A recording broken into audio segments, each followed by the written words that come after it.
right, so good morning. Today is Tuesday, May 13th, and we are doing a special session here in the morning, and then we will continue with day 6 of our budget presentations.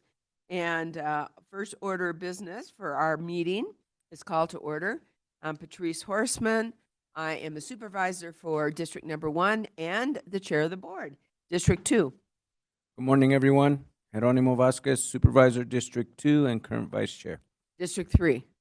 Good morning, Tammy Ontiveros, District 3. District 4. Yate Bena, Judy B. Gay, District 4 Supervisor. And District 5. All right. Good morning, all. Good morning, staff that are here and those that are online listening. Our next order of business is the Pledge of Allegiance. So those who can, please stand and let's honor our country.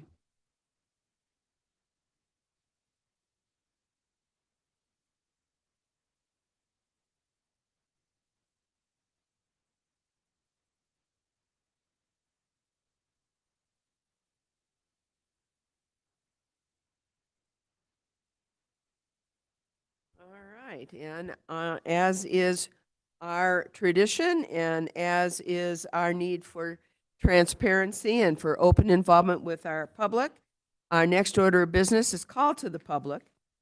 And this allows the public to either comment either here in person or to call in. And our clerk of the board, Lindsay Daly, is going to explain how you do that. Comments made are just comments.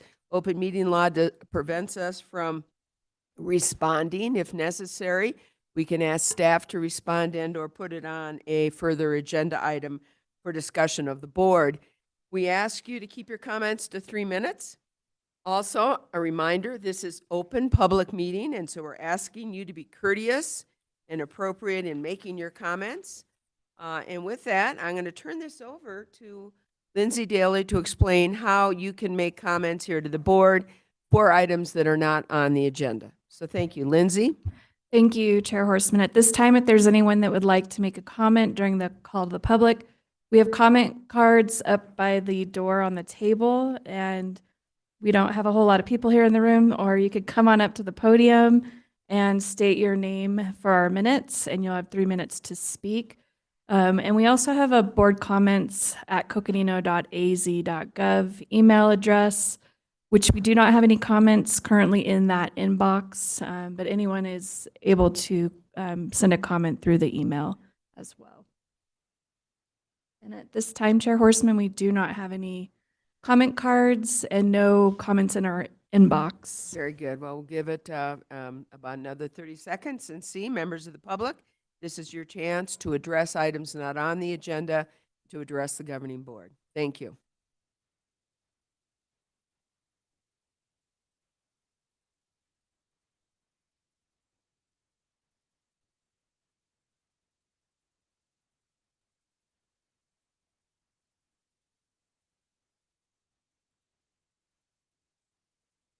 Chair Horseman, there's no one that has indicated they want to do a comment. All right, thank you very much. Lindsay and members of the board, let's go on.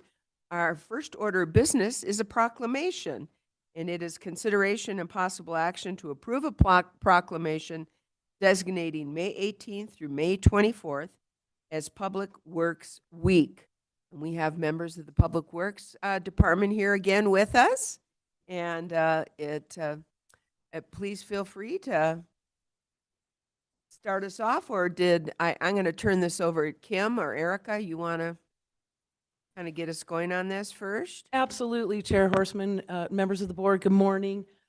Excited to have Public Works here. This is a big deal for recognition of the staff and the employees that do so much for our community out in public facing and also behind the scenes for not only our community, but for all of our staff. So we're really happy to have this proclamation today, and I will go ahead and turn it over to Ray. Looks like Ray's starting it off. So good morning, and thank you for being here.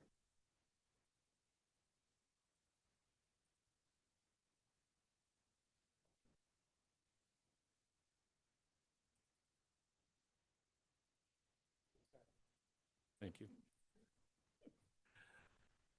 Good morning, Chair Horseman and Vice Chair Vasquez, members of the board, Ray Garcia, Deputy Director of Public Works. This proclamation designates May 18th through May 24th, 2025 as Public Works Week in Coconino County. Whereas public works services are an integral part of our residents' everyday lives, contributing to making our communities a great place to live, work, and thrive. And whereas Coconino County Public Works exemplifies this year's theme of people, purpose, and presence, providing exceptional service to our community in the daily maintenance and repair of our county road network, to include executing over $20 million of road improvements, and by our commitment to inclusivity, innovation, and collaboration, and our dedication to public and workplace safety. And whereas the Public Works team and activities reach all corners of Coconino County, from Fredonia to Blue Ridge, from Williams to Mormon Lake, from Munns Park to Kaibato and the northern lands of the Navajo Nation, to maintain over 1,000 miles of roadways and infrastructure across a vast and spectacular landscape. And whereas the efficiency of highly skilled and dedicated team members with a broad range of professional experience and knowledge who staff public works divisions is material influenced by the public's attitude and understanding of the importance of the work they perform.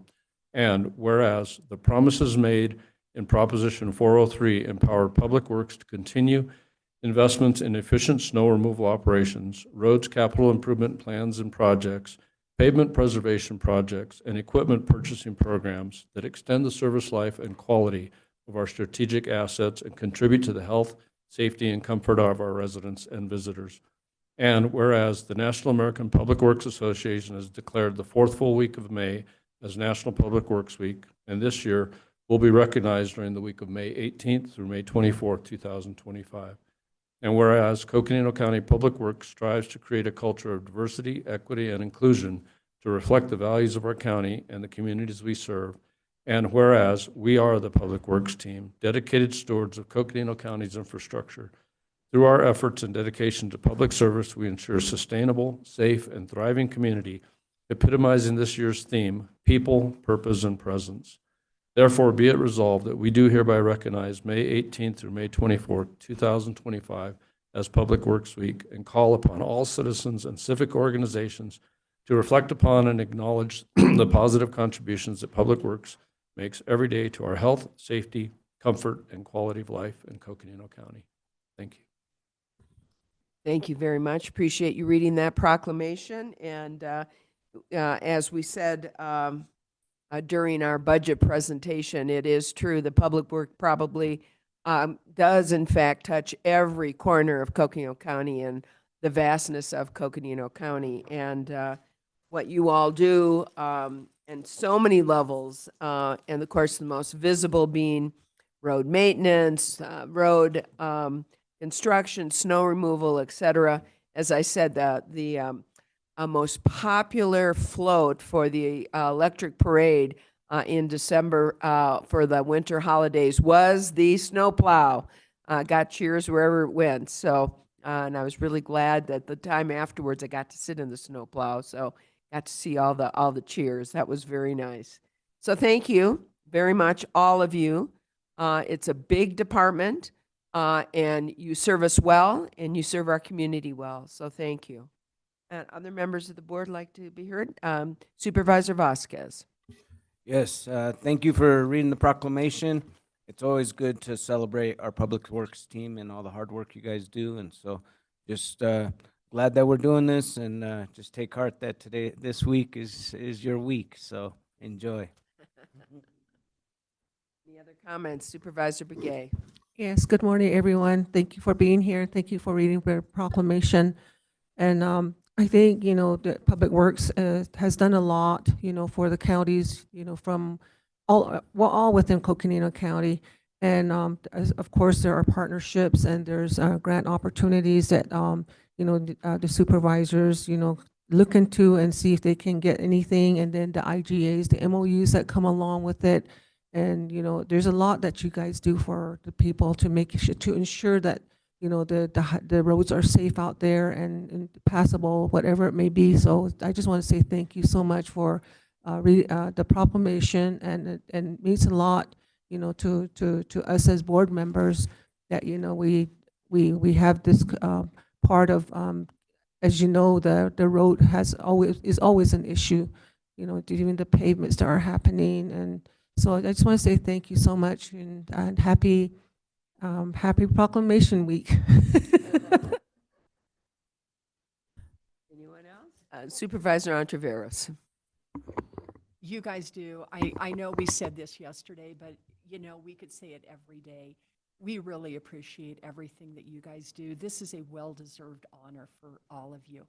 And I would just like to ask if you would please express that to every other employee that works in your department, because they are part of this team. So thank you and congratulations. Supervisor Fowler. Thank you. A well-maintained road really creates a thriving community. In rural communities, most of the time, roads are really challenging to maintain, and they're usually some of the worst roads. But in our county, with the efforts that you're all doing, with the work that you do, whether it's graded road, dirt roads, or paved roads, you work really hard to maintain them, which in turn creates an economic and marketing opportunities. It provides people a way to get to the service, education, just to go visit friends. It opens up the world for communities to connect, families to connect. When the U.S. Surgeon General declares that there's an isolation crisis in the United States, that is a health issue. And yet roads, you can ride your bike on it, you can drive on it, and when it's safe and the way that you all do your work, it really does open up the world and creates health and stability for communities and our families in our county. So with that, I just want to thank you for your work and your expertise, and then creating jobs for individuals and training them internally to be able to hold on to a job. Right now, a lot of times, there's so many requirements and that are challenging to meet, but you all decided several years ago to do your own training. That, I think, is really innovative, and you've been giving of yourself to the public and then to individuals. I think that means a lot, to be able to groom someone and that person to be able to create to be able to create a positive life for an individual. So thank you. Really, you all do amazing job. So thank you to all the staff. I know that most popular people out there are the operators. They're the ones that are Some usually, days. yeah. Well, in our region, they're always popular. So anyway, thank you. Thanks so much. Thanks for being here this morning. So I don't know, you probably don't have to come back this afternoon, do you? Oh, good. Have a great day. So. Oh, wait, we forgot about our picture. This is Judy's favorite part. Okay, let's go get our picture.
Hey, Christopher, we didn't vote.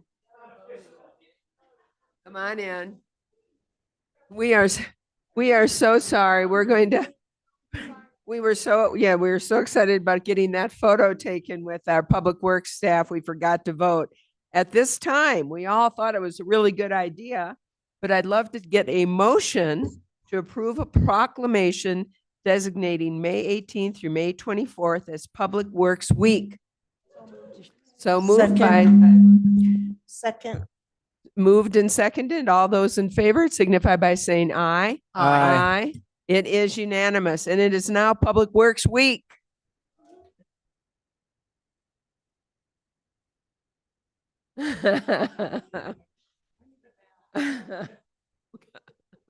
All right, we are moving on. You can tell we're getting a little slap happy with all these days of budgets, but Board of Supervisors consent agenda. Members of the public, as you know, we do have items under the consent agenda. These items are considered routine in nature, more administrative in nature, and they can be enacted through a single vote of the board. However, if they are gone through as a consent agenda item, they are not open for individual discussion. So at this time, I'm going to ask members of the board if there are any items that you'd like to remove for discussion from the consent agenda. If they are removed, they will be individually decided and individually voted on. So members of the board. Supervisor Begay. Item number 4 is hereby removed from the consent agenda. Any other items?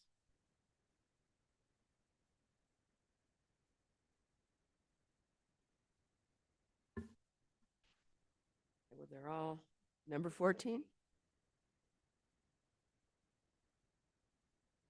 All right. Well, we're removing item. Here's what I'm going to recommend that we do, if it's okay with you, Lena, is we remove 12 since that's the very first one. All right, we're going to remove items number 12 and items number 4 from the consent agenda.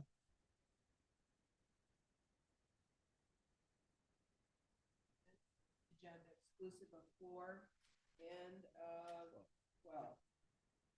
I will so move. Supervisor Second. Harris. Signify by saying aye. Aye.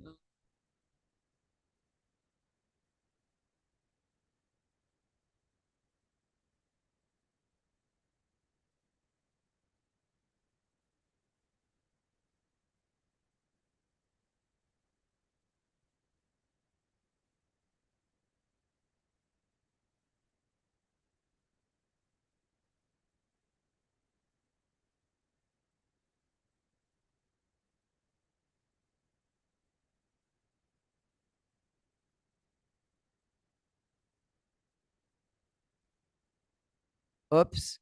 Did you get that, or do I need to? Pardon me? You're really, I have a large voice. Okay, I apologize, members of the board. We are proceeding with item number 4 for individual discussion, and I hope we have somebody from emergency management. This is to approve Coconino County Emergency Management Authority to apply for a federal fiscal year 2025 emergency management performance grant in the amount of $763,635 for a period of July 1, 2025 to July 30th, 2026, with a 50% cost share in the amount of $381,817.50 from the county general fund to support emergency management operations. And do we have somebody from emergency management? Chair Horseman, no, we do not. I was just texting Tim to see if he's available to get on, but I can speak to this if there's specific questions. Kim, I think what Supervisor Begay, you want to explain, or? Basically, just go more in detail about what it is, and that's what. Yes, this is our EMPG grant, which is what allows us to get funding from the federal government to that funds and fully funds with a county match our emergency management operations. And so this is for this year's grant going into this next fiscal year. That total amount grant, the total grant amount that you see there, 763,635, that will be to start in July of 2025 and take us through June of 2026. The county has a 50% cost share responsibility. And so that amount of 381,817.50 will be the general fund amount to match that grant. And that is part of the emergency manager's budget that they're going to be presenting later this afternoon. And I think that was my question on this. Is this budgeted? Yes, and it is budgeted for the fiscal year 26 budget that you will all be adopting. And this is a federal grant? Correct. So what happens if the federal grant is not approved? Right now, every indication is that this federal grant is still going to be available at this amount. This is the communications that the Emergency Management Department is getting through FEMA and also through DEMA, through our state Department of Emergency Management. So at this point, we're moving forward, expecting that this grant will be fully funded in the amount that is indicated. And in the event that something changes, as you are all fully aware, that's why we have the $15 million stability fund that is part of our budget recommendation as well. So we would then be looking at having to make some other decisions and having the board make some other decisions about funding. But at this point in time, we understand that this is in a good place and is supposed to be awarded at this amount. Supervisor Begay? We talk about the 15 million or whatever that's sitting there. But, I think this is one area that we really have to be careful on, because if it's not certain that we're going to actually get it until we can get it into our hands, I think we should be very careful.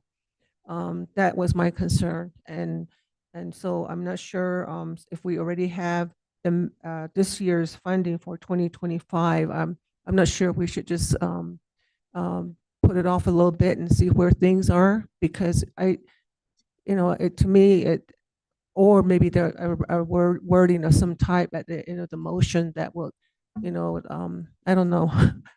What do you think, Chair? We need to apply for it. So Right. if we don't get, this this is is for the an authorization. application, I think. Oh, yeah, Supervisor okay. Begay. So you want to make that motion?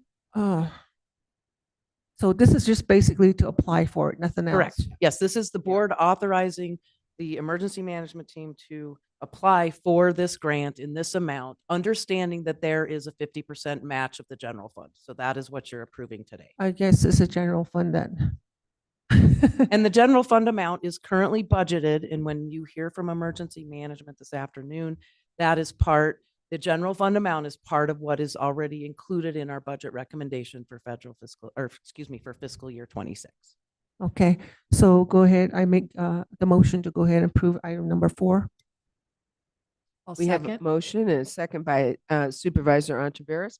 All those in favor signify by saying aye. Aye. Any opposed? It passes, and we hope that that it's accepted. We receive the money. So, members of the board, we have one other item that's been withdrawn, and this is item number 12. And as I understand it, Supervisor Fowler, it's also basically as an explanation of items 12 through looks like 19, which are all very similar in tone. And so do we have our school superintendent? Madam Chair. Yes, Supervisor Fowler. I just withdraw this because just to highlight the importance of the service that the school superintendent provides to our public schools and our school districts in the county. This is a collective service, special service that is provided for it's a special ed service provided to all the schools within Coconino County. And if they were to do it alone, they would really struggle if they were to do it alone. So I just thought that we highlighted again, Kim. Thank you, Chair Horseman, Supervisor Fowler. And yes, you'll notice on your agenda that there are actually multiple items that are renewing or resetting a new 10-year term for each of the individual school districts. This was one example of that for the Ash Fork Unified School District. And these are contracts that they, or intergovernmental agreements that they put into place. And it's important to have those renewed so that they can continue to provide and support those school districts. Related in services the for special services ed. For special education. So And- thank you. Madam Chair, and when schools are under attack right now and federal grants and other grants that are, or even state, when the funding are being cut, it's really important that we work in partnership with our school districts. So I just thought I'd just highlight this. Thank you. Thank you. And with that, I would entertain a motion on number 12 to approve an intergovernmental agreement between Coconino County Educational Services Agency and Ash Fork Unified School District number 31 for participation in the special education and fee-for-service contract program for 10-year term effective June 1st, 2025 through June 1st, 2035. Do I have a motion? I move that we approve. We have a motion. Do we have a second? I'll second. Second by Supervisor Ontiveros. All those in favor signify by saying aye. Aye. Aye. It is unanimous and it passes. Thank you, and thank you for pulling that for an explanation, Supervisor Fowler. So we're moving along. We now need to become the Flood Control District Board of Directors. Do I have a motion? So move. Motion by Supervisor Begay. Do I have a second? Second by Supervisor Fowler. All those in favor signify by saying aye. Aye. Aye. It's unanimous and it passes. We are now directors. And we have before us a flood control district consent agenda. Members of the board, you see we have items 20 through 25. Do I have anyone wanting to remove an item from the consent agenda? Seeing none, do I have a motion to approve the flood control district consent agenda? I will so move. Director Ontiveros moves. Do I have a second? Second by Director Fowler. All those in favor of accepting the flood control district consent agenda signify by saying aye. Aye. That also is unanimous. We are moving on. We now need to resolve back as the Board of Supervisors. Do I have a motion? So moved. I have a motion and a second. All those in favor signify by saying aye. Aye. It's unanimous. We are now the Board of Supervisors, but not for long. We need a motion to resolve as the Public Health District. Do I have a motion? Motion by Supervisor Begay. I'll second. Second by Supervisor Ontiveros. All those in favor signify by saying aye. Aye. Aye. We are now the Public Health District Board of Directors. We have a motion for a consent agenda item. Item number 26 is consideration of possible action to approve a budget increase in the amount of $20,298 for the immunization grant to increase the allowable expenditures $45,685 to match grant funds allocated for fiscal year 2025 as indicated on the Arizona Department of Health Services purchase order. The contract with the Arizona Department of Health Services was previously approved by this board on September 27th, 2022. Members of the board, do you need to remove this from the consent agenda? And if not, I would entertain a motion to accept the consent agenda item. Director Fowler moves. Do I have a second? Second. Second by Director Vasquez. All those in favor signify by saying aye. Aye. It's unanimous. We need to now resolve back as the Board of Supervisors. Do I have a motion? Motion by Director Begay. Do I have a second? Second. Second by Director Ontiveros. All those in favor to resolve as the Board of Supervisors signify by saying aye. Aye. We are now the Board of Supervisors. I just love that. And I believe at this point, we are ready to adjourn our special meeting and reconvene to hear our continuation of our budget. So I am going to adjourn the special meeting.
All right, let's get ourselves ready to get going here again.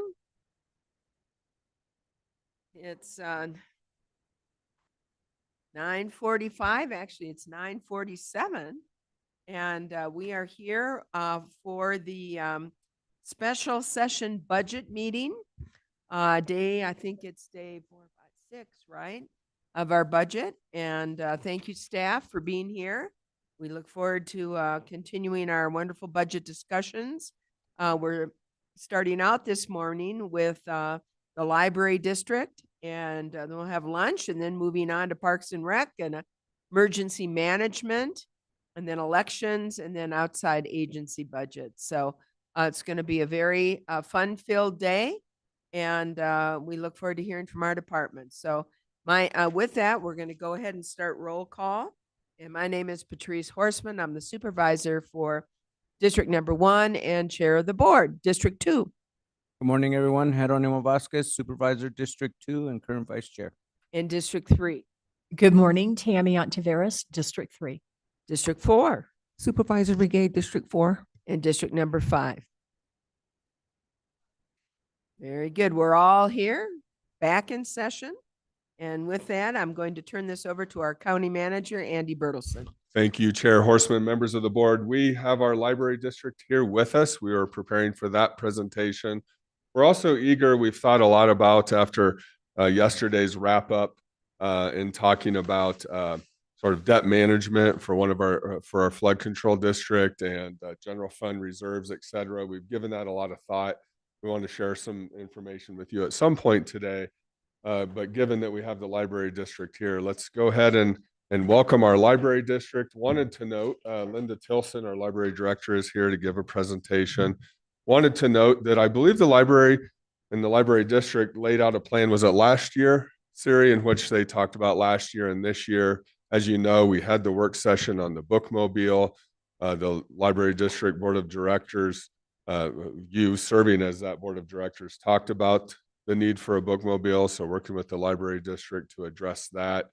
And also the administration of the library district and the city of Flagstaff. And Heidi Hansen is here, our economic vitality director at the city of Flagstaff, that helps us manage the library district. It's in Heidi's chain of command with economic vitality. So we just want to thank everyone for being here. And with that, we'll turn the presentation over to the library district. Good morning. Good to see you, Linda. Thank you for being here this morning.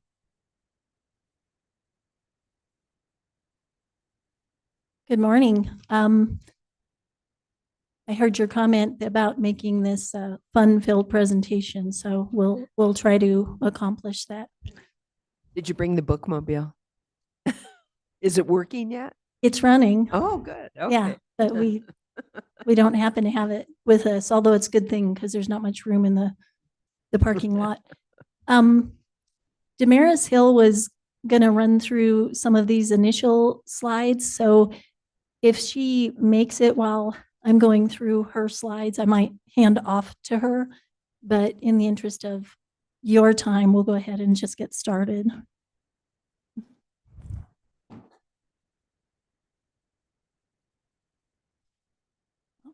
Works well. All right, so just some background on the accomplishments of the bookmobile in this case. It's restarted, which you already know from our prior conversation. And we do have our bookmobile librarian with the CDL, whom you got to meet as well.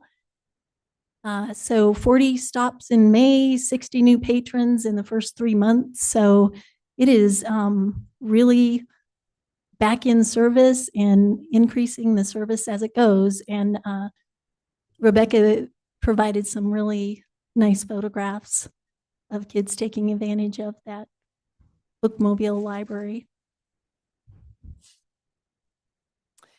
And then as far as goals, definitely looking at replacing the bookmobile and marketing and promoting those services even more to make everyone who can use it aware.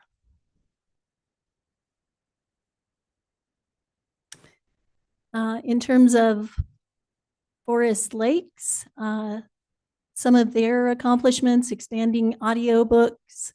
They did add a library of things, which includes metal detectors, beanbag toss, compasses, binoculars. You can see that, I'm sure, on your screens. This particular library supervisor over in Forest Lakes does a fantastic job of really looking at what that community can use and then implementing library programs. So it's always really nice to see what new ideas he's coming up with. And you can see that some of his 26 goals are to offer a Toastmasters group and do some STEM Saturdays, the science and technology type programming. So he's doing very nice work at Forest Lakes.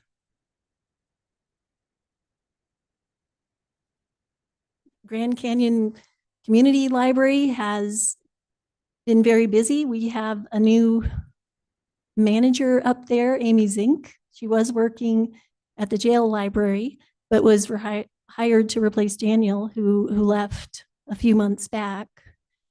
And they did offer the summer reading challenge that many of the libraries offer for the first time. So it was really great to see the kids up there have that opportunity as well. And you can see some of the other things, and a new teen space and children's art group.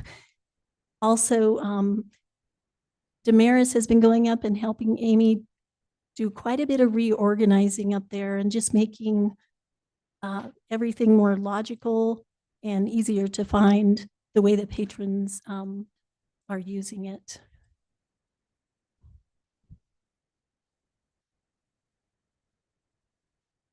And then the jail library. So they do have some inmate trustees now who are helping to check and repair books. So that's a new thing that they're offering. And you can see that there is a mural and some artwork from some inmates, and then kind of a nice story, a note that was left about a person who had been in the jail as an inmate, who indicated that the good books he was able to read helped keep him sane. So kind of some nice feedback on that.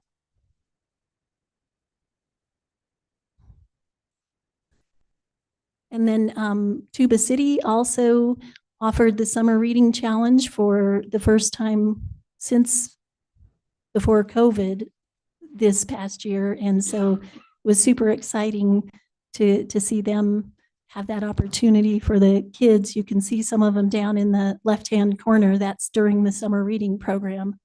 And they look very happy. I don't know what they were doing that day, but they look very happy. Also, we're able to add some gaming for the teens up there. And for 26, some of the things they're looking at is providing a talking circle, which is an alcoholism addiction prevention recovery group. So that's going to be held at the library. Math workshop, and also some professional development training for childcare providers. So some really nice things going on up at Tuba City.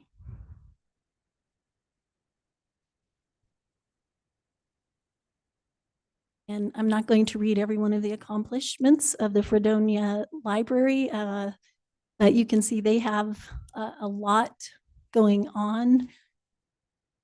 They've reorganized some space, added a 3D printer. They have a lot of things going on up there. They also have a newer supervisor up there who is very enthusiastic and seems to be doing a really nice job. And some of their things are, they're going to plan their summer reading program to coordinate with the 250th anniversary of the Declaration of Independence. So that's fun. They do have some building foundation issues, and so they're going to be doing some searching to see if they can identify some grants that might give them some assistance with that.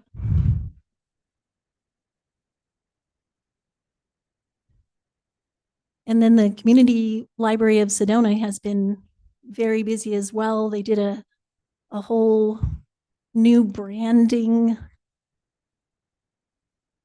thing recently, and they had a huge event. I don't know if any of you were able to make it to the event they offered, but they had a ton of people from the community there. I actually went to it, and it was a fantastic turnout. So they're also doing a sister library partnership, and I think working more on the adult programs, trying to offer more of those. They have very successful children's programs. So I think they're going to be doing some more focus on adults.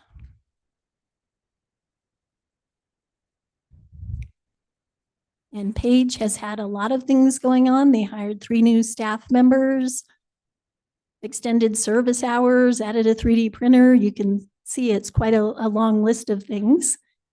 And also a nice list of things they want to work on in fiscal year 26.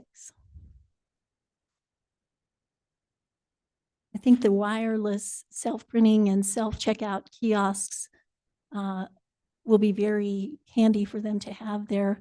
That is starting to be something that a lot of people who use libraries look for and expect. So getting that implemented will be very nice.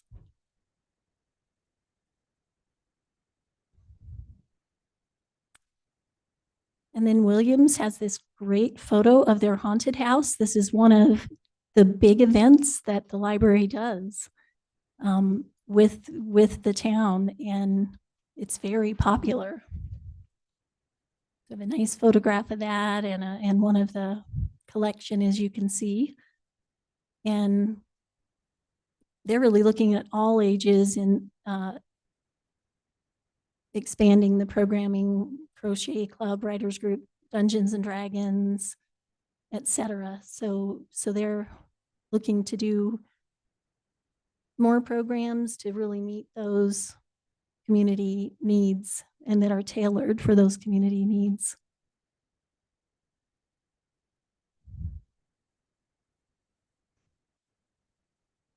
And the law library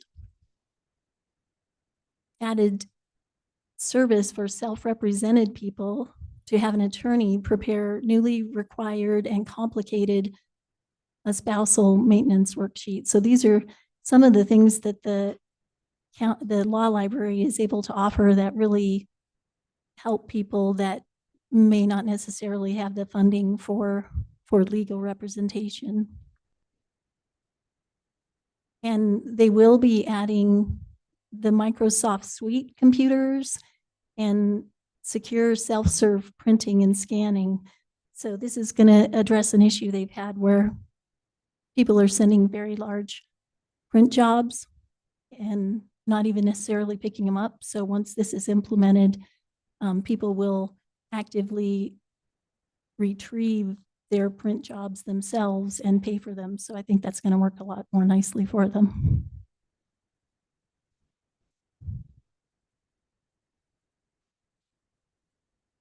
The Flagstaff libraries, this would include the downtown east side, as well as the PALS mobiles.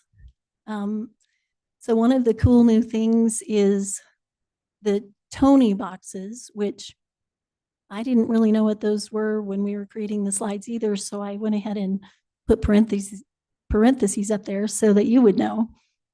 So those are audio players that go along with a book. And they're very popular for kids. They take those out in the PALS mobile, and they're one of the most popular items. Another very popular thing has been the Lowell Observatory passes that people can check out from the library. There's actually a number of passes that can be checked out to various things around the state, like the Botanical Garden down in Phoenix, and a real variety of things. But I think the Lowell Observatory are clearly the most popular here.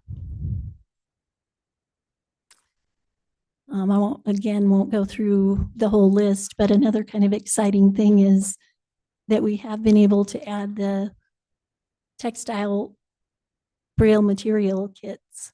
So that's a really nice thing for the library to be able to offer. And you can see some of the other bigger things that we've offered. But again, I won't read the whole slide to you. I think I learned somewhere that you don't read whole slides to people. That's way too boring.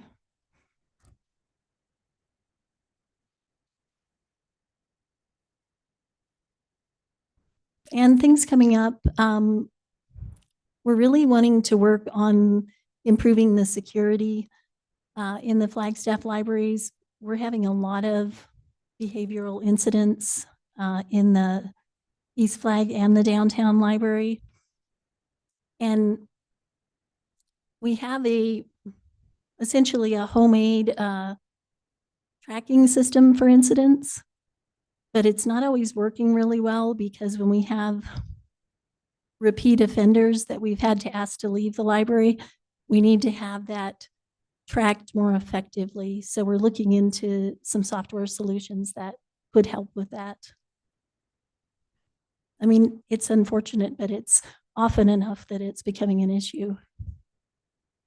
Kind of hoping to offer more things through Act One, which is the group that we get the Lowell passes for and Northern Arizona Museum passes, and see if we can't get some more of those that offer some performing arts opportunities. So that's one of the goals. And one of the really big things this year is going to be replacing the windows in the downtown library, which if you take a hard look at how many windows are in the downtown library, it's a very big project. The contractor is actually there today measuring the windows one more time to make sure that that's going to work out well for them when they start getting in the replacement stage.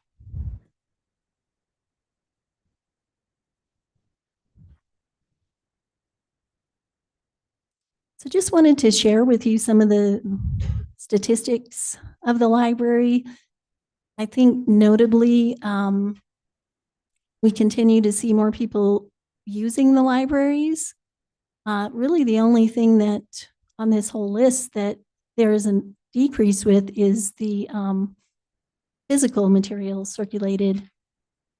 And I think in part that is due to we're getting more things electronically than we used to be able to. So some people are preferring the electronic materials checkout, which you can see those are some sizable increases on those as well. Wi-Fi sessions increasing, and that's not surprising. We have a lot of people using the Wi-Fi in all of the libraries. So very well-loved and well-used libraries, which I think is a great thing to have because it's not that way everywhere. A question, Linda. Yes. The East Flag Library, I know there was a concern about lease. That's all been taken care of. Is that right? That's an interesting question. So for now, until Coconino Community College makes changes to that building, we do have the lease. The cost is increased fairly significantly for leasing. But yes, we still have that as a home for the East Flagstaff Library. I know that the Coconino Community College is contemplating a renovation, and that renovation could possibly include more space for the East Flag Library. Oh, so do you have any idea how long the lease is for with East Flag? I mean, I'm hopeful that that's going to be able to stay. It's a great location. It's, as you say, it's well-loved, and it's been a very good place, I think, for that part of Flagstaff. So I'm hoping that that stays put. So if it doesn't, obviously we need to know that and start looking for another location, so. Right, yeah, absolutely. It is, as I mentioned, it is being contemplated, also having space for a library as part of that renovation, but not real sure if that will work out exactly or not. Kind of in early stages, but yeah, for the next, I think we have 3 more years on the IGA with them. Yeah. So we should be good for a little while. Yeah, thanks for that question. Library usage, knowing that we are in difficult, potentially even getting more difficult budget times, I think it's worth noting that libraries tend to really spike in use during difficult budgetary times. So I think as decisions are being made, that's an important thing for all of you to know. I can remember in 08 and 09 hearing from people that they just shut off their internet access at home because they were having such a hard time covering all their expenses and started using the library. So those are kind of examples, not buying books and things like that. So just something worth knowing as we talk about budgets for libraries and potentially some tougher budgetary times. I don't have the crystal ball. I guess none of us do, but seems like that's possible. Uncertainty, at least, at a minimum.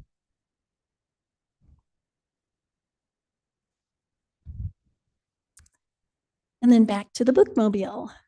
So we had a nice meeting with staff about the bookmobile, and we're able to come to consensus on recommending the purchase of the M2 bookmobile. So I know you had asked us to bring that back, and so we did sit down and had some nice discussion about it. And we just feel like this is the closest to the level of service those communities have become used to. It's their only library, and so we want to offer them the larger browsing collection. So that's our recommendation on that.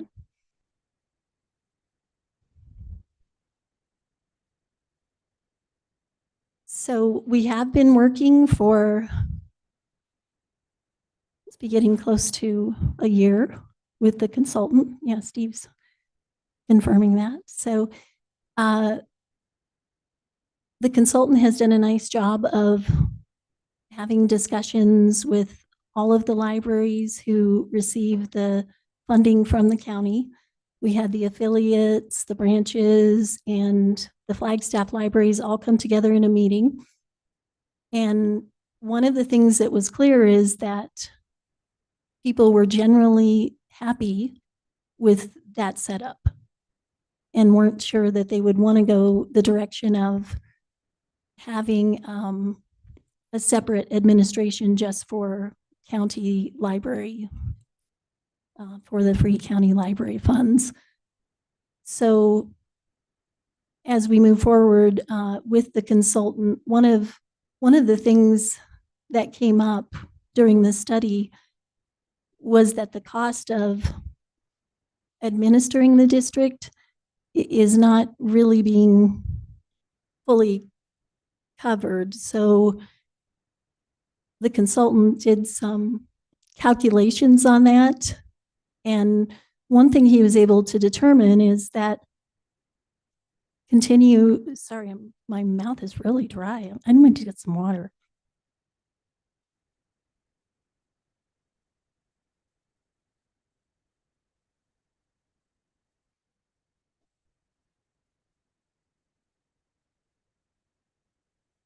Much better. I think maybe you can hear me better too. Heidi almost gave me coffee, but then the presentation would be over in about 5 more seconds. Although that could be a good thing, right? So I was talking about so some of the things that indirect costs like legal help and HR help and things like that, that are part of administering the library district are not really being fully funded. So that's one of the things that the consultant is going to be making a recommendation about. So we wanted to bring that now, to bring that to your attention.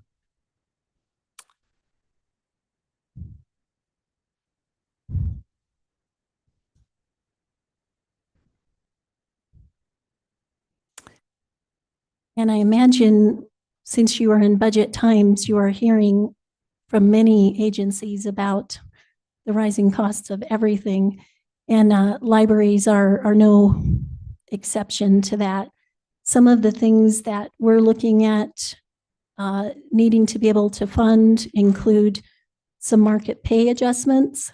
So the city of Flagstaff is on a schedule where they're reviewing 25% of the positions each year.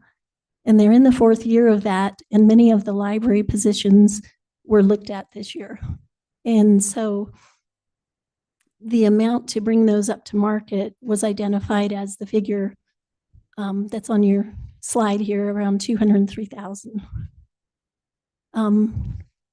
We did not, City of Flagstaff did not raise the starting wage this year, but it is $18.50, so that's been a cost that has affected us.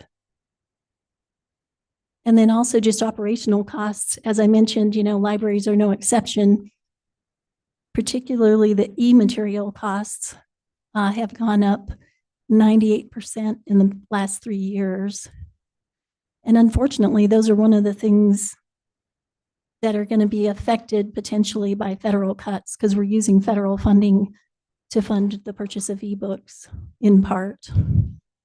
You can see the others: janitorial, maintenance for Tuba City, and I already mentioned the rent for East Flagstaff. So just some rising costs that we're going to need to be able to cover.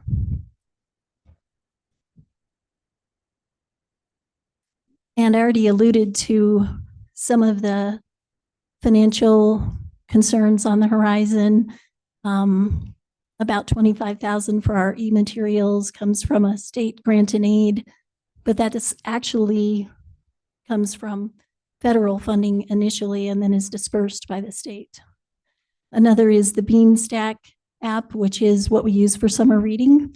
It gives badges and awards to kids who are participating. It's been a very popular way to do summer reading. Also, E-rate is very big for libraries.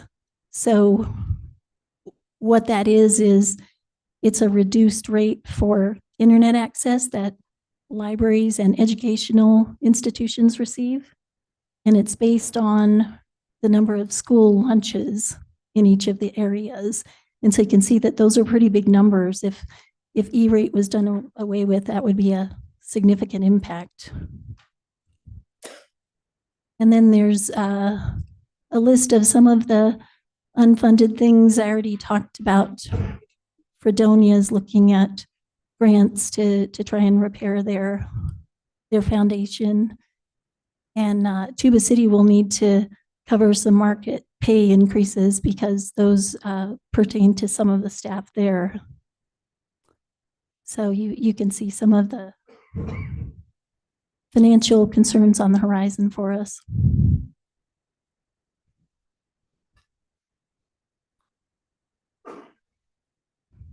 And so when we left our discussions with you last year, we were told, come back with a 2.02 request next year, or 2 cent.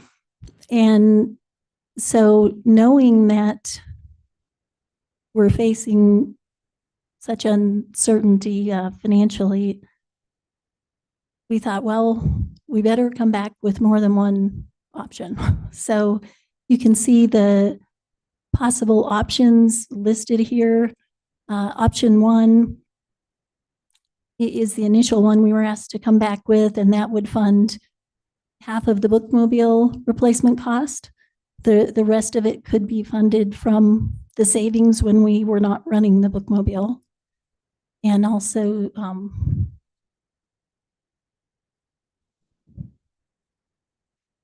let's see. Yeah, that's the end of that thought. That one really does help us to keep a healthier fund balance. And so one of our concerns is just keeping the bookmobile running until another bookmobile can be obtained. Because the last I knew, it takes 12 to 18 months to get a bookmobile. So that's option one. Option two is less of an increase of 0.015. It still funds 1/3 of the bookmobile. We just end up taking away a little more of that reserve. So we still do have a modest fund balance. And then option three is, I believe initially in 2022, I wasn't here, but when the library came to the board, they were asking for, I think it was a 0.03 something, a larger. Amelia has so many numbers in her head, I don't know how she does it. 0.0356. And instead the board had said, you know, why don't you come back with smaller incremental requests? And those were going to be 0.01 for the next, I think 10 years. So option three is in keeping with that initial direction. It funds 1/5 of the bookmobile replacement. It does make us a little shakier on our reserves, which does become an issue because we actually operate off of those reserves while we wait for the county funds to come in. So the reserves don't always just sit there. They're being used as interim operating funds as well.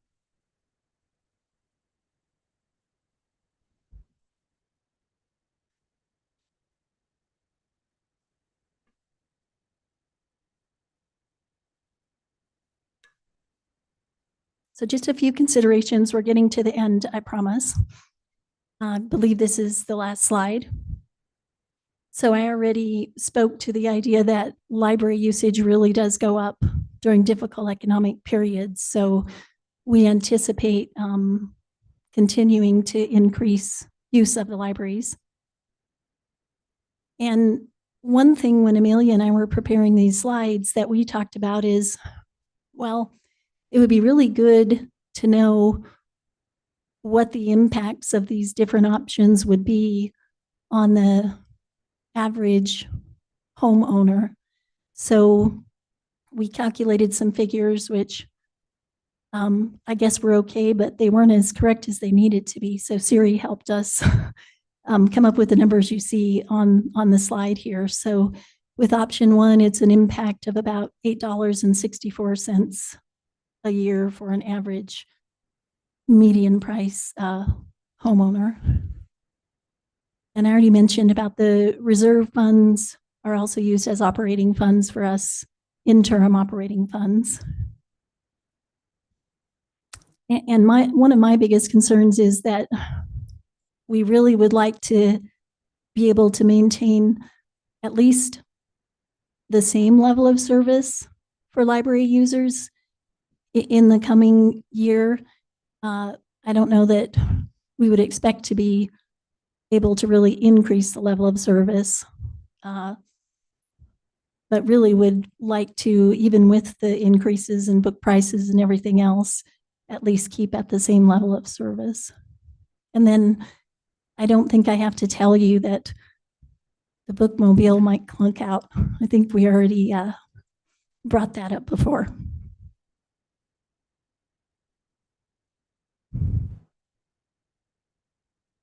So that's really all of our presentation and the options we're putting forth. So thank you so much for your time and attention. That was a little bit long.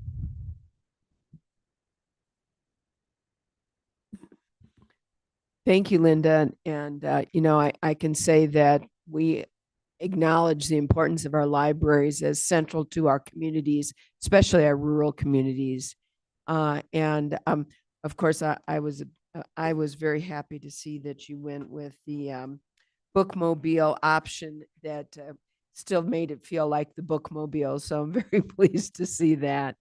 You're exactly right. During difficult times, libraries are used even more. I'm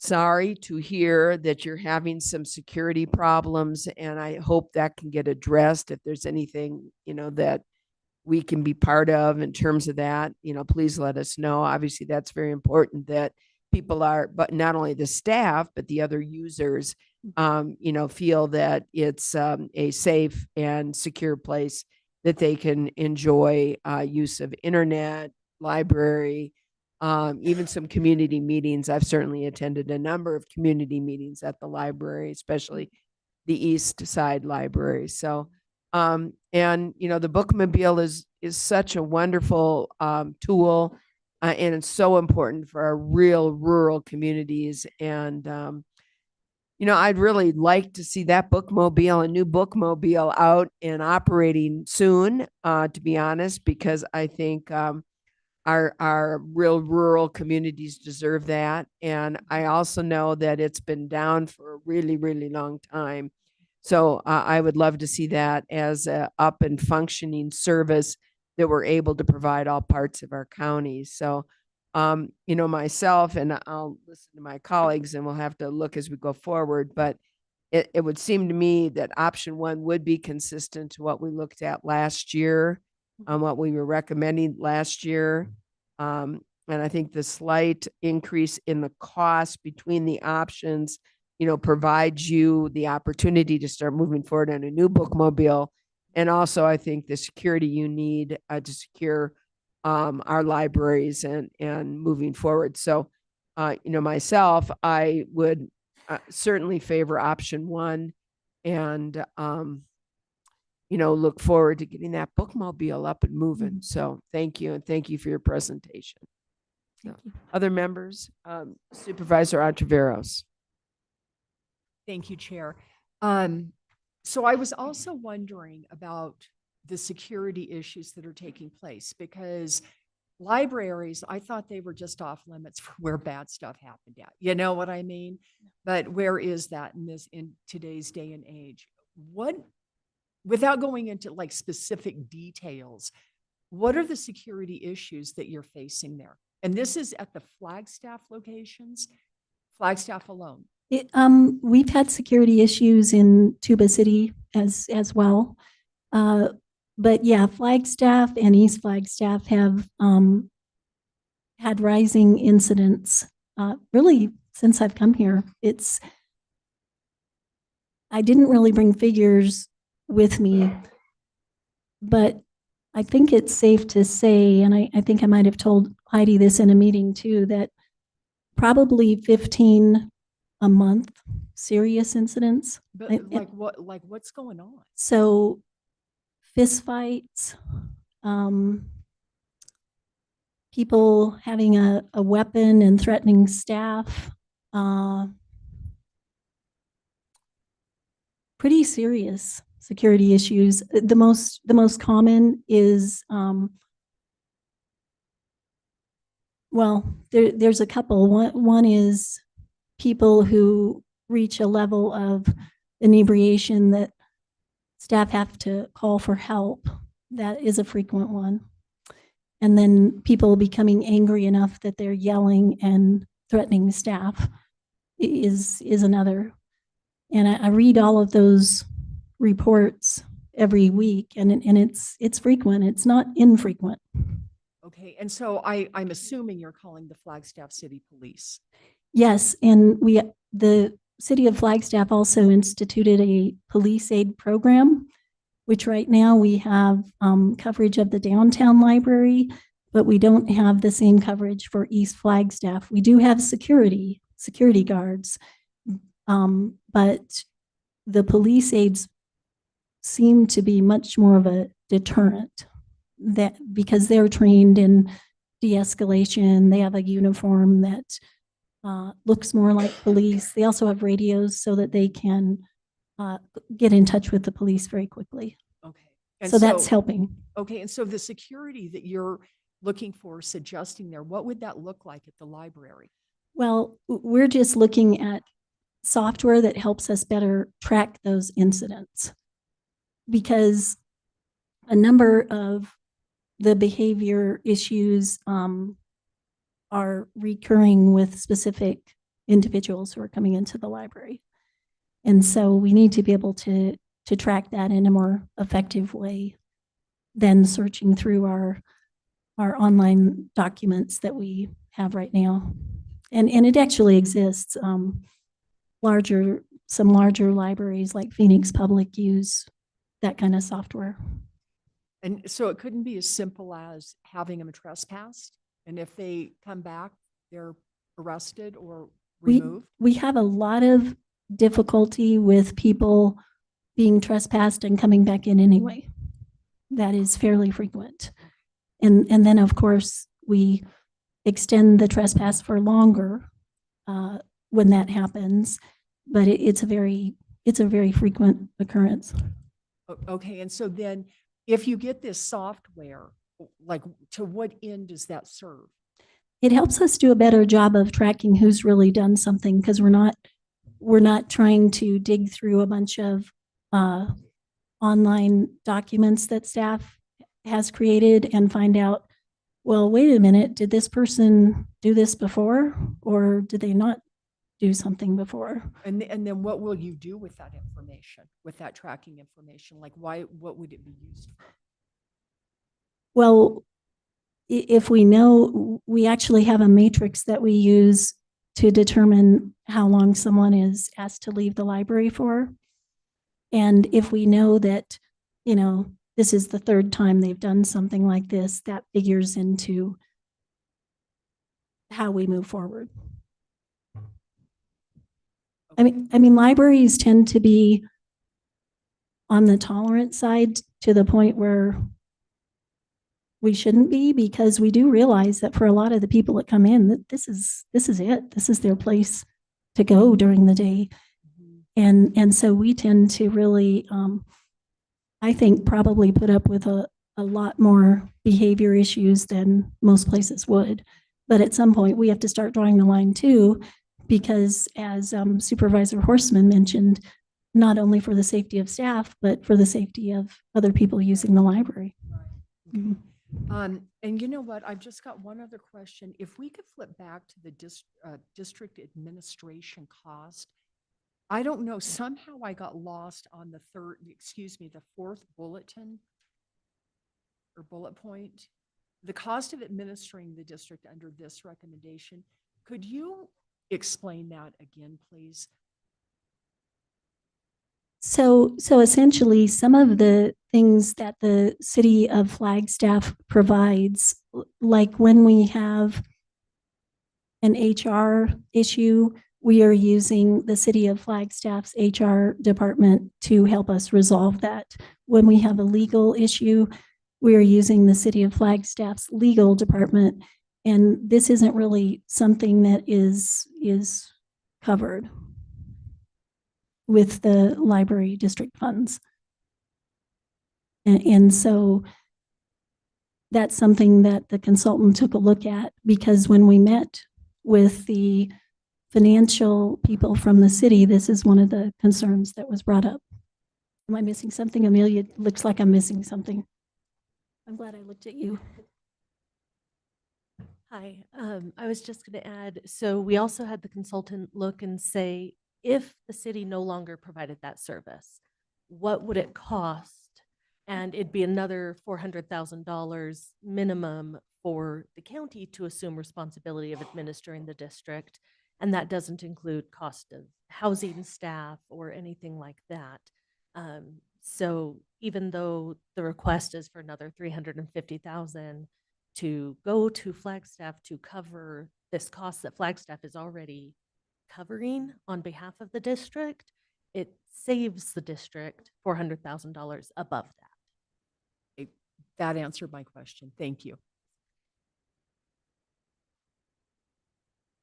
Well, Thank you you for know- that way better answer. Yeah, thank you for that question. And just to conclude that concluded my questions, but my comments, I got to tell you, I really like what's going on in these out of Flagstaff communities. Like Forest Lakes, Tuba City, Williams, all those ones that you put out.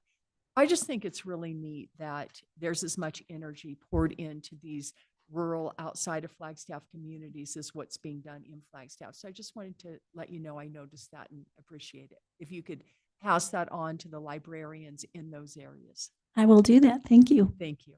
Oh, and also I like the selection of the bookmobile choice as well. I believe it was Chair Horseman in the previous one, I think referred to, I guess it was the smaller one as like having a moving van. The look of having maybe a furniture truck. van. Yeah.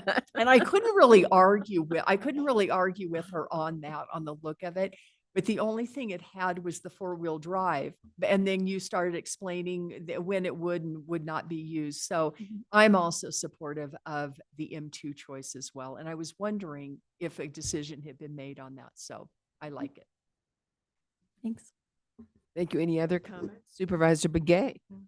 Thank you. Thank you for making a presentation here to us, and then also letting us know all the program services that you have out there, and that, increasing in the people that come to be served, and then also ensuring that there's adequate equipment, like the external boxes, things that would really help the people there.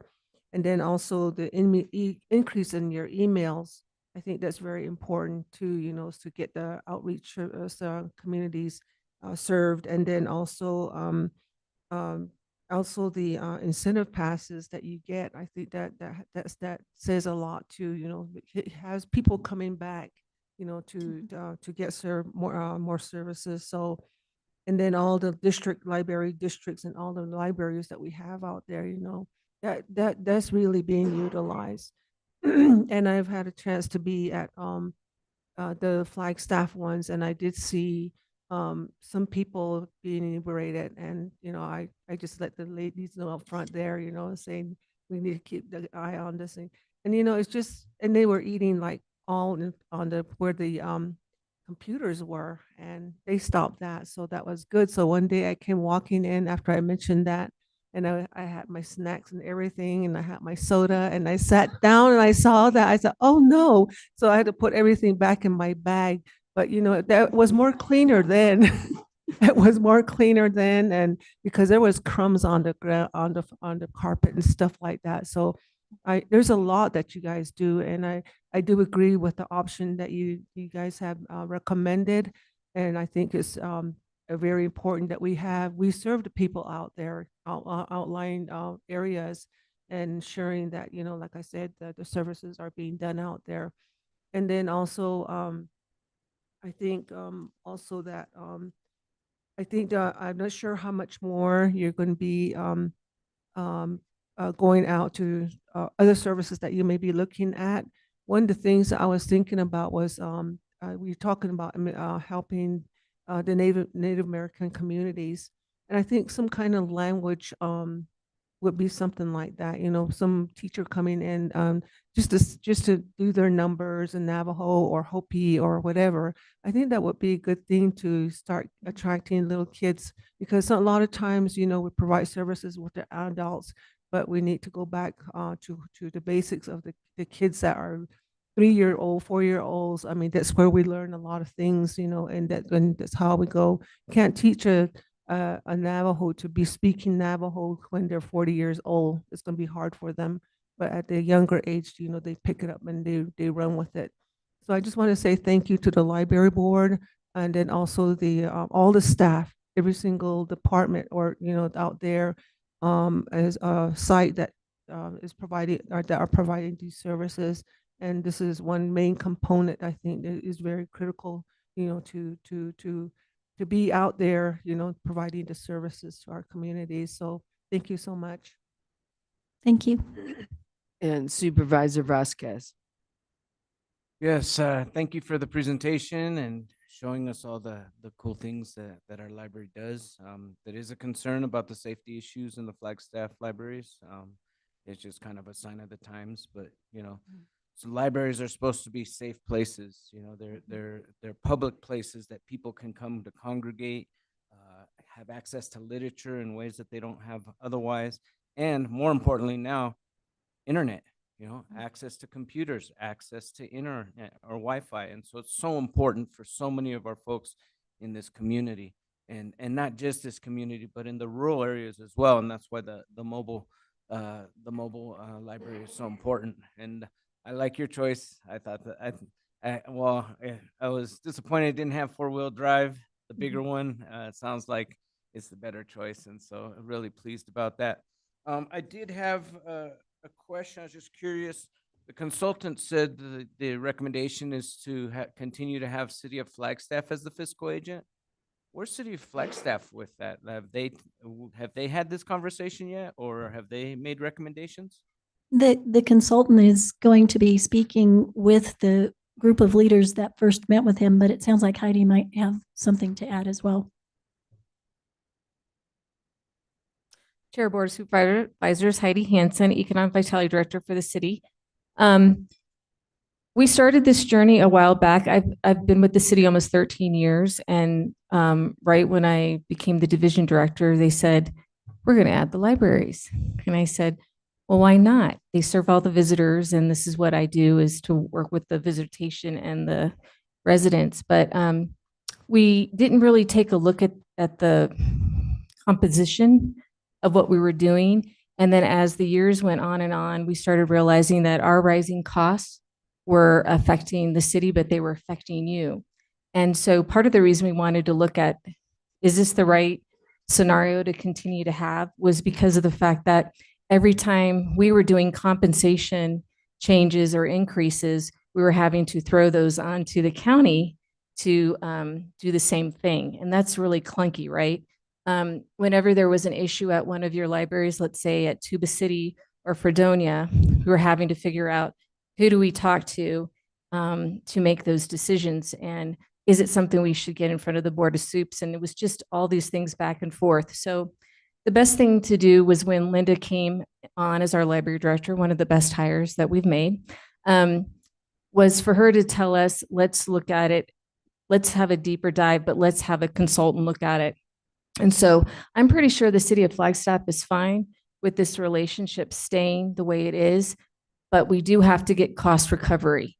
For the things that we do with HR and with our legal, our finance team, there are hours and hours spent on taking care of this district that haven't been incurred by both parties. And so if we can get to a happy medium, I think that we'll be fine.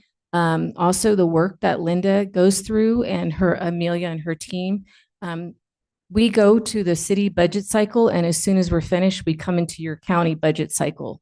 So there's a lot that goes on with the staffing as well, and we have to make sure they're compensated correctly as well. So these are some of the things that I think we can work through, and we need to have the utmost communication, make sure that we have a liaison, and Andy has assured me that that will happen. A strong liaison. We've been working with Steve. We've worked with some other people in the past. That's been very effective. But we do have to get the compensation model to the city adjusted. And then we do need to make sure that when we have compensation increases at the city, and we do a market study for our staff, which is something we are dedicated to doing, and one that we looked at recently with the library staff, that you too agree with those changes, because it's very hard for us to have market adjustments increases with certain staff at the city and then tell the library staff we weren't able to make those changes. So those are the things that we hope we can come to a balance at. And if we do, I think that our leadership would be fine with moving forward. I hope that's helpful. Yes, thank you. I just, it appears that we've gone through this process together, and that was important, so everybody can kind of understand all the different costs incurred and who's doing what. And so I just look forward to seeing how we can make sure that this partnership continues and that we can run smoothly so we can provide these services to our library district. Thank you. Thank you. And any of those changes that we'd make, we'd probably would just finite those in the IGA. And Heidi, thank you for being here. Obviously, we really appreciate your input on this. And I know the city, county, library district has been a unique setup and a unique partnership that has, I think, worked fairly successfully over the years. Even though I think sometimes it's not clear kind of who's on first, if you will. And I know that's something that we, as the county and the city, have been talking about and in discussions on. And quite frankly, the board hasn't really received an update on that for some time. And I think that's something to put on an upcoming board agenda because, you know, we have enjoyed our partnership with the city. And I think it has worked well, even if it is unique. And so I would look forward to, you know, further understanding and a further IGA getting it down and so we all know who's doing what and making sure that the costs are fairly and equitably, assigned, if you will, and make sure we've got a strong and healthy library district. So I appreciate that and appreciate all your involvement in it, Heidi. So good to see you. Thank you, Chair. And we will definitely, we'd love to come back and speak to you. And we do this actually with our own council, especially when they're new council members. We come before them and we kind of explain to them how they can reach out to staff and who they should contact and things like that. So I could see where it'd be a little bit clunky over here when you're thinking about your libraries. So we can also have that conversation. We'll work with Andy on that as well. And so that you all feel comfortable. So like if someone wanted to know what was going on with Lena, wants to know what's going on with Tuba or whatever, and what are the channels that we take to make sure we get those answers.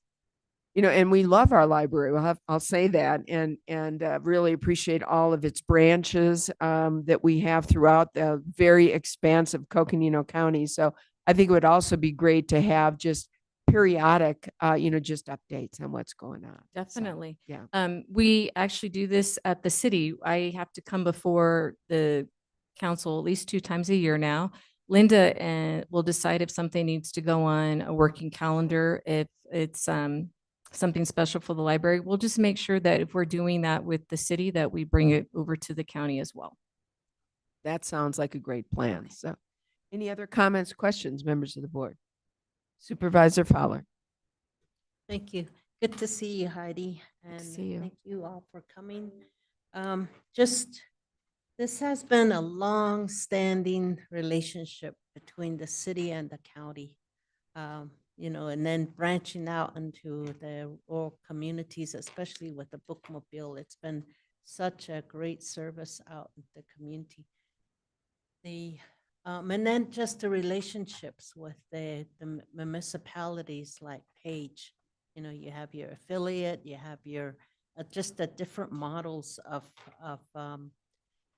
the library, the way that they're set up, and it's just been really, really good. And just every once in a while, I guess we have to redefine how the city and county is going to work together, because this is a partnership that we have, and it's a really special model. I want to thank the city of Flagstaff for allowing the county, the library district to be out in the rural communities. Otherwise, the communities there, the libraries are the hub. During the pandemic, all of the Wi-Fi's were turned on. More computers came in, and people be able to, apply for a job. Especially when the federal government went online with their jobs and closed all their employee or application centers. They used to have where you could go and apply. Now it's all online, and the libraries stepped in, and all the kids programs that are produced, all the different holidays and all of the education that takes place. It's just really amazing. Just the small staff that each library has does so much, and all of them, every single one of them, I think really help the community with all their special times and people's events, application for scholarship, application for jobs, the veterans benefits. These are really critical uh, life-changing events that happen, and the library is there to help. So just want to thank the library. I think your continuing progress on improving those services is really important, and I really appreciate that partnership. And thank you for the updates on all of the bookmobile. Is, I have to tell you, and you all know this, it is so popular out there. So just really happy that it's out. The schedule is out, and the bookmobile's there, and this new one coming in. Thank you. Thank you very much, and thanks, Heidi. And I also think Steve Peru would like to address the board. Steve, great to see you. While Steve is coming up, can I make a comment? Sure, of course. I just want to see if we can get this meeting going, seeing what county does and what the city does and what needs to happen and how we're going to do an agreement of some type. So that's our, we can get that in place, and that would really, really help. Thank you. Thank you, Supervisor. Thank you. Madam Chair, members of the board, Steve Prue, Assistant to the County Manager. And Supervisor Begay's comments segue perfectly into the next process. And so staff has reached out to the managers, respective managers of the city and the county, to have a discussion of the study that was done. For purposes of the budget, though, we brought to you all the budget portion of the study, and that was the important part. There's going to be a lot of rich discussions regarding other aspects of the library district, including, topics as of, how to add a new library, capital for new library, revenue smoothing for libraries when revenues are down, and a whole host of other things. Communication, what are the protocols in terms of communication between, the city and the county, the role of this liaison person. Corey Ringenberg served this position, role. I've tried to in the last few months, and it's an important piece of the partnership that we have with the city of Flagstaff regarding the library district. Now, I will say it's a little coincidental that my final project here at the county was my first project in the county manager's office over 35 years ago. At that time, we did not have the protocols in place, the communication, the technology. So imagine this, as the board of directors, each of the libraries coming directly to you, lobbying for funding.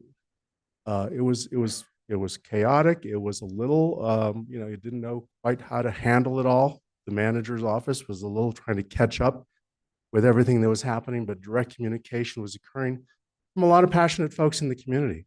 For good reason. And so over the years and since that time, at that time, we commissioned a study back in 1996 to help us create a structure for how are the needs communicated, how are budgets received, how are they analyzed, and then how did that translate into a tax rate that serves the entire county.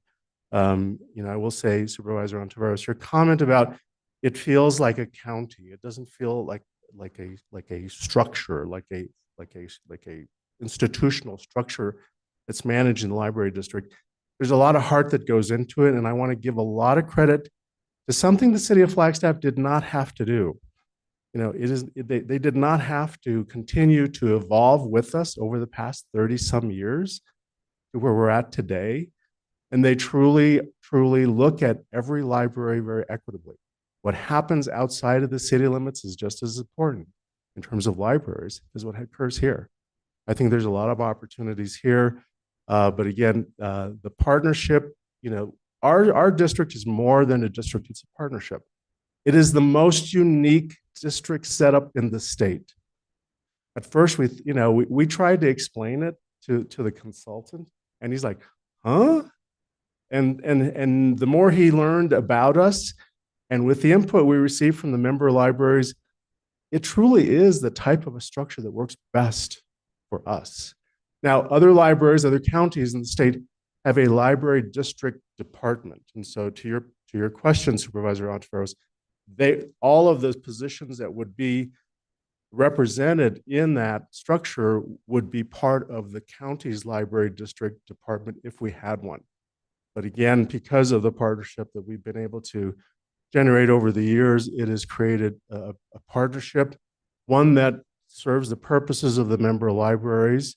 They look to the library staff.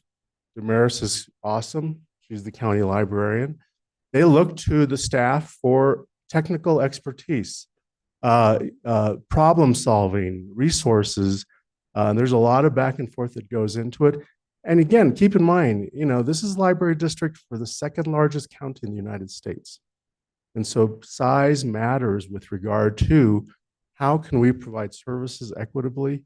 And again, the structure that has been created over time, one of the recommendations, at least as it relates to the structure, is it seems to be working. And so why fix something that seems to be working?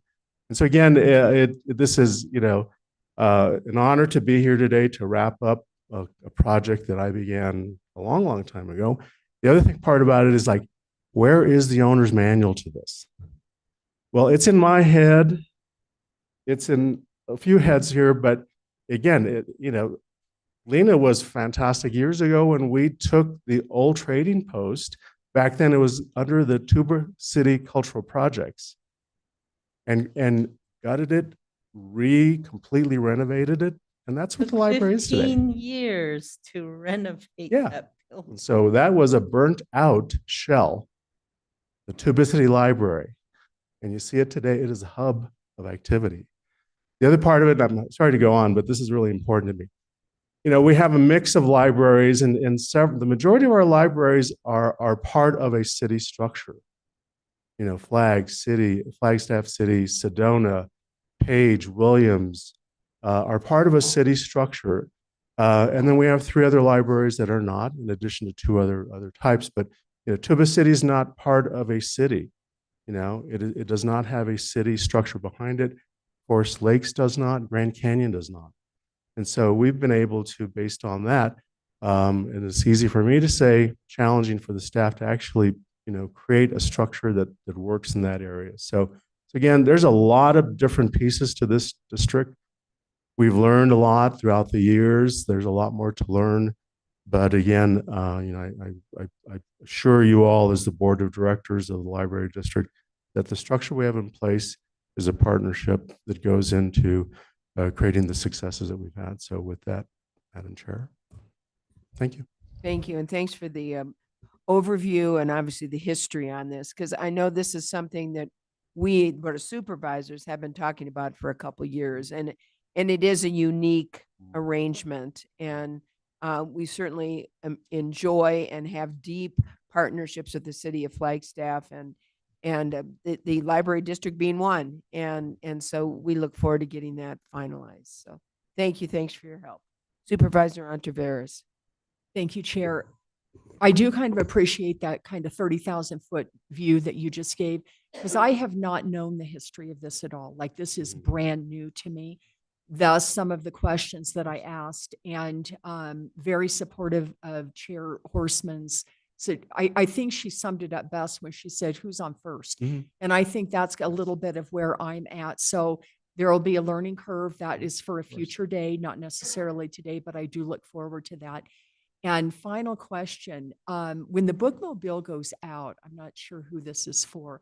Does it go to parks? Does the bookmobile go into the community of parks? Not yet. I'm Damaris. I'm the Deputy Director of County Services, and so the bookmobile is under me. And May through October, we actually hit the North Rim and Jacobs Lake because the North Rim doesn't open until May 15th. The rest of the year, we do go to some chapter houses, some trading posts.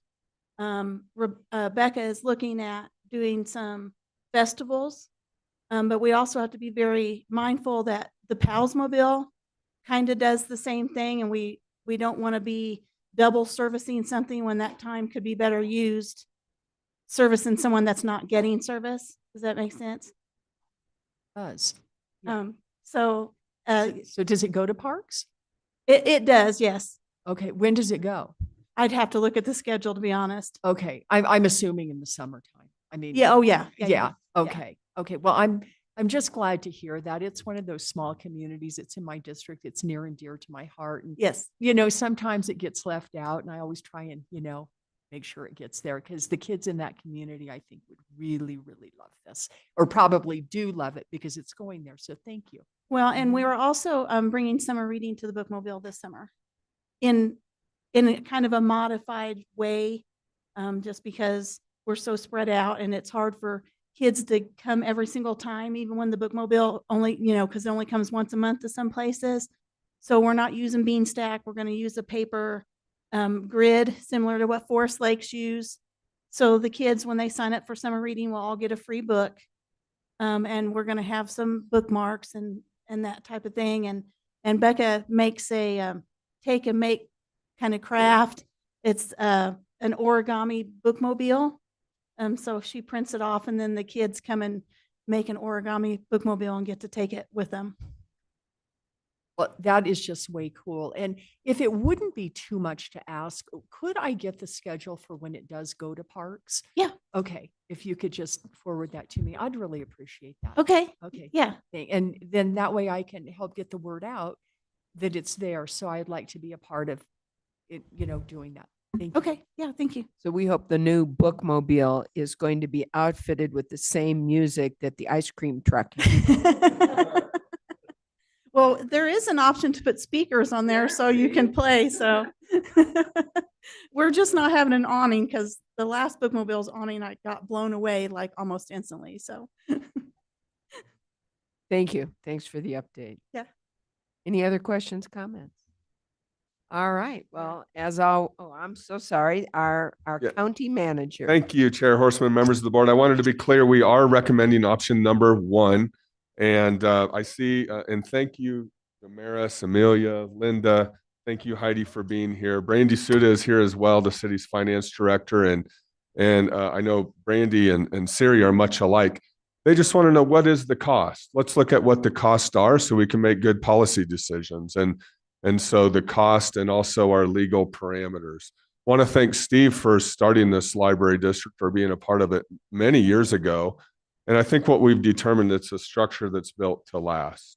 Now, that structure needs a bit of work, and that's what we're doing right now. And the consultant is recommending that. And I think, to your point, Supervisor Begay, we'll have those meetings and determine what IGAs need to be in place.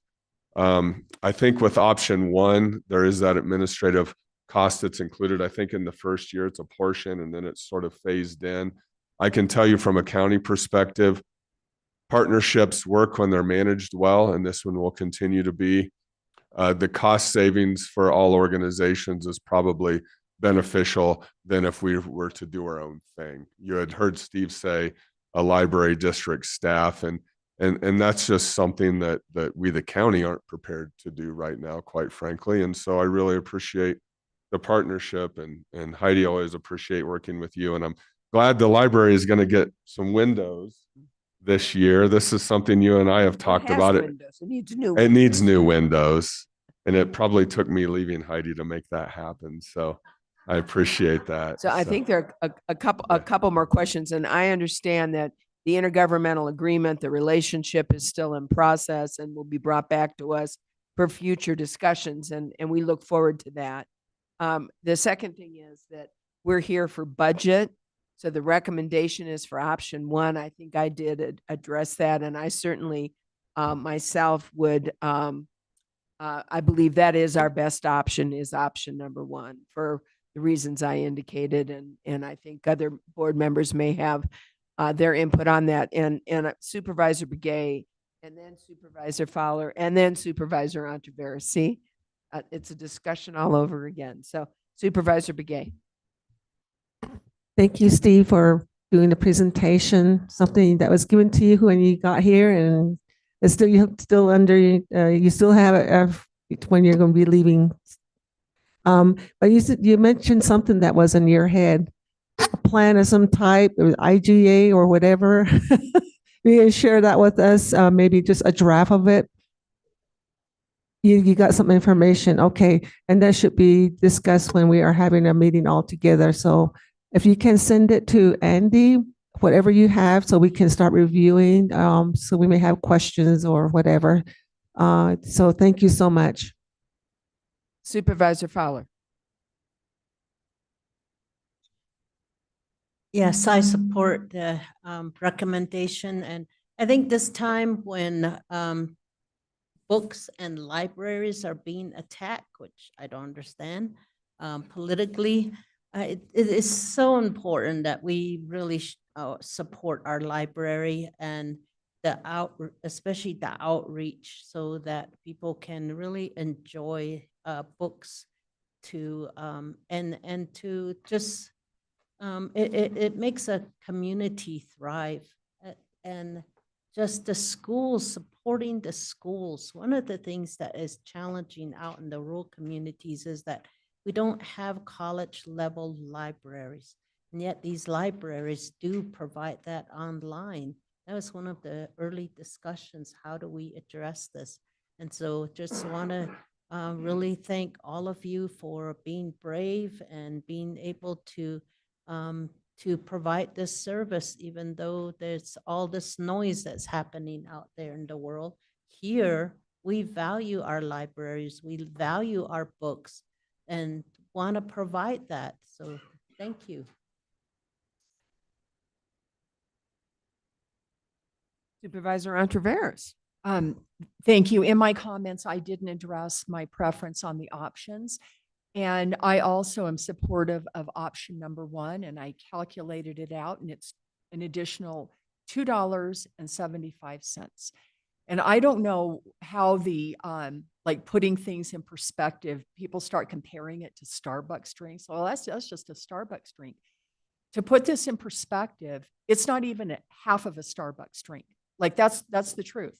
So, and this is a once a year thing. So I think it is a very, very small cost to help make the fund healthy and pay for half the bookmobile. Those were the two things that I liked. Is it keeps a healthy fund balance to keep the current bookmobile running until replacement and district reserves. So I'm happy to know that that's where those funds are going to be spent out. Thank you, Supervisor. Any other comments or questions? All right. Well, Linda, thank you. And for your staff, please extend a thank you to all of the libraries all across Coconino County, and for the rest of you that are here. Thank you so much for joining us here today. Really appreciate it. Appreciate what you do for Coconino County. Thank all of you too for your comments.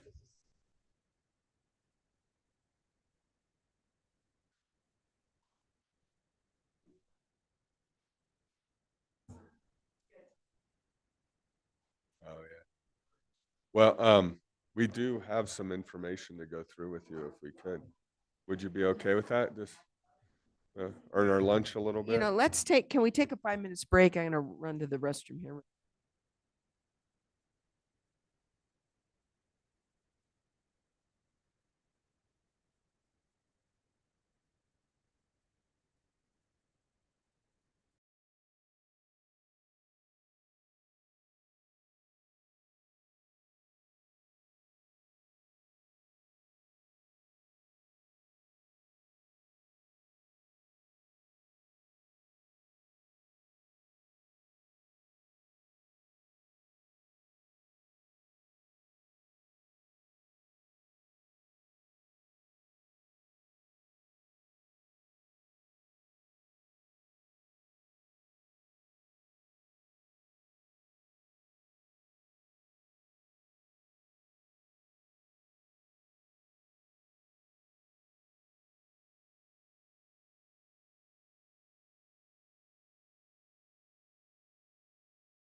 All right. There's supposed to be a very brief break.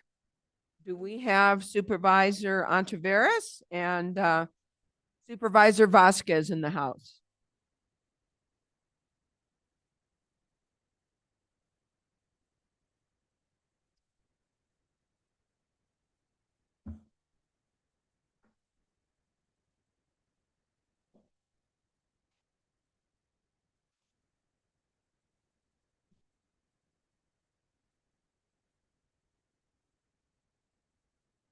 You see him?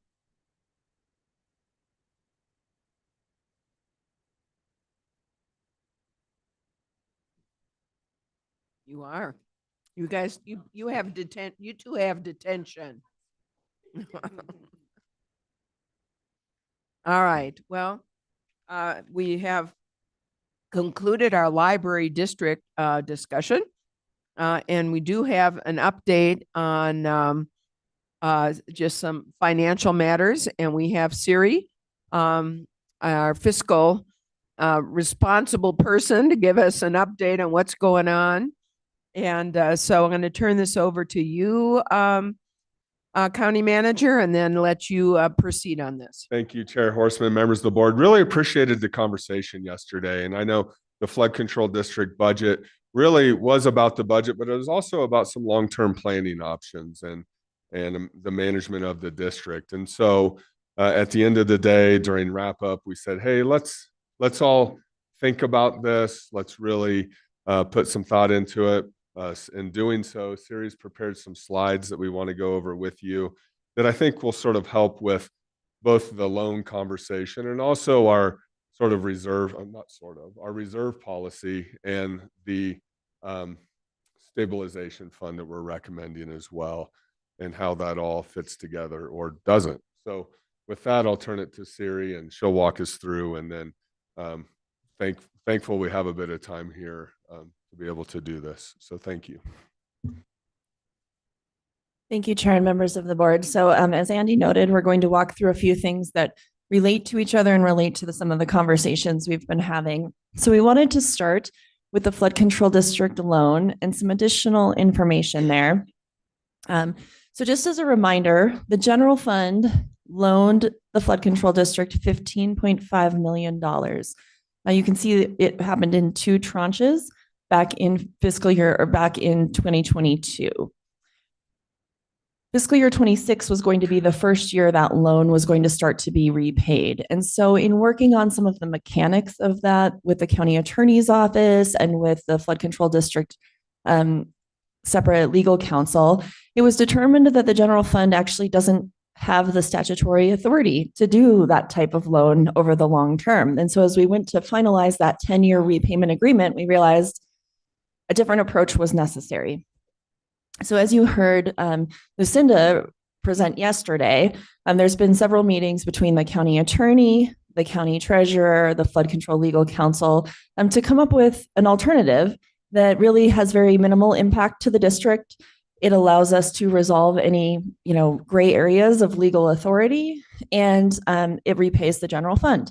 So for fiscal year 26, the proposal that was presented yesterday by the flood control district was for a full general fund repayment from the flood control district, again, resolving that second bullet point regarding statutory authority, and that the district would then turn around and borrow the equivalent dollars from the county treasurer where there is statutory authority and there are normal mechanisms in order for those types of loans to be made to districts. So the impact on that is that there is really no district impact. It just moves the loan from the general fund to the county treasurer. So that's on the flood control side. Then we're going to walk through what that looks like in terms of the county's finances, I guess, on the other side. So far, so good? Okay. Yeah, in other words, the county then will be repaid for the loan in the amount of 15.5 million plus whatever interest to the general fund. That is correct. Thank you. And so before, sure. Yes. When your team was putting together our annual budget this year for next year, was that $15 million loan included in there? Or was that is this something that's transpired since you put the budget together and this is something additional? Yes, so thank you, Chair, Vice Chair, members of the board. It's kind of like on social media where sometimes you can say it's complicated. And so I think the main takeaway as we go into the next ones is that there are three approaches really that we have to look at when we think of the finances of the county. We think of our balance sheet, we think of our budget forecast, and then we think of cash management. And when we're talking about a loan, in this case from the general fund, we're actually talking about the cash side of things. And I'm just going to walk through why that doesn't really impact the budget side of things. So that's what we're going to walk through. So accounting 101, everyone's favorite part. Assets equal liabilities plus equity. If any of you have ever taken kind of a general accounting class, or if you think of just a balance sheet, I'm sure everyone has looked at a balance sheet at some point in their life, right? Assets equal liabilities and equity. So first, assets. So types of assets are things like cash. That's what we're talking about with the flood control district loan, cash that we've loaned out. Other assets are listed there, but an important one also in red is a receivable. So when we loaned the flood control district the cash, we actually didn't change the asset side of our balance sheet at all. We had a receivable because we fully expected that loan was going to be repaid. Then there's liabilities, certain types of liabilities. Examples of this might be, we close our fiscal year. We've done a lot of projects with a particular vendor, but we haven't paid that vendor. So we have an accounts payable. We still have the cash because we haven't paid them, but it's a corresponding liability because we owe some money. So there's all sorts of assets and liabilities that really go into the equity conversation. And for counties, equity is fund balance. So you may recall when we were talking about what is available for budget resources, we started with fund balance. We didn't start with cash or receivables or payables. We started with fund balance. And then just a note is that I know everybody is dying to read our financial statements, but if you do, you'll notice that we have two sets. We have a modified accrual and a full accrual that we're required to report. So just a couple footnotes, but this helps interpret that. So if we move on to look at specifically the impact then on our balance sheet, we have the general fund balance sheet and the flood control balance sheet. So currently, focusing on that general fund, the part on the left first, currently we don't have any cash associated with this transaction on our books because we've given the cash away, but we've created a receivable. So you can see we have a receivable of $15.5 million. That's our total assets and that's our total fund balance. Once that loan is repaid, we will have assets of $15.5 million and fund balance of $15.5 million. It just changes the character of that from a loan to cash. When you look at the flood control side of things, they received cash from us, so they had the cash impact. They don't have a fund balance because they have a loan payable. So they have that liability. They're in the same position, having the cash or not having the cash, as in terms of their fund balance. Bless you. So when we change this to a treasurer loan, you can see their balance sheet will not change. It just changes that loan payable. Instead of saying loan payable, Coconino County General Fund, it will say loan payable, Coconino County Treasurer. Okay. So again, when we look at just kind of coming up with the budget, when we look at managing the finances for the county, and when we just look at kind of our day-to-day operations, the finance department has three areas of emphasis. Our audited financial position, that's the balance sheet we just talked about. Then as we're talking about what are our budgeted available resources, and I'll note that's a forecast of available resources in the budget. That's what we've been talking about. And then there's cash management, but all three are distinct and separate.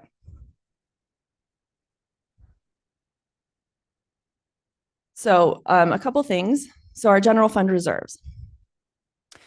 So on our general fund reserves, we have approximately $25 million, so 25% of our annual revenues. Please keep in mind that our operating budget for the general fund is approximately $100 million a year, meaning on a recurring basis, we receive $100 million of revenues, we allocate $100 million towards expenditures, we have a balanced budget. These reserves were one-time resources that had been accumulated over time. So it doesn't mean that every year we collect $100 million and we allocate $75 million.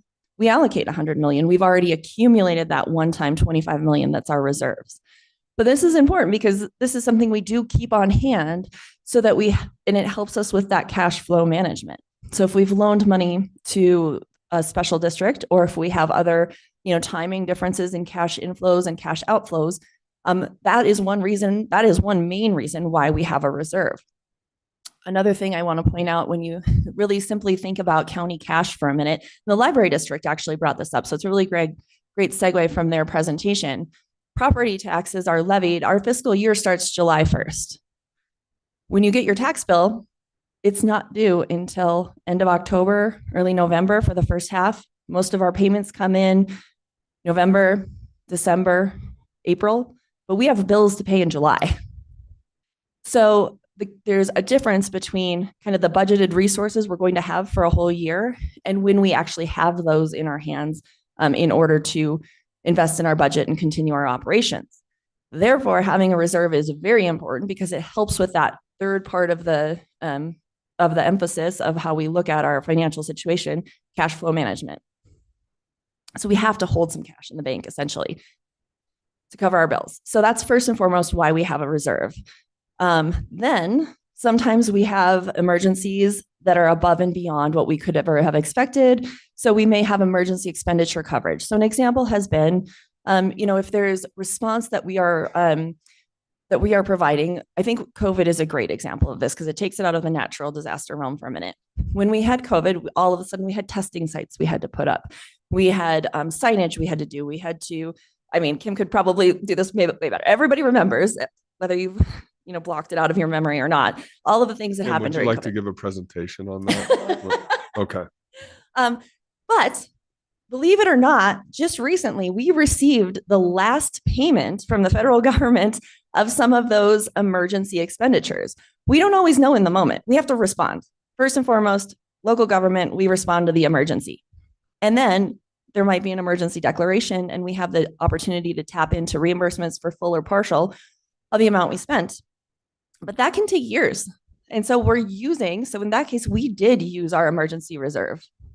We had outflows of cash that we were using it for. But at the end of the day, we were able to replenish those reserves because eventually we got them approved for federal and state funding. Okay, so that's why we have a reserve as well. But I'll note, and in bold, when we use it, we have to replenish it because it's one time. Again, it's not annually we're putting away 25 million. It's one time. We use it, we replenish it. We use it, we replenish it.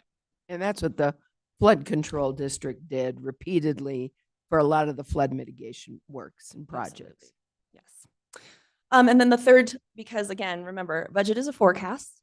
I think we do a really good job of coming up with a forecast, but there can be things that happen that are outside of our control. So much of our revenues are dependent on the economy. So if our sales tax revenue fall, below our forecast or things happen where we don't actually meet that revenue target that we believed that we had in the budget, that's another reason why there's reserves, because we don't want to be looking at and monitoring our revenue and saying, oh my gosh, we're not meeting our forecast. We have to lay people off tomorrow, right? That's the point of reserves, is to continue our services, continue our operations, and it gives us a little more time to do that evaluation of, is this a long-term change? Is this just something we need to maybe cover in the short term, replenish our reserves and move forward, when our revenues return to more normal levels. We see that in our revenues over time where they ebb and flow, just depending on the economy. So reserves are a really important part of that as well. But it's always a use it, replenish it, use it type model, and then replenish it. Let's end with replenish it. So that's where we are. We have a full reserve right now. We don't have to be doing any work to replenish it. Then we have the stability fund. Quite similar to the reserves, it's one-time resources. So we are not saying in the fiscal year 2026 budget that we have to reduce the budget in order to create a stability fund. What we're saying is that we have one-time resources at our disposal, that fund balance on our balance sheet, that rather than saying that's part of what we're investing right now in additional expenditures or spending for the county, we're going to hold that and kind of enhance our reserves. And the reason for that, so it's really for budget stability. We have so many more pieces of uncertainty than a normal year. If we think about potential loss or delays of federal funding, again, if we didn't have sufficient reserves to cover ourselves, we could be coming back saying we're not getting reimbursed for the federal government. Those, reimbursements are now 18 months out or 24 months out. So we need to make changes now. Instead, by having the stability fund, we could do very similar as far as cash flow. So that's not a use of the money, that's just covering the cash and just saying, okay, the cash is still coming. We're still getting our federal reimbursements, they're just delayed. So first and foremost, it also helps us with that cash management as well. Siri. Yeah. What if we don't get our federal reimbursements? Great. So that's number 2. So let's say then we don't. So that runway conversation that we've been having. So if we receive reductions in our federal funds, in our state funds, or if there's other like local economic impacts, again, because, tariffs and spending and, any kind of snowball effect that might have on our revenues, anything like that, that gives us a runway. So again, we don't. Just to make clear what runway Yes. means, Yes. we can then use we can then use this money to spend on the various programs that the federal money was lost on. Correct, Chair. Thank you. So yes, keeping in mind it's still one-time money. So to me, runway means more of kind of off-ramp. Number 3 also has off-ramp because we have more than we have about 15 million really of recurring federal revenues a year. So we can't continue those every single federal program if we lose the funds. But what we can do is say, well, this gives us a 3-month transition out of this program. Or it gives us a little more planning timeline to come back to you and say, well, now this is how much we've lost. So what are we, how are we going to reshuffle? What are our priorities with the resources we have? Because it may mean, let's take, you had emergency management this morning on the agenda. If we lose federal emergency management funding, are we going to not have emergency management? Or maybe are we going to have less emergency management and less of something else and, moving around the dollars we have? But rather than having to make that change tomorrow, the $15 million allows us to continue to pay the emergency management bills and keep our staff for emergency management in this example while we figure that out. Okay, so, and then the program off ramp. So we do have some programs where definitely if we lost the federal funding, the long-term outlook would be to end those programs. But again, rather than, notifying staff funding has been cut, you're completely off the books tomorrow. Again, it's that off-ramp conversation to give them time, to give the program time to phase out, to give the people who receive the services time. So it's really just a better planning mechanism for us right now in the face of all of the uncertainty that we have. It does not need to be replenished if it's used, but it's not available again if it's used. So again, we can't just pick up recurring federal programs forever because we have a stability fund. We can only transition. And then let's say, everything calms down. There's no actual federal impacts. We don't lose any money from the federal government. The economy stays healthy. 3 years from now, we still have a stability fund of $15 million. Well, the great news is that if we haven't spent it, at that point, we can look at investments in the budget, right? We can say, well, maybe this provides us the opportunity to invest in that facility or, to do more IT infrastructure projects or, whatever those one-time things are, because it's still one-time money, but it doesn't go away. And just to be clear, the stability fund, we could choose to add it for another fiscal year, or we could choose to not add it for another fiscal year. That's really up to the board as to whether we want to continue this one-time stability fund to have another one-time stability fund or another one-time stability fund, right? Correct, Chair. Yep, that's a great point. And if some of it's used, you could choose to replenish it, but you don't have to.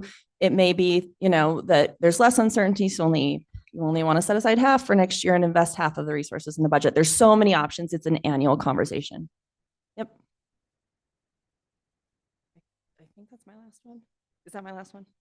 I have some extra, but I think that's the last one. Okay, so that's kind of all of the pieces together and kind of, hopefully that helps explain why, again, so if the flood control loan was repaid, it doesn't impact the budget. Because whether we, get it paid back this year, get it paid back slowly over a few years, again, that's more on the cash management side of things than it is on the budget management side of things.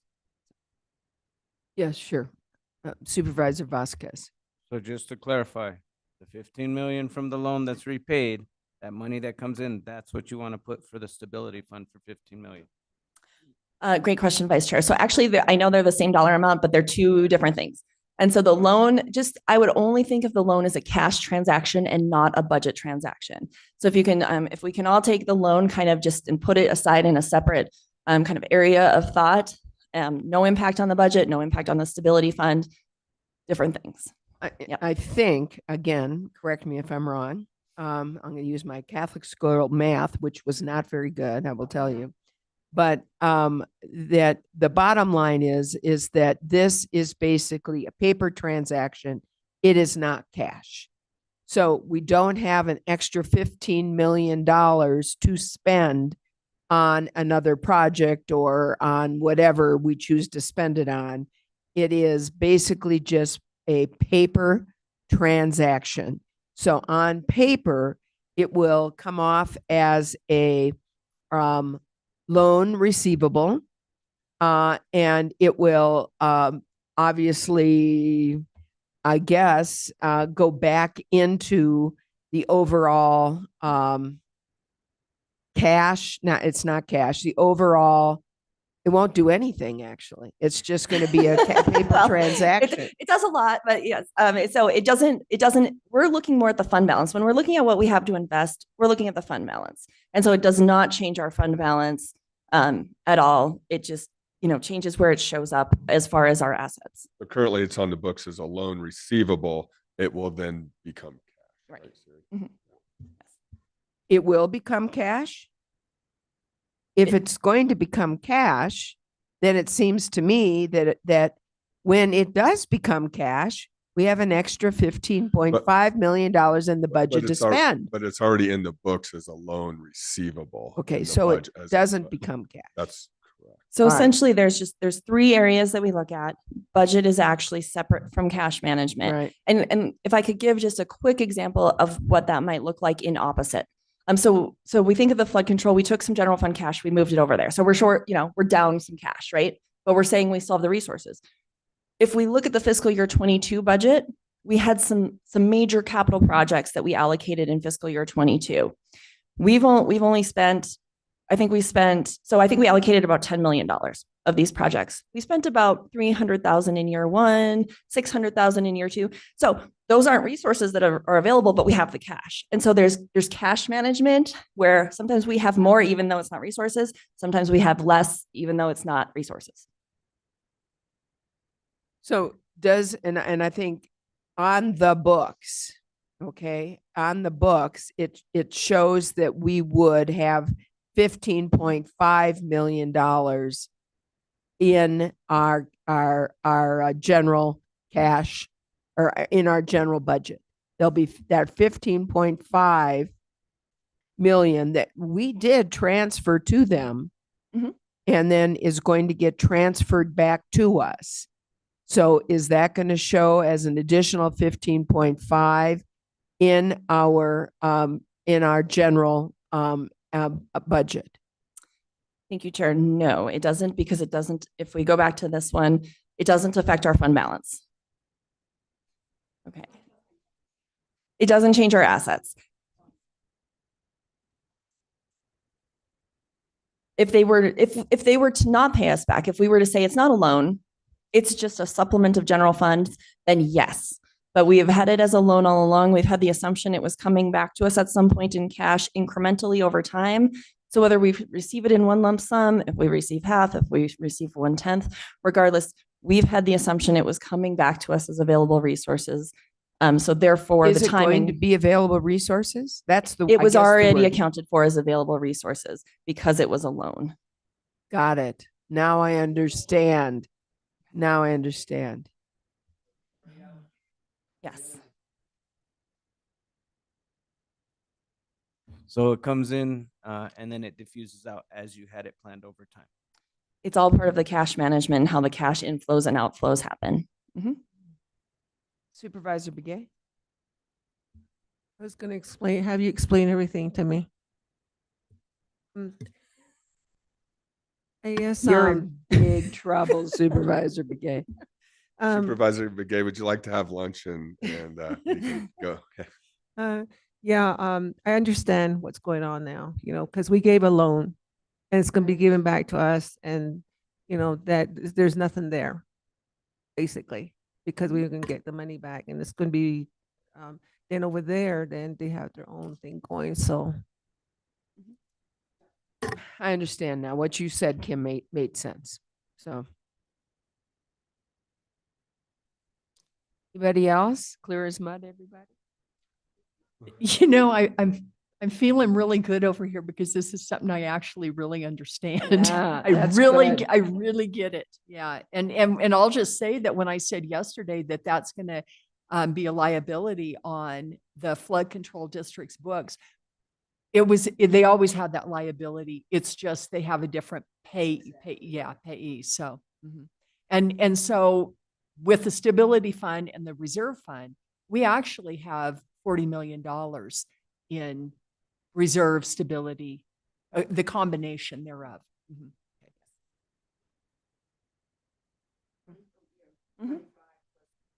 Yes, correct. All right.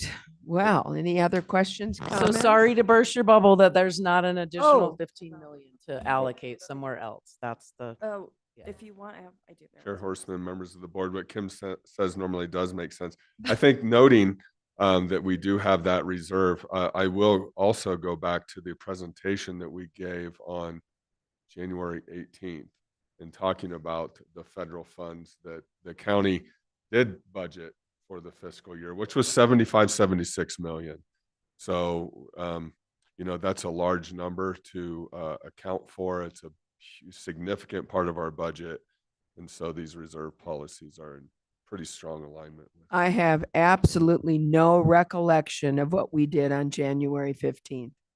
So, Yeah, so well, if in fact that's important, we probably need to recall it, but, yeah, it was a financial update, and you'll recall that the financial update that morning, we learned of threats of federal funding freezes, and so really structured that that part we got. conversation around that. And that number, the federal funding that the county had budgeted for the fiscal year, 76 million. So I just put that out there to sort of, as we're thinking about these numbers.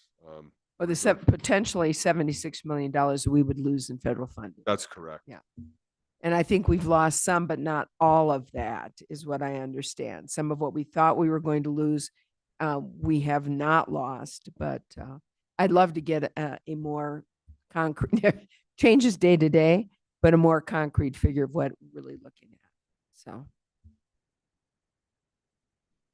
Supervisor Fowler, do you have a question?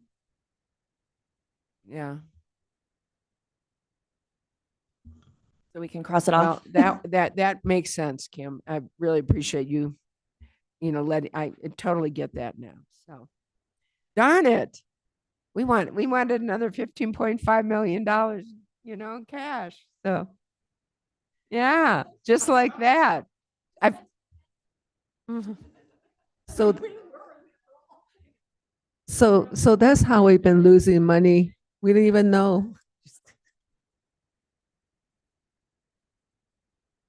We aren't losing money. No, but this is great. And by the way, the general fund reserve, which was, I think, incredible, fiscally responsible planning tool that we used. And then I think adding that additional 15 million stability fund under these uncertain times is just an example of how our county has, on a very proactive basis, tried to stabilize our budget through some very uncertain times. And this is in addition to the 10-year planning budget process where we already include a recessionary year in there. So, I think it should give a lot of confidence to the public on how we do work so hard in Siri and the county management and making sure that we are fiscally responsible and that we are able to hopefully, survive through some of the bad times. So again, thank you for that. And this makes a lot of sense. And I look forward to lunch. Thank you. Any other comments or questions? All right, then lunch. We'll see you back here, and I think it's at 1 o'clock. Is that 1 correct? o'clock, Parks and Recreation, Parks and Rec, our favorite topic. to Thank emergency you. management and to election. All right, thank you.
Good afternoon, all. It's great to see you all. And we have one of our favorite topics, Parks and Recreation Department, who are here today to meet with us on continuation of our budget meetings. And we have the full board present, which is always a good sign.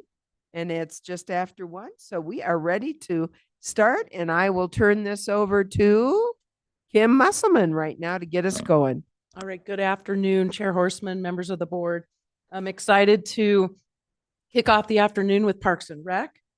Just want to say a couple things. Obviously, we all love our Parks and Rec, and we certainly are very proud of the department that they are and the things that they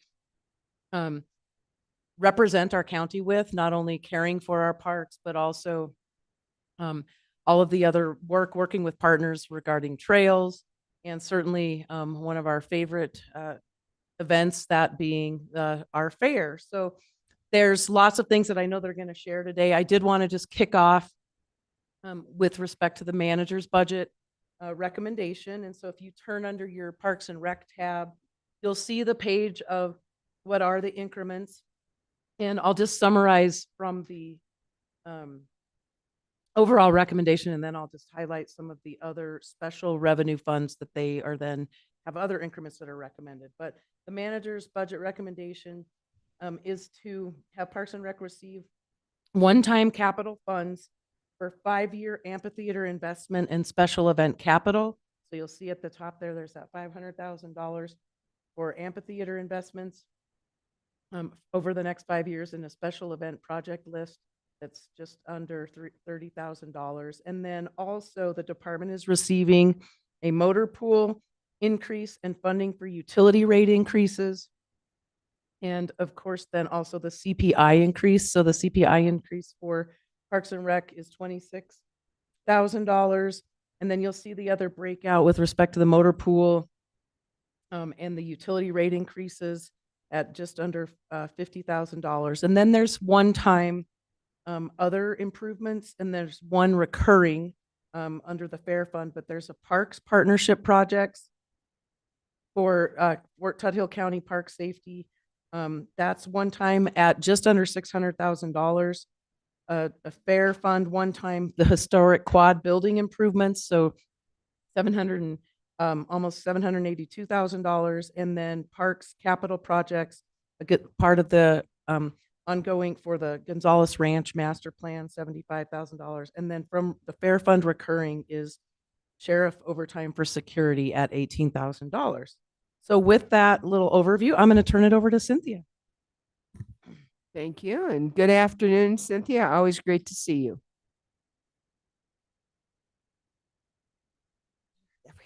All right, Madam Chair, members of the board, it's a pleasure to be here this afternoon. Along with my colleagues from the Parks and Rec Department, we have Assistant Director Liz Krug here. We have Robert Morrison, our Operations and Construction Manager. Shayla Gunn is our Recreation and Fair Manager. And the newest member of our management team, Jessica Bahari, as our Administrative Manager. Welcome. And then here's the rest of the gang. Picture taken from the county fair this past year. And this is one of my favorite pictures of the past year. Organizationally, this is how we're structured. We have 4 main areas of focus, and one being administration, operations and maintenance, recreation and events or programs and services. We interchange that. And then natural resources. We are 18 and a half equivalent full-time people, but that amounts to 20 individuals in our department. There are 3 of our staff that are at 3/4 time at Louise-Yellowman County Park. That's their focus. And then we have 1 staff, our urban wildlife planner, that we creatively share with community development. So Jessica Simmons is 1/4 time with Parks and Recreation and 1/4 time with community development. We're also very fortunate to have a Parks and Recreation Commission that acts as an advisory to this board and also provides great input and feedback to our department. And we also are very fortunate to have our nonprofit arm of the Friends of Coconino County Parks. I will note, back to the Parks and Recreation Commission, I'd like to take this opportunity to say that we have several vacancies, and this is one of the lowest populated commissions for the Parks and Recreation Commission that I've experienced in my time. So I plant that seed, and I'll move on with our budget presentation. Yes, we will definitely try to get to that because, quite frankly, Parks and Recreation is probably one of the more fun commissions to be on. And I see we do have some vacancies we need to make sure we get filled. And Madam Chair, to that point, we are also planning on doing some of our own promotions through social media. I mean, there's work that we have to do in terms of letting people know that those vacancies are available. I'd like to now move on to accomplishments for 2024. This is not the entire list, but these are the things that we are most proud of.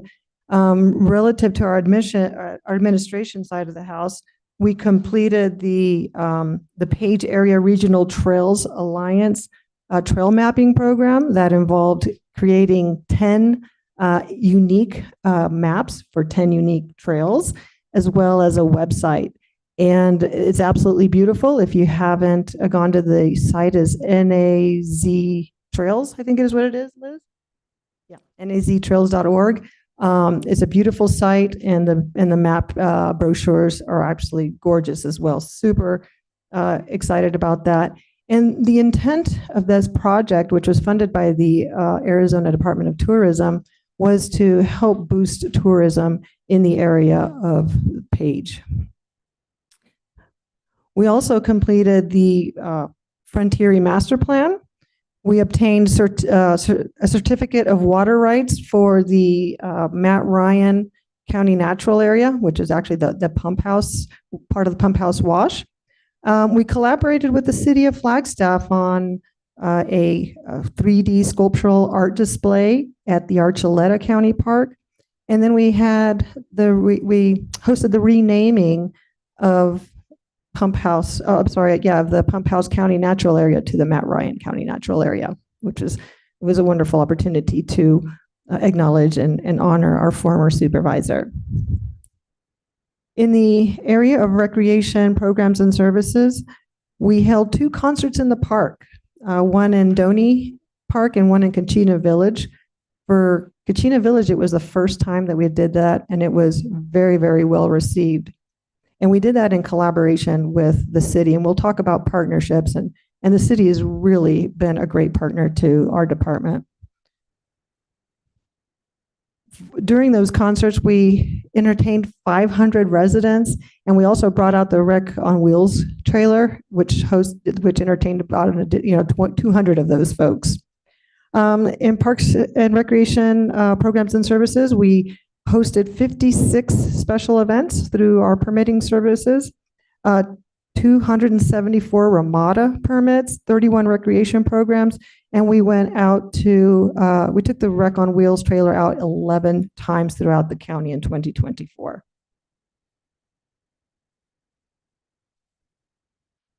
Relative to the county fair, we were very proud of hosting the 75th county fair, if you can believe that, 3/4 of a century.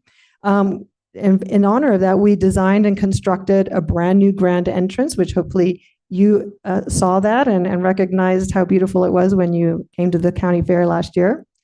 We also we partnered with sustainability and did a recycling diversion program that diverted about 1.37 tons of material, which represents about 9% of the trash collected at the fair. It doesn't sound like a lot, but it was a huge, huge effort. We also entertained the first cash-only parking payment system.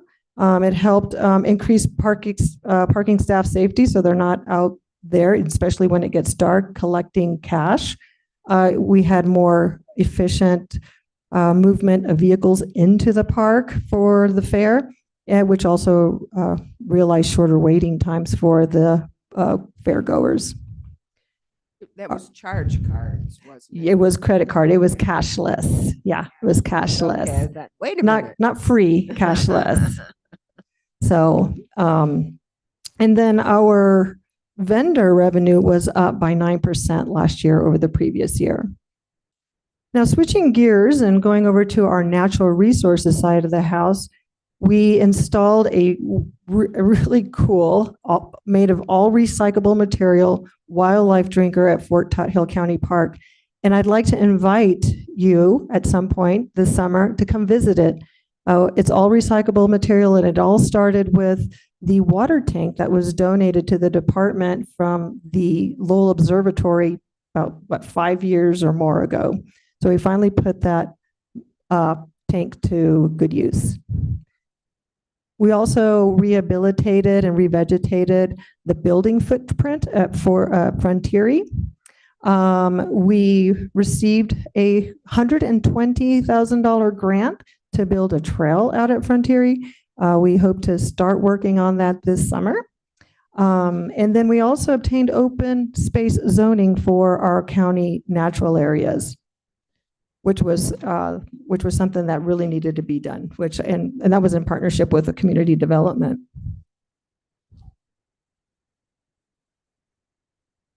Oh, there we go. All right. In terms of our operations and maintenance division, they completed $157,000 of one-time funding projects for the amphitheater. We also completed an improved access point to one of our ramadas that had kind of a weird entry. And so that is much improved and also has a gate to it. We find that sometimes we need to close that off. And so now we're able to do that with a very actually beautiful and artistic looking metal gate. And we also installed a vehicle barrier around certain parts of Fort Tuthill to avoid damage to some of our natural spaces. And then we also, very importantly, completed the demolition of the Frontieri buildings. All right, now I'd like to move on to some of our creative solutions and our partnerships, of which we have many. I'll highlight some on the slides, but some that you won't see on the slides, but are also very critical to our department, is the City of Flagstaff, as I previously mentioned.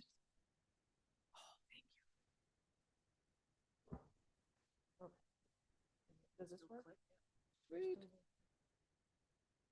Let's see how this works. And there we go. All right, but before we get into the Friends of Coconino County Parks, I want to note again, City of Flagstaff is a tremendous partner of ours. We've worked on those concerts in the park that we provided at Doney Park and Kachina Village. That was in partnership with the City of Flagstaff and their Concert in the Park series. We've been working with them on the Elks Lodge Trail, trying to formalize the social trail system. And also that sculptural art program at Archuleta County Park, that is also in partnership with the city. So another great partner. The Forest Service, of course, is a great partner of ours. Arizona Game and Fish. NAU, we've been working with them on planting milk weeds for the monarch habitat. And then also other county departments. We work very closely with Public Works, with facilities, with Health and Human Services, with finance, and IT. So we have a lot of partners that we work with internally as well. But one of the partnerships and creative solutions that we wanted to highlight during this presentation is that of the Friends of Coconino County Parks. We received, they applied for and received a $140,000 grant to help make improvements to Fort Tuthill. And what we're going to see with those improvements are a ramada over at the bike park trailhead. They're going to add 4 new picnic areas. We're going to make improvements to the Posse Arena, add some interpretive signage, take that storybook path concept from the Archuleta County Park, bring it to Fort Tuthill, as well as putting the park into the park with some playgrounds and some musical instruments that are very popular today. Now, the important thing about this, it helps us begin to implement aspects of the Fort Tuthill County Park Master Plan that you recently approved.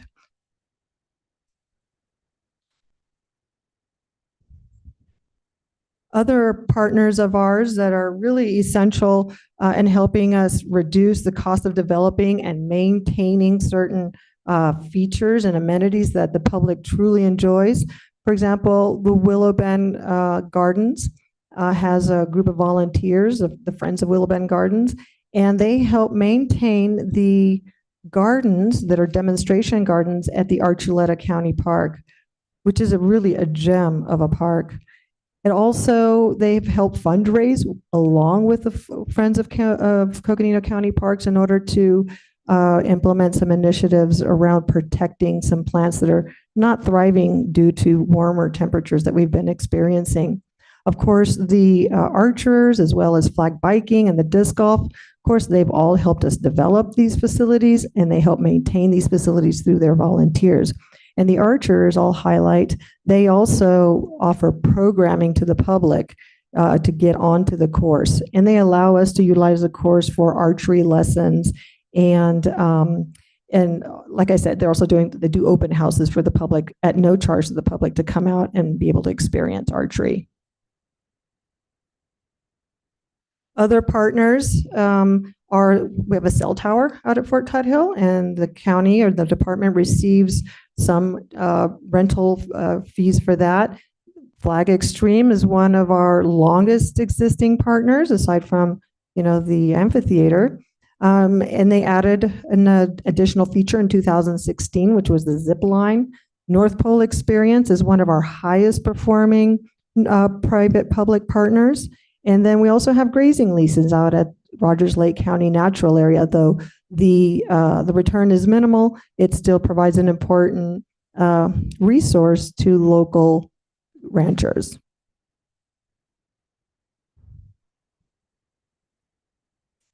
Other partners are the campground. We used to be Vista. You might have been familiar with Vista and Resource Management. The new partner that the contract's been assigned to is Explore Us. And Explore Us is very interested in exploring the improvements at the campground that we've so been longing for and been hearing about. Improvements such as restrooms, perhaps a shower facility, maybe even some cabins. Flagstaff Snow Park is another partner of ours that really helps with the winter snow play around here. It helps siphon a lot of the folks coming up from the valley, gets them off the freeway out of the Flagstaff area into Fort Tuthill, and kind of helps disperse a little bit of that snow play tourism. And then the Pepsi Amphitheater, which you've heard quite a bit about recently. So our department got together. It was an all-staff effort, and we talked about what our strengths, weaknesses, opportunities, and threats are. And this is what we came up with. We felt that our strengths were our team. We are a very passionate, creative, and resourceful group of people. I'll say, you've heard me say it before, I'll say it again. We are small, but we are mighty. We have very unique recreational opportunities that are created because of some of our partnerships, and we were also able to bring recreation to communities like Williams and Tuba City, and in outlying areas like Doney Park and Kachina Village. The county fair, we feel, is a strength of ours. Not a lot of counties even have parks departments, but less yet put on the county fair like we do.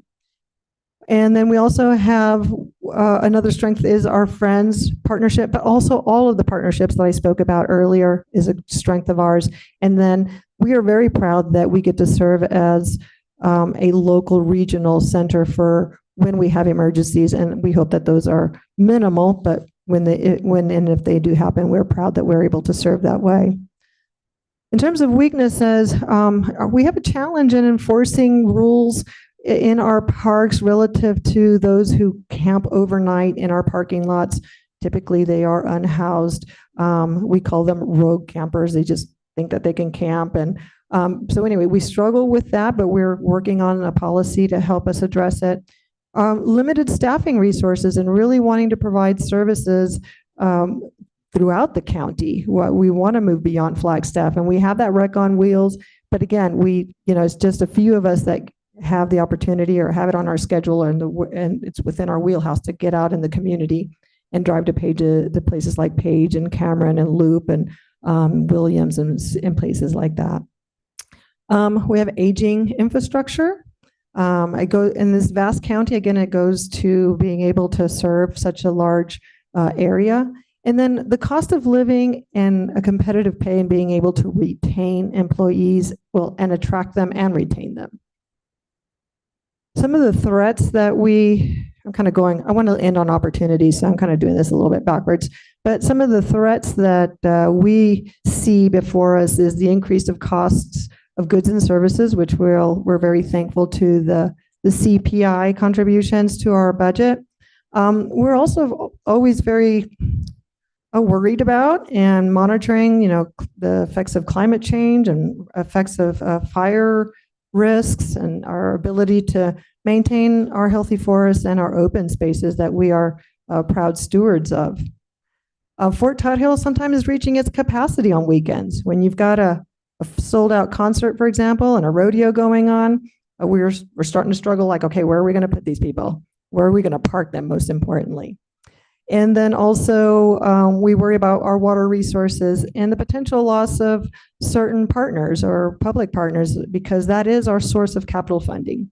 And so when we lose public-private partners, we lose the ability to do special projects for the county. Now, well, like I said, I want to end on a positive. The opportunities that we see are recruitment partnerships with NAU and CCC, not only through NAU's Parks and Recreation program, but they also have a park ranger program and their forestry program. So we'd like to explore those a little further. We're very excited about the potential that the Frontier property presents to the county, as well as the potential of the Gonzalez Ranch acquisition, which is still in play. It's playing out slowly, but it's still in play.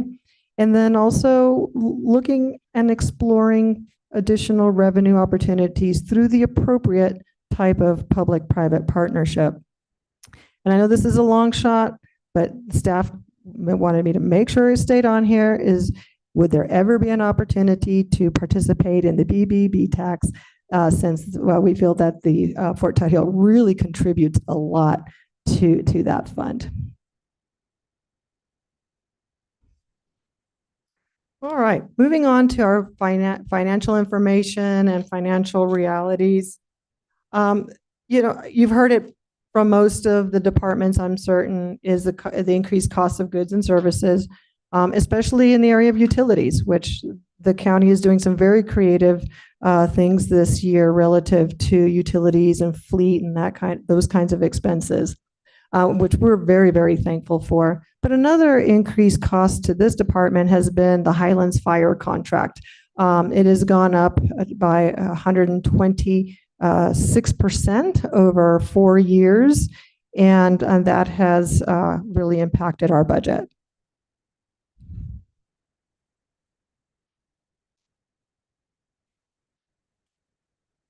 And just as an example of, if we look at FY24, and we had an operational budget of nearly $4.5 million, and 44% of that budget was already allocated for utilities. Okay, we ended up expending 55% of that budget on actual cost of utilities, and sometimes that depends on weather and how much water we have to put down on lawns and whatnot. Not that we have many, but it does impact that.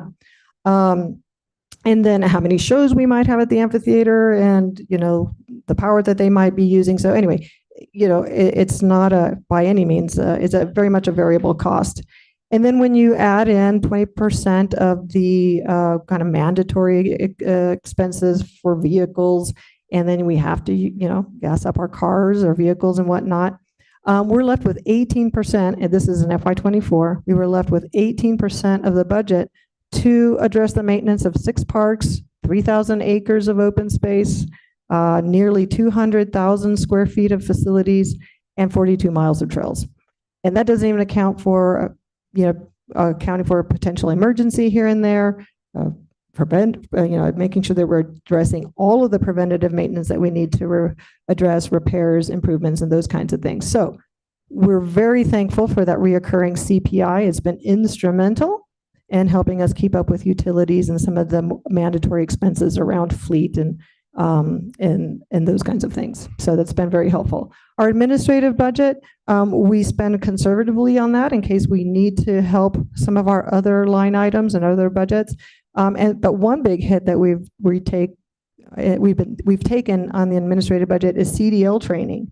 That is up to over $5,000 now. And a lot of our operations and maintenance staff obtain CDLs to help with some of the heavy equipment that we use, the water truck that we have. And they also help with the snow removal around the park.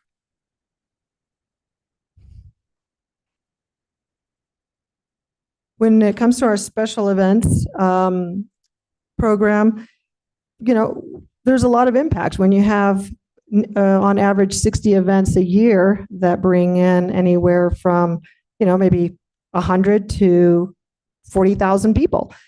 There's a lot of damage and natural deterioration of facilities that comes with that. It's just part of doing that business. And we charge for rental fees. We charge for impact fees. If you rent equipment from us, there's a cost to that as well.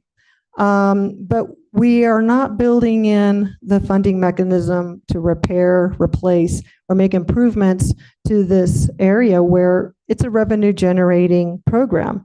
And so what we need to focus on is how do we create a plan to reinvest in these revenue generating programs so that we can continue to provide that service at the highest quality that we would like to. And, here's a list. I won't go through it all, but here's a list of some of the things that we're beginning to face the need to expend on.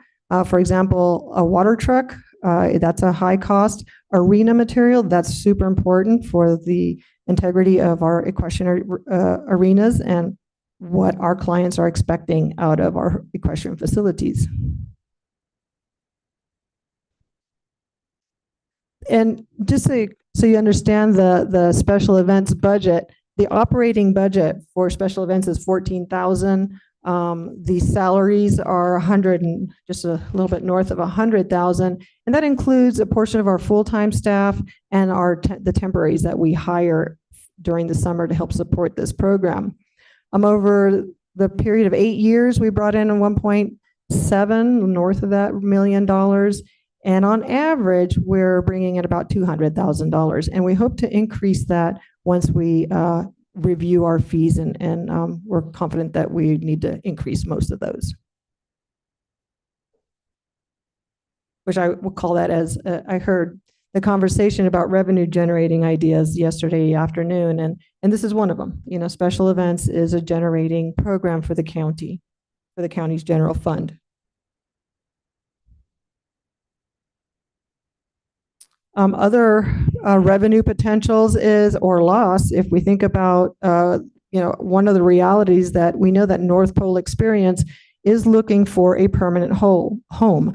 North Pole Experience is that partner that creates the Santa's Grotto at Fort Todd Hill in the big barn in the commercial building every year. They install it. It's on display. It's, literally Disney level quality.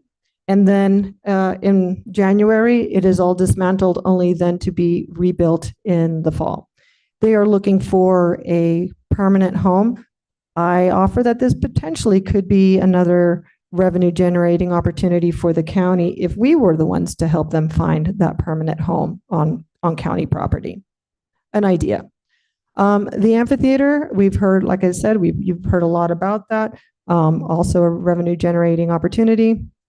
If we expand the capacity, of course, we'll have to bring in those restrooms to help with the capacity. So those would be two priorities if we want to focus on, and we do, on revenue enhancements relative to the amphitheater. When it comes to the county fair, same story, increased cost of goods, entertainment costs more these days, arts professionals, outside services, minimum wage has gone up. And we rely on like 50 event staff. We're hiring 50 additional staff for that 4-day event. And it's a yeoman's lift, really, to hire all 50 people. And that's one of the areas where HR really helps out and is a great partner with us. And there's an example of some of the things that we rely on that staff: ticket sales, parking, trash services, all of that.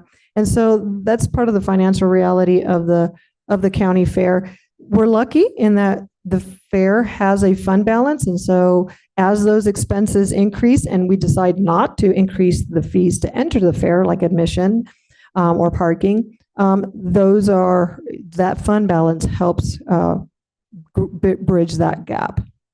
So it is not a burden to the general fund. I wanted to spend a little time talking about our philosophy with our special funds. You've heard about the public-private partnership special fund. The county fair is a special fund. It also has a fund balance. We have our certificates of participation, which is a one-time dollar amount that came to the department years ago, well before my time. And but it had been part of this department. And then we rolled in what little was left of the County Parks and Open Space Initiative into this particular fund. And then the general fund. So we have in the back of our minds a philosophy that we utilize when we look at projects and how we fund them. So the public-private partnerships, philosophically and traditionally, have been used to make improvements to Fort Tuthill County Park, improvements that enhance the visitor experience and on occasion address maintenance and operational needs. For example, it helped build out the parking lots, or not build out, but improve the parking lots. The restroom facility was also part of this funding. The county fair, that fund balance, well, we try to expend on things that will benefit the county fair, like the facilities, if we need new equipment, such as ticket booths. And also, we always want to retain a certain fund balance in case there's a year where we don't break even on the fair and we need to tap into those reserves. The certificates of participation dollars, we have dollars that we have collected through conservation easements have gone into this fund, but also the original amount, which I think was about 3 million back in the day, was put in there to help bring in sewer to Fort Tuthill and make some of those infrastructural improvements. And so we have been utilizing this fund for sewer and also for acquisition. So, for example, the Glancy property that we purchased, Pump House Wash, that in the Mount Ryan County Natural Area, we use that funding source for that. And the general fund, we make requests to the general fund when we feel that the request has to do with things that those dollars are going into the general fund. For example, the amphitheater, those revenues go into the general fund. So we would make that ask of the general fund to help support those investments. The special events program, those dollars go into the general fund. And so we would then request that the general fund make dollars to invest in those programs or those needs. So I wanted to share with you a little bit of how we think about it. We have deviated here and there of this philosophy, but we try to stick to it.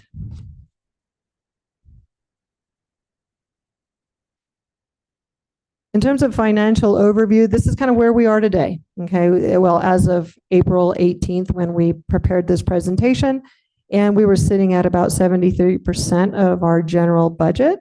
And at the time, there was a little less than 30% left, and we are beginning our event season. So there's usually a lot of expenses that come at the start of the summer, our busy season. We see a lot of repairs that need to be made. We find our water leaks. It's kind of like a game of whack-a-mole out there when it comes to water leaks. And then also, just making sure that we have enough money to cover any sort of bridge gaps that we need to, any gaps that we need to bridge. Relative to the fair fund, as we would expect, we're almost 100% expended on that fund, but we always need to, at this time of year, need to have a little funding left in there because this is when we print the fair book, we begin some of our marketing, and we begin to purchase some of the supplies.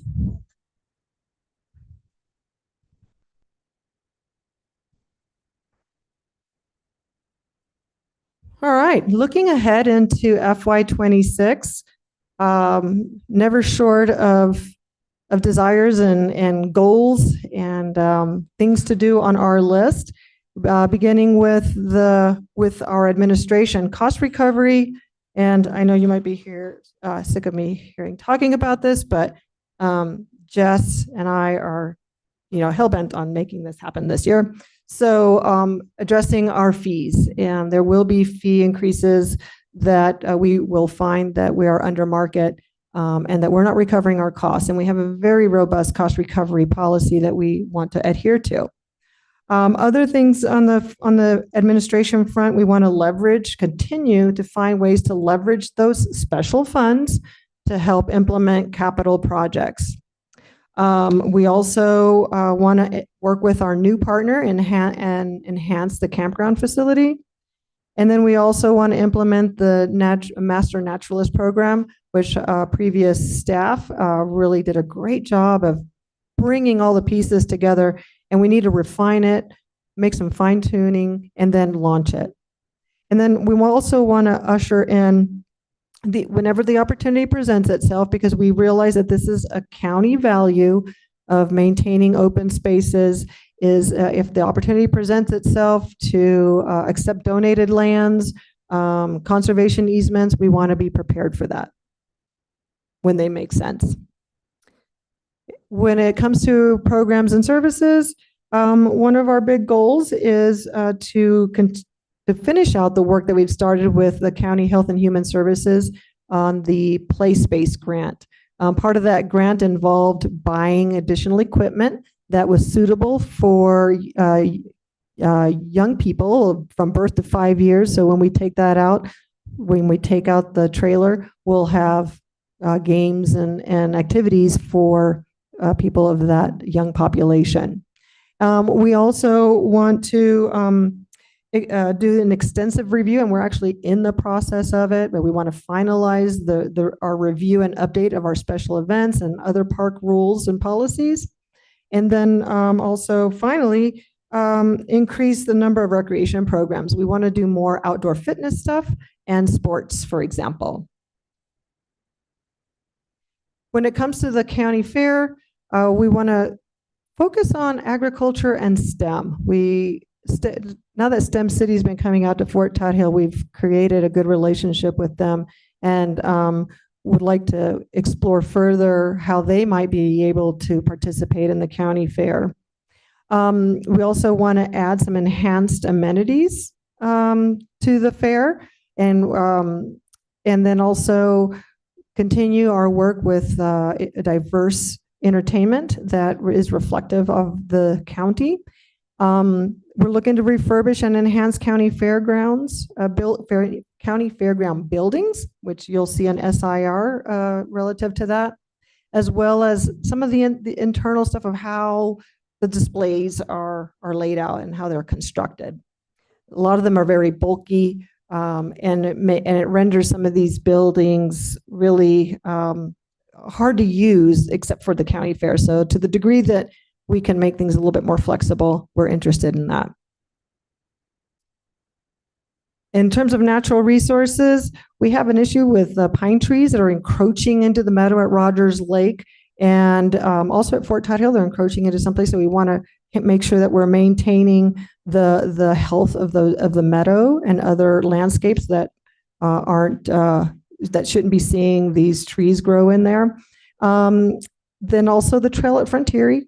We were looking to build that out, as well as a ramada, and we're wanting to finalize this year the update to the land management plan for Rogers Lake County Natural Area. We want to continue doing the good work that we've been doing on the Elks Lodge Trail, and then also pursue funding for needed prescribed burns at Fort Todd Hill and Rogers Lake County Natural Area. Relative to operations and maintenance, We look to build out a restroom, a second hard-structured flushing restroom at Fort Todd Hill. Hard to believe that we're talking about that, but we need to. It's going to be Rob's legacy for the department. One of many, one of many. And then also, if we can get around the corner with the Army Corps of Engineers, really begin to implement the new water and sewer lines around the quad. We want to add solar lighting to the parking lots at Fort Todd Hill. That is a major concern. It is pitch dark there at night when you're coming out from a concert or something. And then we also want to continue the work of establishing electric meters so that we have a clear understanding of how much electric is being used at certain peak points of Fort Todd Hill specifically. And then also installing a Ramada. We expect to have that done here by early part of FY26. And then looking ahead, I mean, basically, well, not looking ahead, but the outlook for FY26 is that, you know, we have high costs in fire district, with utilities and CDL costs. But again, I'll reiterate that the CPI increase has been indispensable and will continue to be. So we're super thankful to finance for that creative, and facilities for the work that they've done behind that. We'll continue to evaluate and plan for investing in revenue generating programs. And you know, one that I've talked about before, and I'll plant that seed, however popular or unpopular, but you know, a lot of regional parks and I look at Maricopa, for example, Shayla's former employer, Maricopa County Parks, where they actually charge to come into regional parks per car. And we have car counts. I should have come prepared with that number, but I'm not, but I can share that with you. You know, something to think about, a charging per car. And then there are ways that you can take care of locals and things like that. But anyway, a seed, considered a seed planted. And then also, we want to use our you know, the overview, or basically the takeaway, is that, you know, we rely on our public partners as our only capital funding source. We don't want to ask the general fund if we don't have to, and so we rely on those. And in losing MPX, that would be a significant hit to that funding source for us. But then, in conclusion, you know, we approach our budget management conservatively. We are creative. I feel like we're very resourceful. We have the ability to adapt to challenges. And our foundation, I mean, our commitment, we do that because our commitment is to provide safe and enjoyable public spaces. We want people to have access to recreation programs, even if we have to drive to them. And we also want to maintain our assets, and we want to protect them. And we also, when we think about improvements and growth, it has to be incremental and strategic, and obviously worth it, and something that we can manage. And that is my presentation. Thank you. You know, I know probably there's gonna be a lot of comments and questions, but before we get started, you know, I would love to get, and I don't know if it's today or later, but an overview on where we are on the frontier of property, and also you know, Rogers Lake, you know, the trailheads, et cetera. Just an update, because it's been a while since we've received the information, and I'd love to know where you are. I didn't know the building was down, for example. Oh, goodness, yeah. So, So the yeah. building came down last August. And yeah, we rehabilitated the ground, added some seed mix and that sort of thing. We cleared an area for a future natural parking lot. We've moved the gate. Remember, the gate was kind of way back in. We're moving the gate out to Woody Mountain Road. And we applied for and have been noticed that we're positioned to receive a $120,000 trails grant. That trails grant is not only just the construction of the trail, it also involves a small Ramada with magnificent views of the peaks, and then also some interpretive signage. That's what the 120 will get us. And we're just finalizing, the grant is being reviewed by the State Historic Office of the State Historic Office of Preservation and the Arizona State Museum or something. Yeah. Cultural Museum. Yeah. So anyway, that is all getting reviewed by those agencies. And as soon as they're done, it moves back over to state parks for final approval. Great. Thank you. And again, it'd be great just to get updates every now and then. Just very exciting what's going on out there. So We'll endeavor to do that. And I know I have a bunch of comments, but I'm going to wait. I'm going to take it. Other questions? Supervisor Ontiveros. Thank you, Chair. Thanks for the presentation. I tell you, I really do love this park. And for those that don't know, I think you do. I did probably about a 2-hour tour with Director Brian Blue and went to literally everything that you had mentioned except for the wildlife drinker. We didn't hit that. So that's going to give me another reason to come out and take a look at that. And I'm really glad that I did that. Anyway, the questions that I have, you had mentioned at the beginning that you hope to tap into the Flagstaff's BBB tax. I would love to tap into that too. How do you reasonably see that happening? Has there been any, let me start with this. Has there been any any communication, or is this just? No, that's just pure wish list. Okay. Yeah.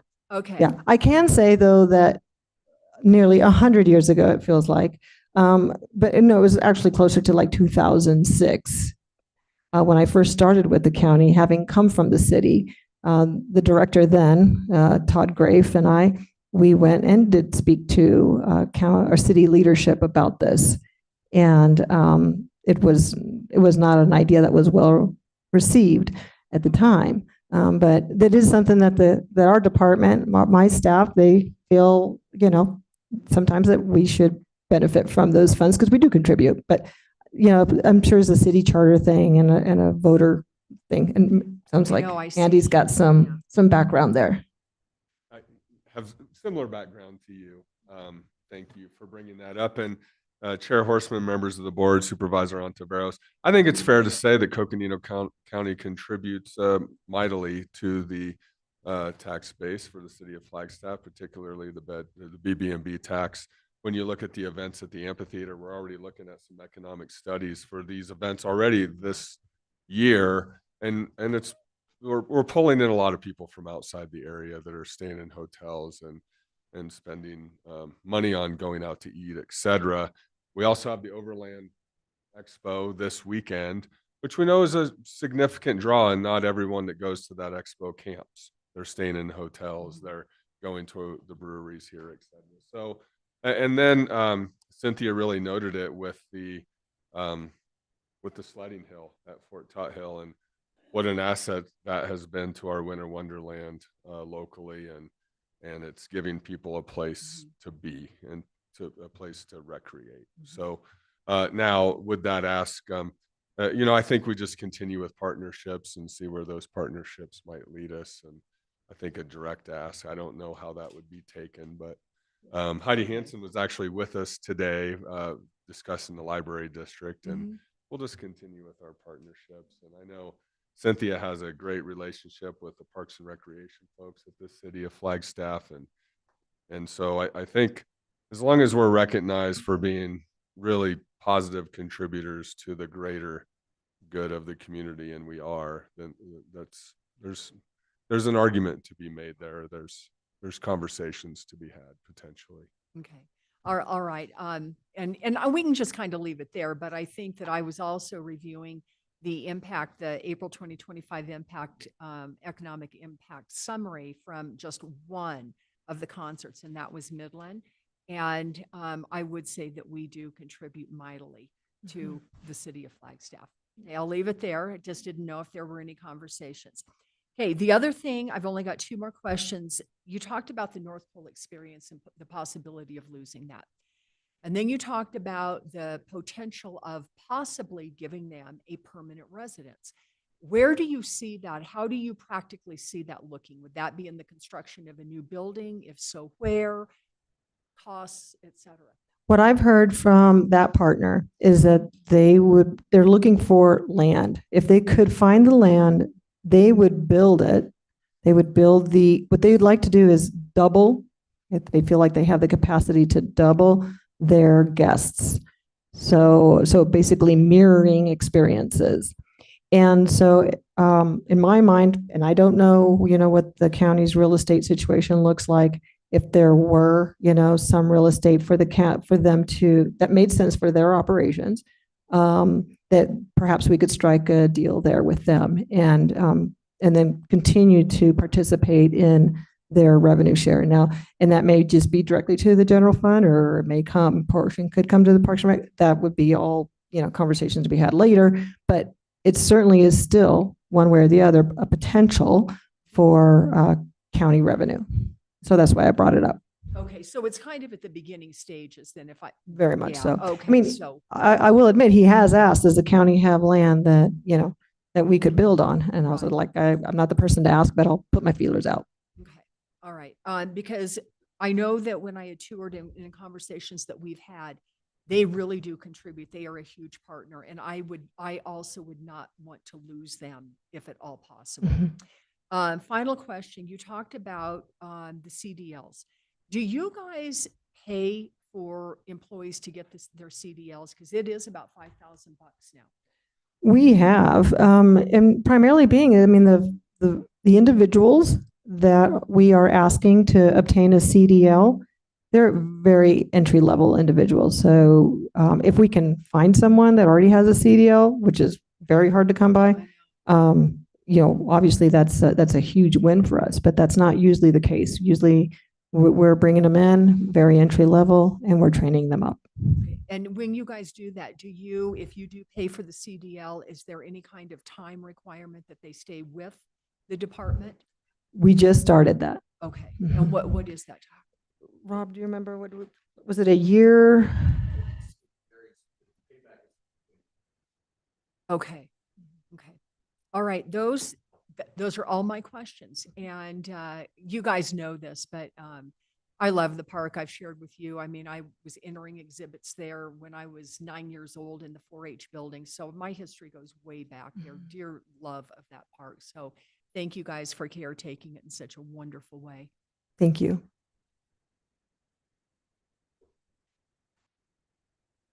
Supervisor Vasquez. Yes, thank you for the presentation. It's always cool to see about all the different parks in our system and that your team manages. First off, I'd like to say thank you for your team for doing all the great stuff with the parks. Fair is always a fun place to be, and that takes a lot of coordination. Plus these revenue generating partnerships, the amphitheater and like the bike park and all that kind of stuff. That's, I really encouraged by those opportunities and just want to encourage you to look for those kind of partnerships and opportunities where we can generate revenue for the county to help with operations and help with maintenance of our facilities, because we have some really cool facilities on those parks, especially Fort Tut Hill. Yeah. And I'm always going to put in my plug, we need a soccer complex on county land. That would be a revenue generating fields. So just saying, had to put my 2 cents in. Always appreciate that. And I did not realize that had some vacancies for commissioners, so we'll be working on that to get that filled ASAP. Okay.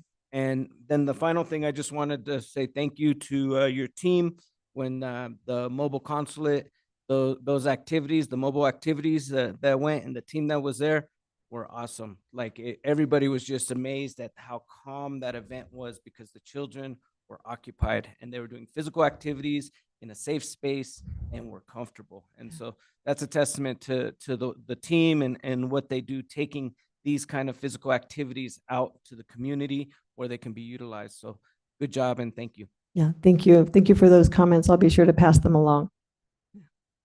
Any other comments? Supervisor Begay? Supervisor, did you want? No. Supervisor Fowler. Yeah, thank you.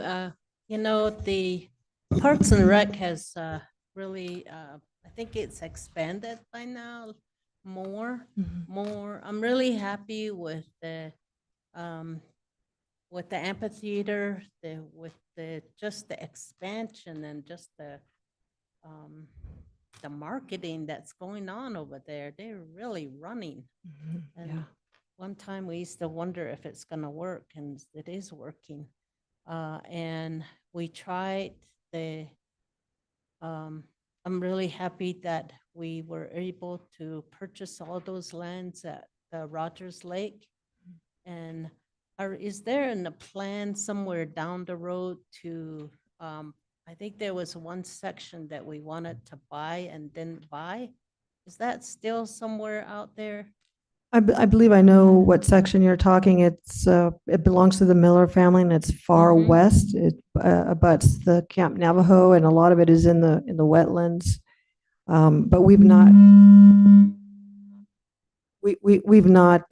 resurrected those conversations.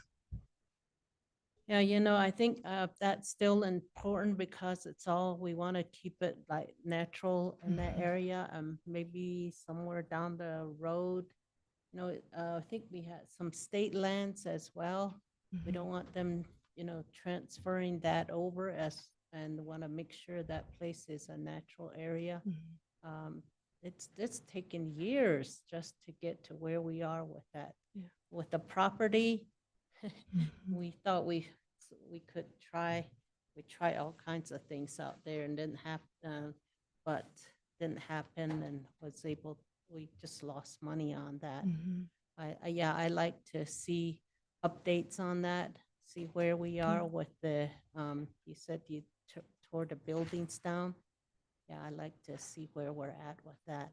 And then Fort Dot Hill, there's always so much to do there. I don't know, the infrastructure's been very expensive, the water lines, just the campgrounds. I mean, there's just been so much improvement. And then purchasing the state land and putting those trails in there, I think that's really been really great. And then that's enabled for us to do more private public partnership there. But then there's the rest of the county. I know.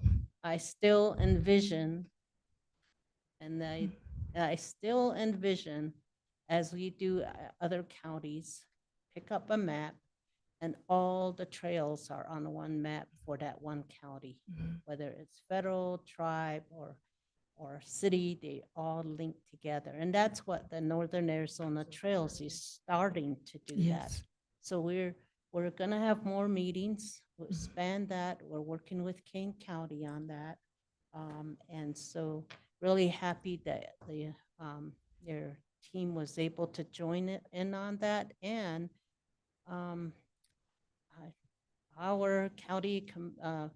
our commissioner, Steve Montgrain, is just amazing. He's just just really wanting to do a lot out there. And there's very dedicated community partners that are there. So I just want to make sure that we continue that. And so I think that would be really great. And there's other opportunities throughout the rest of the counties for that. There's a lot of great trails that are not part of this. Our portfolio when it comes to county parks and recreation. Yeah. So, but you're doing a great job with the small and mighty. I mean, we can only do so much.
No.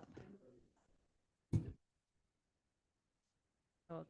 Okay. So even though, so our entertainment sends out the reports and tells us the economic benefit of all their shows. And yeah, it's seasonal, but that is revenue for the city. And I think it's somehow, if we can write if they would allow us to do a grant, that would be great. They'll get more money and everybody benefits, the residents of the city of Flagstaff. It would really be very beneficial. And then maybe somewhere in here, the working with NAU might be really good. So with NAU and their outdoor recreation and those degree programs that are there, if we can maybe work with them and have them do their maybe their practicum with us, that might be of help. I know that the students, they can come up with really great programs or the studies that need to be done. The other one is their VESTA program. And I don't know if, you and I tried to work on that, and this didn't, well, it kind of worked out. One of them kind of worked out. The other one didn't work out. But maybe we need to try that again. So just an idea. And then I think that a lot of it is you do have a lot of strength. I think there's a lot of ideas. Part of it is that we just need to just keep on looking forward and taking care of these infrastructures. That is our main issue, is been infrastructure. Somebody said there should be more horse events there. We can't have horse events. We don't have the infrastructure. That's the reason why we couldn't keep the the county horse races, even though we tried to hang on to it as much as long as we could. So anyway, thank you and appreciate your report. And thank you to all the staff. And thank you, Supervisor Fowler. Really appreciate your thoughts and your comments. And on the topic of trails, we did meet yesterday, as a matter of fact, with John Stoltensall and are beginning those conversations of a bigger picture for the county, recreation and trail wise anyway. So, but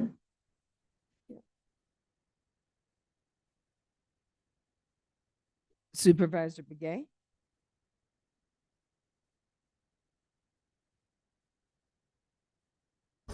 Thank you for the presentation. I agree with wholeheartedly with my colleagues here, their comments that they made. And certainly one of the concerns that I have is on the money generating, who's going to bring us monies in. And the other thing is that where it's very Flagstaff centric. And I always say that hiking is not for the reservation. There's a lot of things that's happening over there, that's not even affiliated with any of the tribes out there that we represent as a county. And that's the reason why since day one, I've been talking about maybe something that can make money, a little mini sports facility or something for our kids. Talk about generating dollars. We have grandkids that are playing, and one family can bring like 15 people at one time to their grandkids game. They don't care if they pay $10 or $15, they will pay it. So, and I just feel that, there's a certain part of our people that we serve, we're supposed to be serving, they're left out. And that's all the areas, like all the chapter areas within the county. And so I just want to keep saying that because I'm hoping that there's a way we can get that going too, with the Parks and Rec, because we're talking about monies that we should be generating, and with all the fundings that are uncertain, then, where that we might even have to fall back on that. We may be able to make more improvements in that area, with those funds, and certainly parking, dollar parking or something, it'll probably all add up too. So I'm just thinking, how do we work this as a county? I always go back to our vision and mission statement saying for all county residents. And, where is that portion of the county that's not really represented?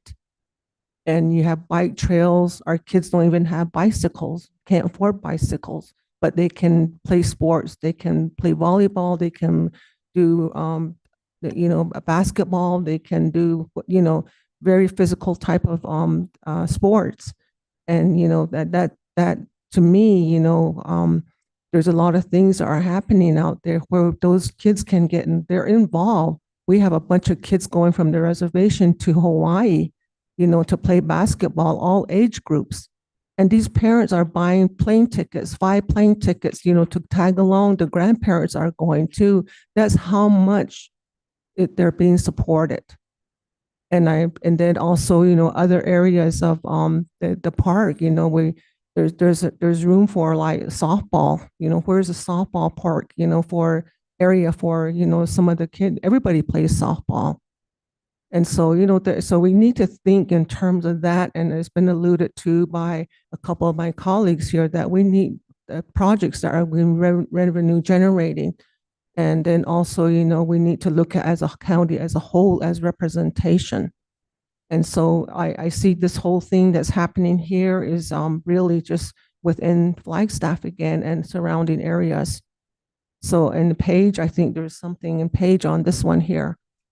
So I just want to say, we need to, I feel that not representing all the county residents, that kind of makes me feel like, it's not a county thing. And so a lot of people say it's a Flagstaff County. And I hear that. And I'm trying to help be the middle person to see how we can help everybody. So that's what I want to say. And then there's a lot of good things out there that's going on. The frontier thing, thanks for the update on that. We did we went up there and you took us up there and, we went around and I didn't even know they had, already started that project too. So it's good to have, you guys come back. And I would like to really consider, to have some type of a center. We don't even have a place to meet, like a meeting for our staff. We have to go to ADOT, we could have a couple of big meeting rooms along with that. And everybody's always looking for a meeting room. And charge a little bit, for them to have their, so there's things that we can use that for as a whole county. And so just wanted to ask, how can we do this? We can't just keep putting it off. I think I've been saying this for like 3 years now. And I don't like to be sounding like a broken record. If we can't do it, then I want to be told, that's a bad idea or whatever. And it's not going to work. I like to know that. Because I have constituents out there that are looking at me to be their voice, and I am their voice. It's either a Flagstaff Flagstaff Park or a county park. We need to make it Coconino County Park. So I just want to say thank you for my colleagues. I know they're really looking at the generating revenues, and that will be one of the big ones that I could think of. And if we put all our heads together, we'll come up with something. So I just want to say thank you. And right now, all our little kids are going to churches. They have little standing room only, and it's packed. And kids are playing right here, and you're just standing against the wall. Even schools. We shouldn't even have our kids go through that, looking for a place like a school district. They have to have insurance. They have to have this and that, and it's hard for them. And we're failing our kids. That's the way I feel about it. But all in all, thank you for all the hard work that you guys are doing and continue. But, I think that little aspect of the county, Coconino County Park is something that we really need to relook at so that everybody has an opportunity to be there. I know the Ramadas are used. There's very few there, but, I know that's probably overbooked at times for graduations. So I just want to say thank you for giving me the opportunity for speaking my mind and making sure that, I must say in front of all the staff here now, but 3 years is too long for me to say, hey, let's talk about it this way. And that's the only way that we can get anything done is by talking about it. If the park does not entertain that thing, then you put, so what is our next step? What can we do? So that's what I want to say. So thank you so much. And thank you, Supervisor Begay. I really do appreciate your comments. You do certainly give us always plenty to think about, lots to think about. And I really want to invite you and look forward to having conversations about these topics that you're bringing up. And hopefully we can engage in that conversation here sooner than later. I think that the board needs to all be involved. So I just want to say that.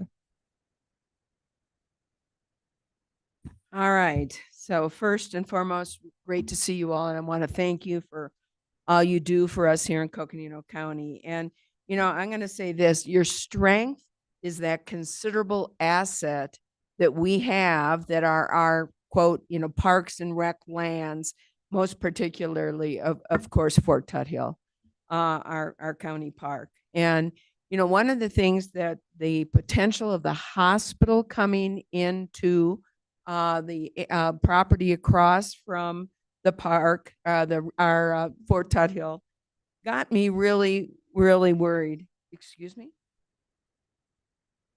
No. We aren't going to talk about the hospital, I promise. But what I do want to talk about, is the fact that they were looking at the property there. For the first time, we saw what development could do to that regional county park. And, what they were looking at really would have surrounded the park. And so I think one of the things that we do need to look at is to plan. What is this going to look like? I want to make sure we can protect the boundaries, not only that, but really protect and acquire lands that are on or near that county park so we have a buffer.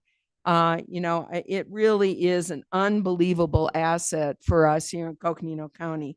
And I'm going to say that if we have made a mistake, and we, the board, are the ones responsible for setting this, if we've made a mistake, we have undervalued our lands. We have undervalued that Fort Tuthill County Park.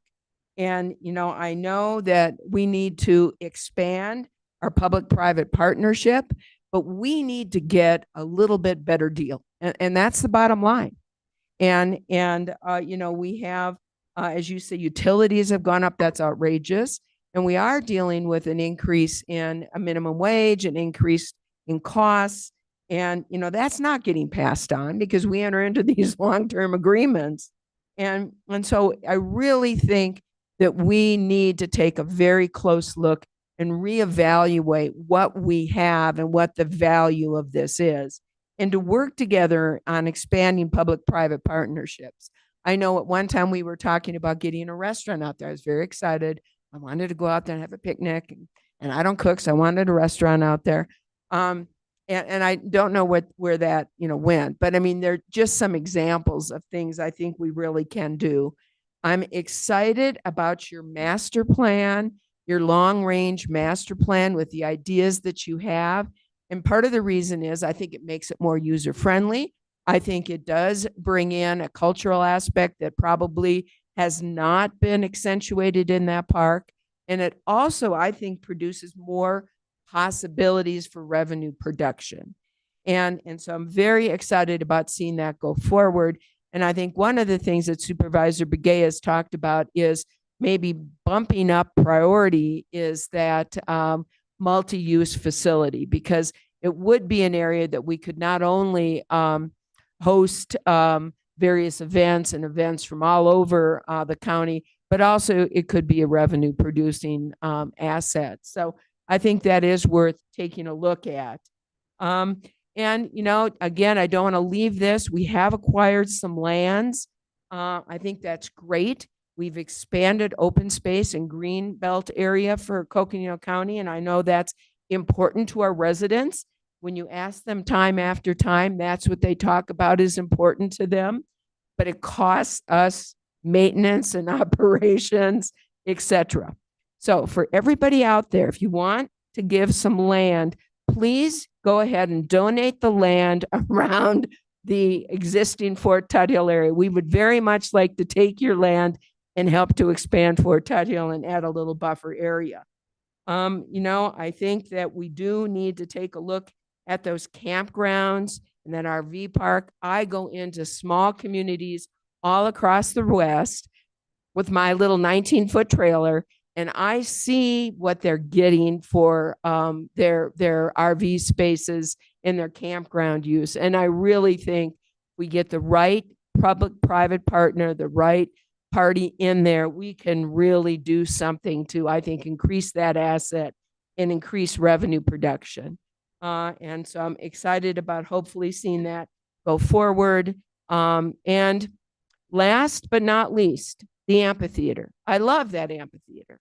And Supervisor Fowler is correct. We get, and I want to shout out to our entertainment.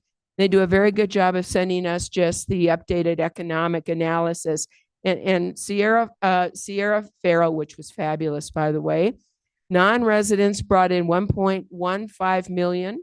Residents, they say, brought in 51,000. Lost Lonely Boys and Steel Pulse. I didn't go to that. I don't know if anybody else did. Non-residents brought in 427,000. Residents, 11,000. And those are just two of the events there. And, again, I think that it is a little mini Red Rock. I think we're better because we're smaller, more intimate, but we do, in order to really maximize that and quite frankly, get the revenue we should be getting from that, we really need to put some money into it, particularly the bathrooms. And I agree with you and your recommendation, and I've said this for as long as I've been on this board, and that is that we need to reinvest. The revenue production we get needs to be reinvested for capital projects within Fort Tuthill. I think that's the only way we're going to be able to make the improvements. We aren't going to be able to get a big grant from the federal government doing that. And thank you, Senator Kelly, who brought in monies for us a couple years back, but we aren't going to get that again. So I think it's really important we look at ways to do that. I also want to have a big shout out to the Parks and Rec commissioners. They work really hard on working with you all to provide information to make sure that we've got the highest and best use from our county park system. Sailor, Darling, and Howard Brown, our District 1, thank you both. You've done a great job. And also the Friends of the County of Coconino County Parks. They have been a great partner. They have been great fundraisers. I think they should sell the little Coco, the cows there at the park. Those are so cute. And I'm sure they can make some money for us at the county fair with Coco the cow. So, we are a county that is the second largest geographic county in the United States. It's 18,688 square miles. And that really has incredible opportunities because it has open space, it has public lands, it has diversity in people and culture and landscapes, but it also has incredible challenges because we cannot cover every single square mile of that park or of this county. And so I think the best we can do is try to make sure we have small parks in as many of the diverse areas as across Coconino County as we possibly can, and then try to make our gem, and I think it is a gem, and that's the Fort Tuthill County Park, as accessible, as open, as inclusive, as educational as we possibly can. And I think that your master plan that you provided to us is getting us there. I know my colleagues here on the Board of Supervisors probably have additional ideas and thoughts which could be incorporated in that. But in general, I just have to tell you, I think you're doing a great job. I love that park. And I'm so sorry, I'm going to miss the expo out there, but it's such a crazy time. It might be just as well. So, but thank you for all the, work you do. And, you do provide an incredible opportunity, not just for our residents, but really for economic development. And I know that has been something many of us have been saying, that economic development in Coconino County is related, integral to our public lands, integral to our parks, and integral to our open spaces. So I'd like to see more that we can do across the county in terms of that and for economic development as well. So that's a lot, but I wanted to kind of get through my laundry list. And again, thank you so much. Really appreciate the great job you do. Supervisor Fowler. Thank you, Chair. Yeah, thank you, Madam Chair. And I just want to add to Supervisor Horstman's statement that, when that hospital was like, just now, it's like, what? The hospital's coming back? That got yeah, it really. And that is why we worked with the state to purchase the land. And that is what we need to do around the park. We have to protect Fort Tuthill. When the conversation was going on, it's like, well, all that music's going to be happening. How is that going to impact the hospital? What is the relationship there? It just like, well, it seemed like they hadn't thought of that. They hadn't thought about their neighbors. And that's what we have to do, is really protect the park of Fort Tuthill. It is a gem. We've been working to upgrade that in small increments with the money coming in, and just been trying to do as much as we could or we can. And then, the museum that is there, they just present it before us, and there's great partnerships that are going on. And I agree, if we can somehow work a way to take the revenue from there and reinvest it in the Fort Tuthill, that would be great. The other one is, like I said, protecting Rogers Lake and the natural area and the dark sky there. Working with the Camp Navajo Observatory, also the observatories are in our region. It's important. We learned through time that those observatories are critical, not just to here in our region, but to the world. And that, that is really important. And so I think we need to really work with our partners on that and really look at our map. Where do our potential threats, and then we need to look at those. So thank you. Thank you, Supervisor Fowler. Anybody else? I'm out of breath, so I can't talk anymore. So, but thank you all so much. Really appreciate it. Appreciate all you're doing, and look forward to some updates on the Frontiera property and the Rogers Lake area too. So thank you. And thank you, Chair. Thank you, Board. Have a great rest of your afternoon. And we're gonna be hearing from the city of Flagstaff on this beam.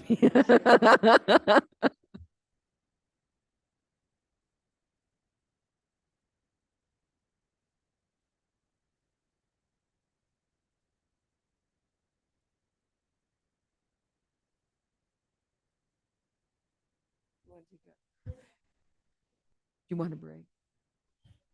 5-minute break? But if it's 5 minutes, let's be 5 minutes. So we'll be back at, all right, we'll be back at 2:30, okay?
continuing with our budget hearings here, and we have next up emergency management budget, and I'm going to turn this over to good, Erica Philpott to kind of go through this, and then we have Tim Carter with us.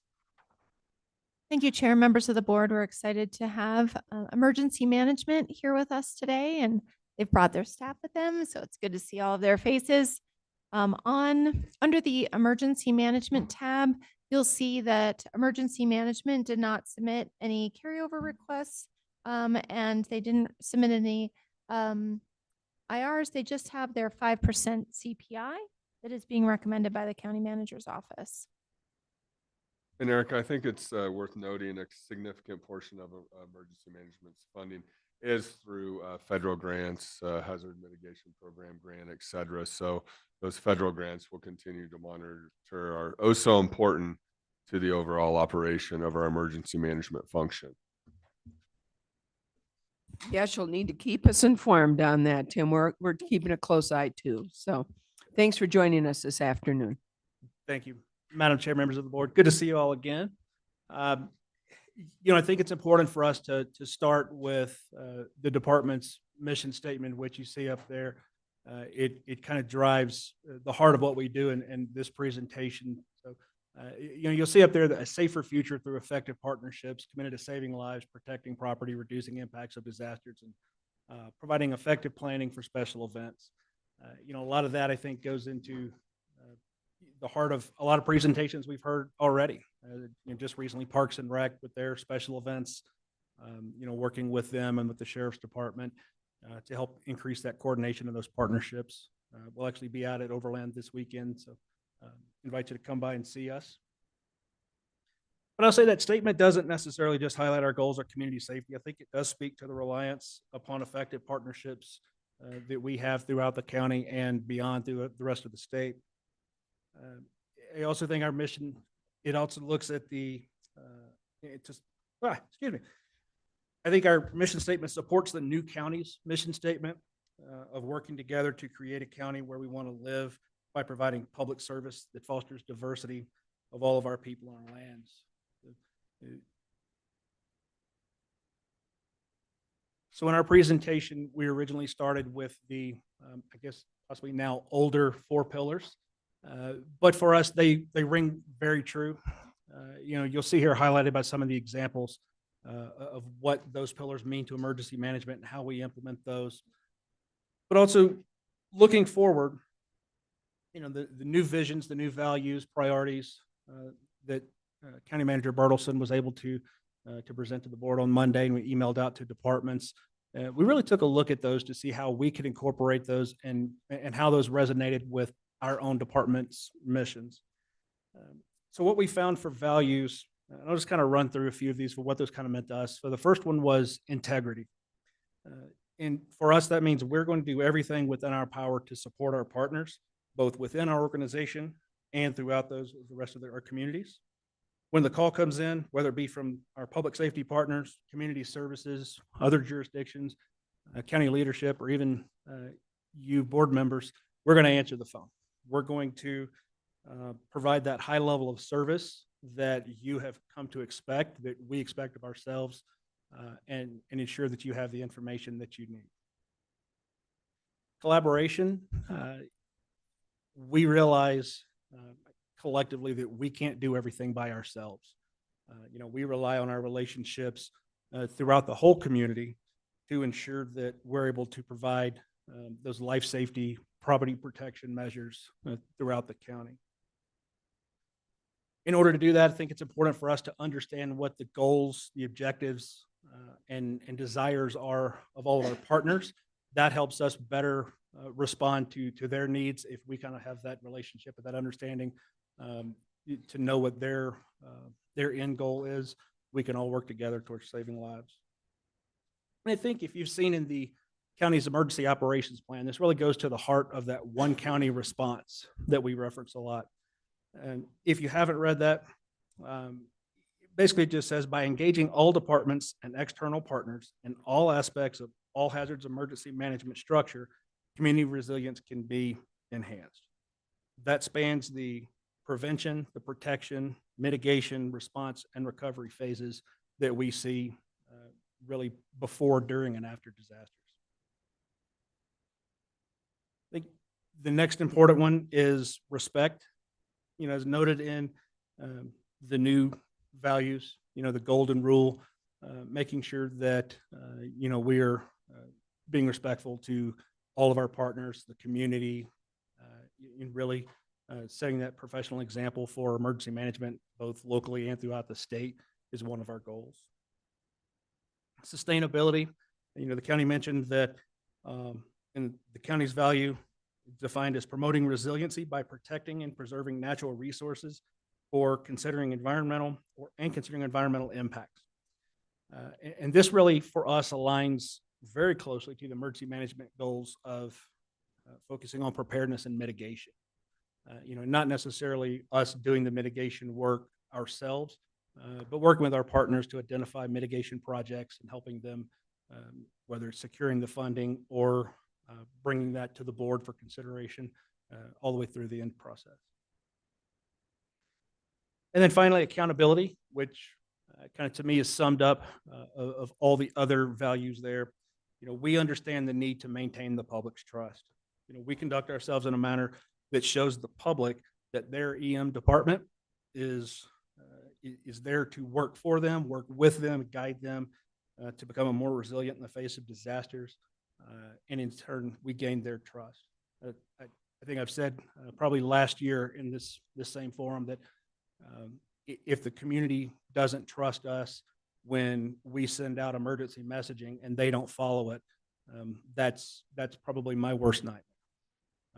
Bad things can happen. So I want to make sure that we are doing everything we can to gain that trust and maintain that trust of not only the board, the county leadership, but all of our community members, so that when we do issue those life-saving messages, that they actually will heed those. Very quickly, this is our organizational chart. At fully staffed, we are at 6 FTEs. We are few but mighty. You can see we currently have a director vacancy. I have the privilege of serving right now as the acting director, and the rest of our staff, who all of them are here. We're fortunate that we can bring the whole office and fit them in here. Very fortunate to have this team. So very quickly, our operations section chief in the EOC is Kelsey Nielsen. She's the program coordinator over our training and exercise. She coordinates all of our statewide level training, our individual training, our in-house training for both public safety partners, the community. She also manages our website, the emergency notification system, and is elected member on the local emergency planning committee. Next up is our EOC logistics section chief. So logistics is the Amazon of the EOC. They are the ones that source all the people, places, and things needed. That is Ms. Lana Kale down on the end. She is the newest member of our team.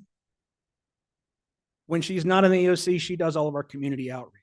So if you've seen anything posted on Facebook, seeing us at any of our outreach events, coordinating with partners to attend those neighborhood groups and those meetings like that, she coordinates a lot of that stuff.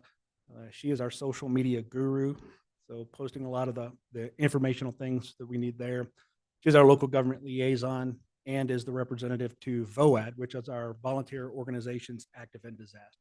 So the United Way, Salvation Army, Red Cross, a lot of our nonprofits. Next is the planning section chief. You guys have met Chance Wanuck before.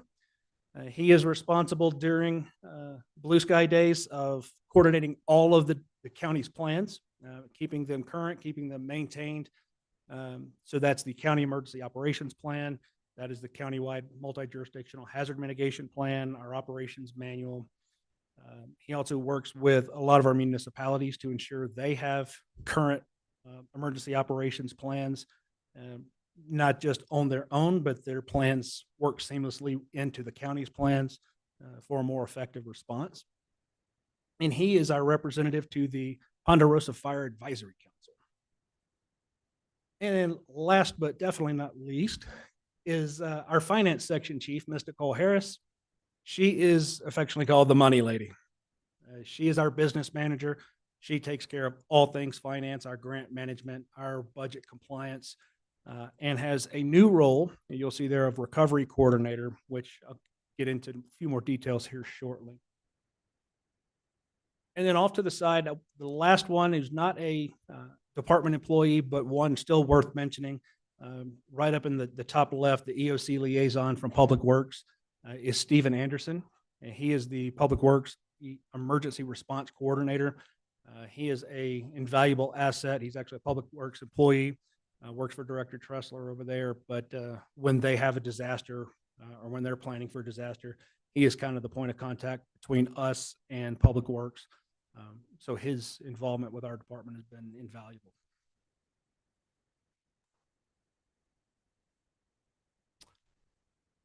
All right. I want to jump into a little bit of service delivery. What is it that we do and how do we get it done? So we are the emergency management department for the whole county. We proudly serve the 145,000-ish residents and the millions of visitors that come through the county every year. You'll see there the different mission areas that are broken down in a couple of examples of each one of those, of what some of the things that we do under each one of those: the preparedness, the mitigation, response, recovery. A few examples of what those look like. A couple of that are worth mentioning that aren't up there. I mentioned earlier the logistics section. That does not have to be activated just during an EOC. We will get phone calls periodically from, actually just now, from Grand Canyon National Park, looking to potentially source resources and things for their power outage that they're experiencing up there right now. We work with fire districts during some non-declared, smaller, localized events. If they need resources that the county can support, we will step in and help with that. And probably one of the most entertaining ones that we have, but invaluable, is our drone program. We'll still leave the opportunity open for you guys to come fly whenever you'd like. But the capability, it's no longer just a toy. We've seen value from that, being able to provide enhanced situational awareness during our large special events, using the thermal capabilities and long-range cameras to go out and do damage assessments, help the Forest Service take a look for hot spots in some of their prescribed burn projects. It really is it's a no-cost resource for them that we can go out and support our partners. So looking forward at what our role is in the county organization as a whole, our focus remains largely on preparedness. Despite the number of significant disasters Coconino County has faced in recent history, we still spend more time under blue skies than gray.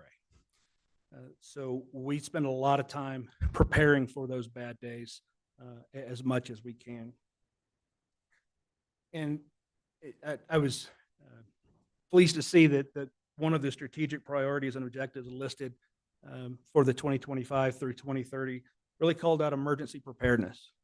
We know that plays a vital role in our collective ability to mitigate from disaster, respond to them, recover from. So being able to leverage those partnerships that's called out in there is something that we've always striven for, that we will continue to strive for and continue to work on. I will say, as the county's primary department for emergency preparedness, a couple of the relationships that we have, we're extremely grateful for. We work with agencies, some more frequently than others, specifically HHS, the Sheriff's Office, Public Works, Parks and Rec, and a host of others, where we rely on their experience and knowledge to really come together and be the subject matter experts that we need when we sit around the table to develop our planning processes and how we're going to plan for specific events and how we're going to mitigate from those. We also will work with other departments like our local fire districts for mitigation programs that they have in their counties, all the way up to assisting flood control district with whatever they need for their extremely large projects, particularly on the Schultz pipeline area. So the next one down is response. So you'll see there that during during response, during a disaster, we operate the county's emergency operations center. This is a central clearinghouse of information, intelligence, resource requests, where we are able to kind of consolidate and that flow of information, give you, the policy group, the information that you need, give the resources to the field teams that they need to effectively respond to any disaster. One thing that we also do and also wanted to point out and remind is we don't need a significant disaster to assist. A couple of examples come to mind, like the Tucson flooding in 2023. Those are not necessarily always declared events, but we are there to support. While the impacts may be severe locally, they may not rise to a disaster threshold. We're able to support those. Additionally, the tornadoes up in Junipine Estates a few years back, even going down into Coconino Village, where they had a multiple alarm house fire where 3 homes burned down there and needed Red Cross assistance. And, the fire chief just said, "Can you come down and give us a hand?" So, we're always there to support, whether it's a major event or not. It's major for someone.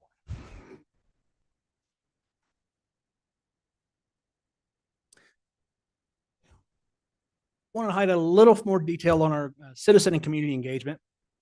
This is just a real quick bullet point slide of some of the activities that we highlight, that we attend now. You'll say we're a part of the community neighborhood associations in Munns Park, Timberline, Fernwood, Donny Park, Fort Valley. We're on the local emergency planning committee, the PFAC working group, VOADS. The photo there that you see at the bottom is taken during a preparedness event, a local preparedness event, a couple of months ago at the Market of Dreams over on 4th Street.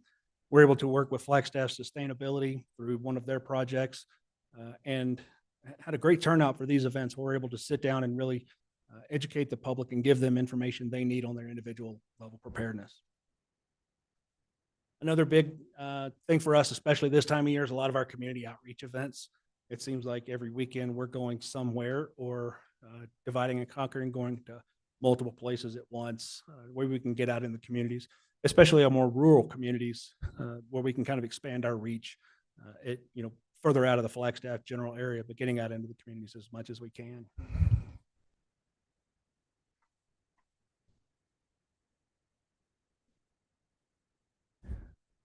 So I want to start with the good news first. So with that, I want to go to the accomplishments and start at the bottom. So I will say it's kind of hard for us at times to determine what's an accomplishment, because I will brag on these folks behind me. They do a lot of great work every day. So what rises to the level of needing to be on the slide? The first one we put on there was the Grand Canyon River Emergency Notification System. We came in last year. I talked to you about rolling that system out for the first river season. We are going into season number 2. That is still an accomplishment now, because we did some feedback work. They love it. The feedback we got from the river community was incredible. And we can say for certain that we have had 3 different incidents of lives saved that were self-reported to us because of the notifications that our system was able to push out. So that alone makes the system worth it. We were also able to coordinate 19 trainings and 33 drills for our public safety partners internally and externally. While we focus a lot on providing training and exercise for our first responders, we're also training as a department. And I always smile because I walk in the office sometimes. Chance and Kelsey are the 2 administrators for the emergency notification system. And it's kind of fun to watch, because Kelsey will walk over to Chance and it's like, ring, ring, ring, ring. She'll simulate a phone call to Chance and says, I am so-and-so. You need to send out an emergency notification to this group at this time. Here's what it needs to say. And we really track how quickly the message can get out to make sure it's accurate, make sure it's being delivered to the right place, so we can keep our skills sharp as well. And,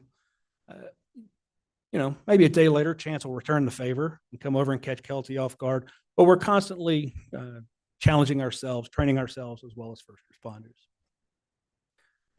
The third one down, I think, is a huge testament to relationships. We were able to open a satellite office in Page, which we have never had before. So Chance has been going up, working with the Page Police Department, the Page Fire Department, and city leadership in the city up there.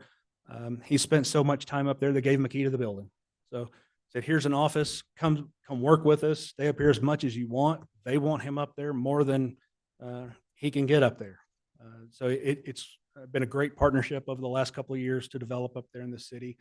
We're really excited to be able to work with them. The city of Page now has their own emergency operations plan and is working to incorporate a lot of that information into their special event.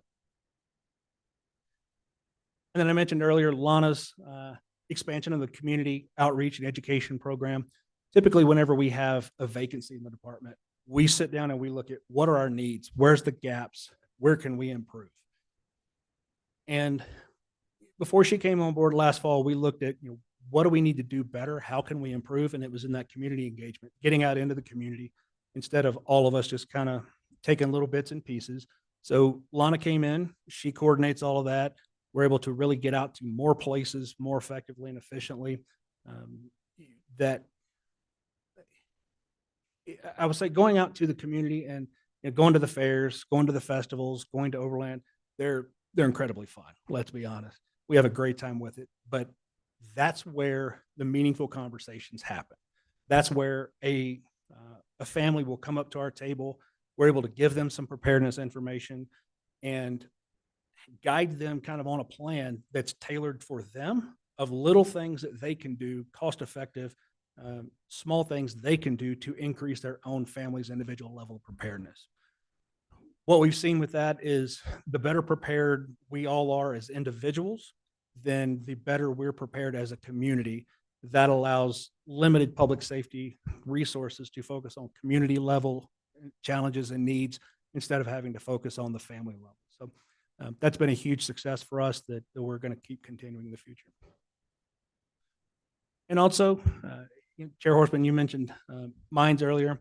When we were talking before that, I will say probably a little bit out of necessity, but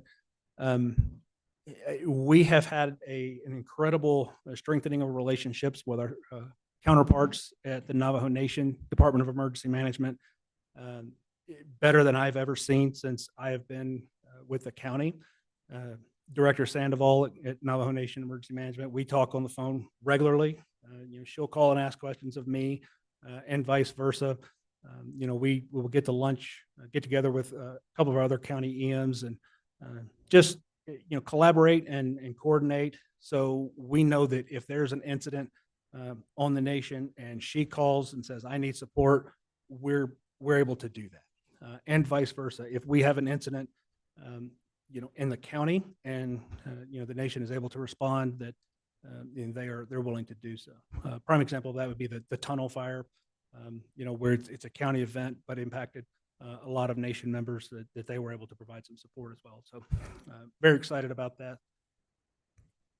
And then the last one down, you'll see the picture on the bottom left is the new mobile command unit, EOC trailer. We took possession of that about a month ago.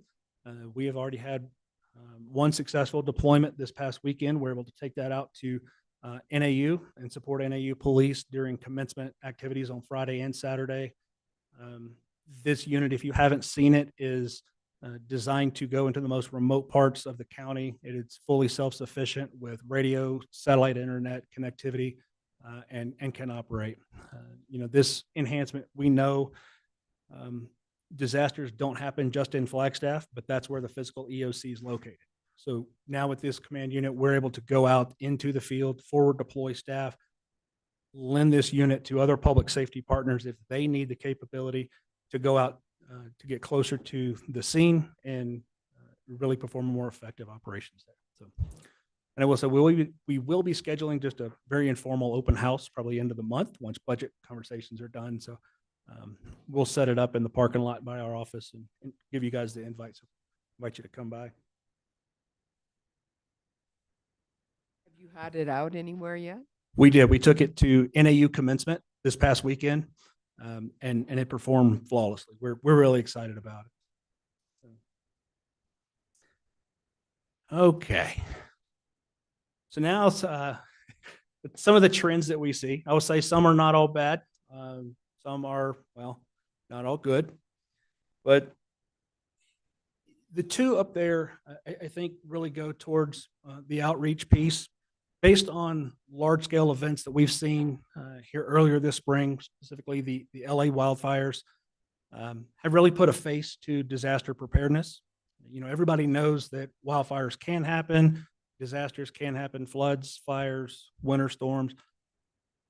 But what we have kind of seen recently is if it can happen in LA, it can happen anywhere.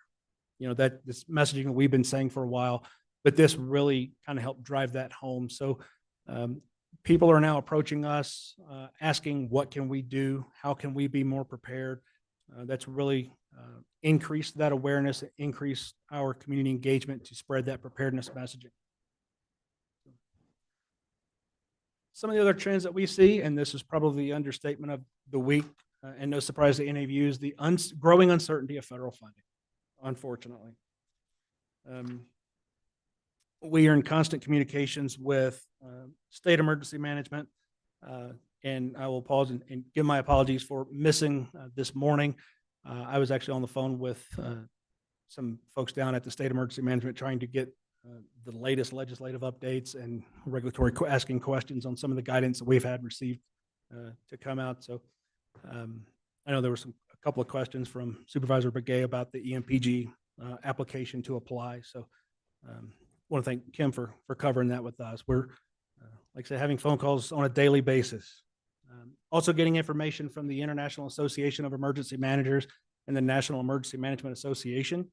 Those two groups are able to employ lobbyists to really sit down and work at the federal level to hopefully guide some meaningful change and give some local and state context to the administration's desire for change at FEMA and what that change will look like. So that information is coming down to us through the director at DEMA, which I'm able to send out through the county manager's office. One of those, which I think you all got last week, my days are running together, I think last week, was FEMA's short, medium, and long-term recommendations to, as their word is, rebalance the federal priorities. You know, honestly, rebalancing on the surface for us right now, we're seeing is the shifting more of the responsibility and decisions from the state back down to the local or from the federal to the state and local agencies. Unfortunately, I believe that's going to probably look at shifting the financial responsibilities as well through increasing the dollar threshold required for federal disasters. So unfortunately, as with many of the other programs and other departments, there just aren't a lot of answers right now, but it's something that we keep working with our state partners on, and then I'll be working with government affairs to help track. So that said, another update that we got just yesterday, I'm not sure if you guys have seen the desire to combine a lot of mitigation grant. I think it's 3 or 4 different mitigation funding sources into one national mitigation assistance program. The recommendation in this memo, and it came from attached with the House Transportation Committee. Some of the recommendations said they want to eliminate a lot of what they're defining as critical challenges to mitigation projects. And that kind of comes into the administrative and regulatory obstacles that go above and beyond what's currently in federal law that are slowing down projects. And if that's the case, that could be very beneficial to us because one of the challenges that we see right now, and I'll give you an example, is our current hazard mitigation grant program for hazardous fuels mitigation down in Munns Park and Coconino Village. You guys have heard us talk about that before because we've been before the board since 2020 to talk about it. We submitted the original application in March of 2020. We were awarded phase 1, which is all the administrative side of it, getting the property agreements, identifying the scope of work, what trees and vegetation is going to be removed, all of that documentation. We didn't get awarded that until late 2023. We completed that phase quickly, sent that to FEMA for review in July of last year, and we are still waiting 5 years later to cut the first tree. The environmental historical preservation requirements that they have, while fully support those, it's a laborsome process and typically slows projects down to the point that a lot of jurisdictions don't want to hassle with the timelines and applying for those. So hopefully the new legislation coming out will fix that. There is also other legislation, while still very early to tell, some have been sent to committee already, about moving FEMA from out from under Department of Homeland Security and making them a cabinet level position again. That would put them direct report to the president, which in theory could streamline funding and decision making. Again, it's, as you guys know, we'll have to just wait and see what the final final versions will be once they hit the floor, if they hit the floor. So we're tracking legislation for that, but we do expect either some legislative or administrative changes to be coming down in the coming months. The other one is the growing, not growing uncertainty, but I guess growing interpretations of what is allowable for federal funding and what is not. All of our funding that comes in, we have to abide by those grant requirements, and what is an allowable expense and what is not. That is seems to be an ever moving target, and we've seen kind of a more restrictions being placed on what we can and can't do with federal money, to include the local fund match that we have to include with that.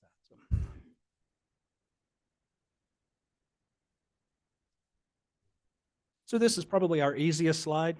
These are some of our goals that we have had and have moving forward. The first one, they're plainly state. We want to continue building strong relationships and connections with our municipalities. So some of the stuff we're doing, this picture on the bottom right, this is from the Town of Tucson tabletop exercise that we did.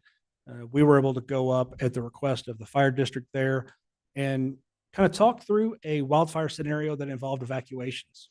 So you'll see some familiar faces around the table. We had the Red Cross, we had Department of Public Safety, ADOT, town leadership. We also brought in some of the general managers from the hotels and really talked through what their role is and how they could help us assist as a private player in evacuating the town. In the city of Page, again, I mentioned that, the photo on the bottom right down there, Chance received some recognition from the city for his partnership and his work up there with the city. So growing those relationships, really helping them incorporate the incident command system, really helping them enhance their special event awareness and preparedness plans based on the large number of events that they have up there on an annual basis. The city of Sedona is another one. In fact, as soon as I leave here, I'll be driving down to meet with the city of Sedona Council, where they are going to review and approve the IGA that you guys all approved a couple of weeks ago for the implementation of a siren system for Uptown Sedona. The all-hazard siren system is something that they want to implement as kind of phase 2 to their citywide evacuation plans, knowing that they have a high number of residents down there, but also the really high number of tourists who don't get emergency notifications. So they want to bring in the siren system that the county, using some CDS funding that we had earmarked in our first CDS award, to procure that and put that system in place.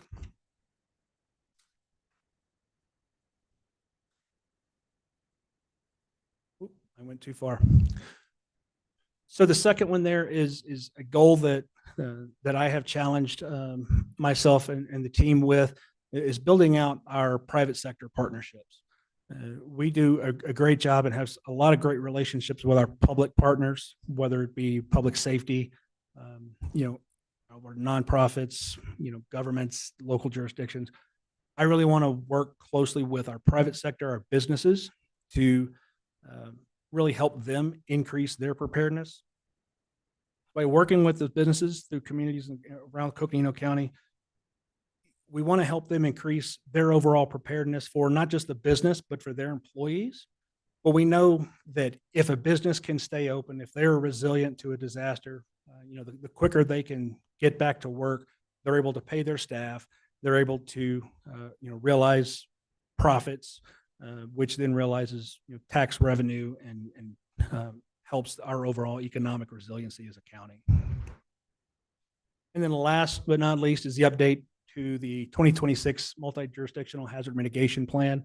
We just had the kickoff for that last week. So we're excited about that. We're going to have all the county and all municipalities involved with that, as well as bringing in NAU as a new jurisdiction for that.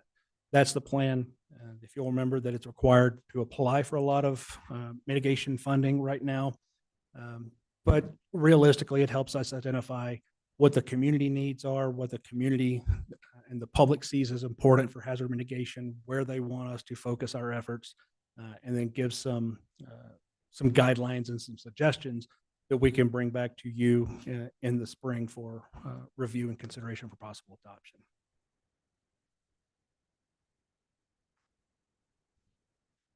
And then very quickly, this is just a brief snapshot of some of the agencies that we are fortunate to have partnerships with. We're honored to support them whenever they call. It is not an exhaustive, all-inclusive list. We don't have the time or the screen space to put them all on there. But I can say that the citizens of the county should be grateful and proud of all of their public safety partners. Jurisdictional boundaries typically don't really matter when there's a need. All these agencies will come together, support each other. We can support them whenever the need arises.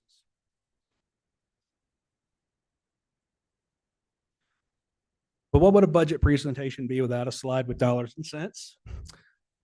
So very quickly, wanted to just kind of run through where our funding is allocated. I know a lot of this is currently in the budget book in a lot of the forms that finance gives you.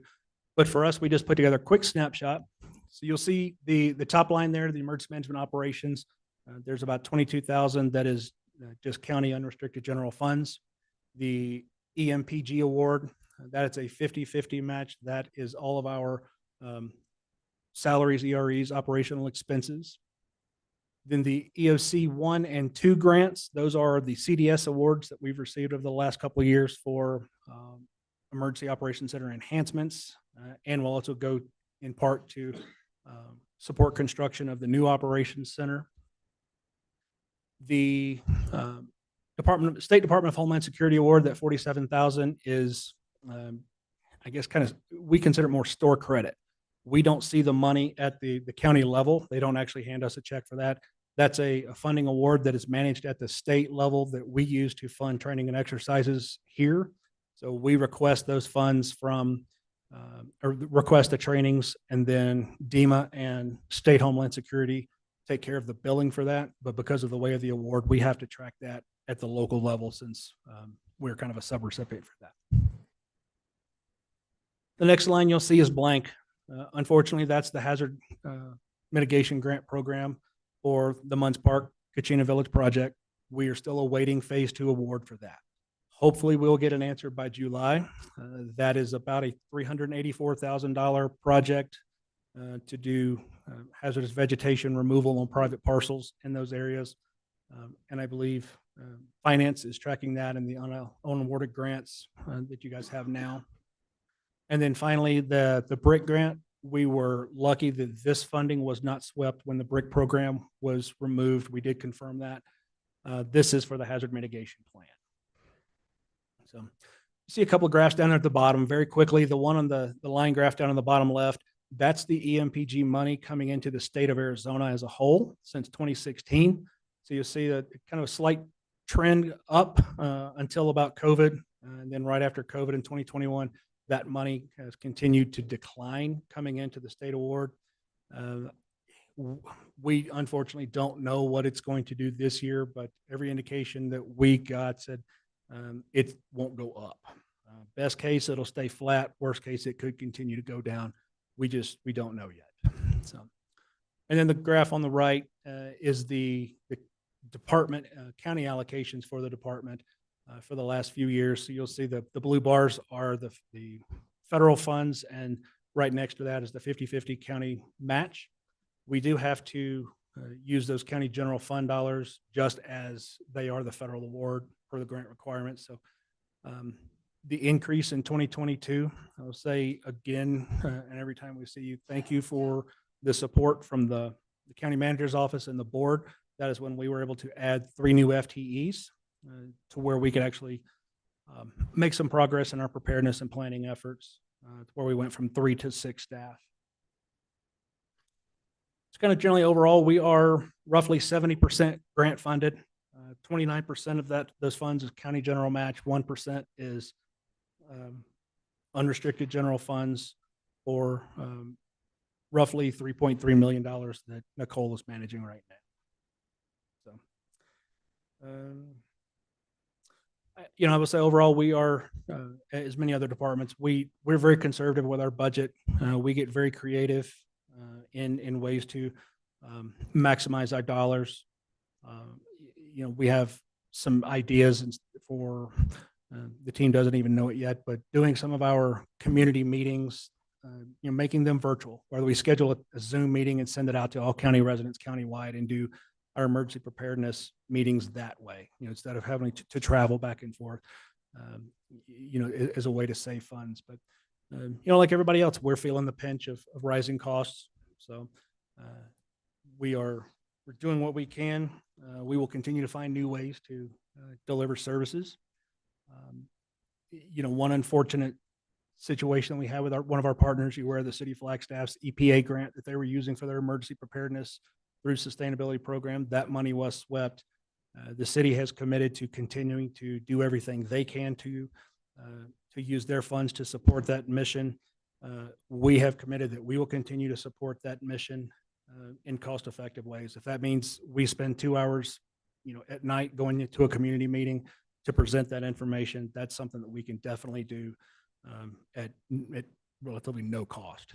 We'll continue to get that message out regardless of what the federal funding does.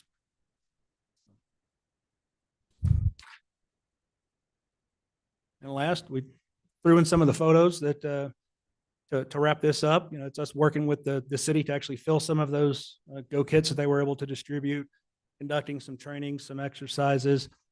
We were able to attend a Sedona community event for wildfire and public safety power shut off discussions with the city.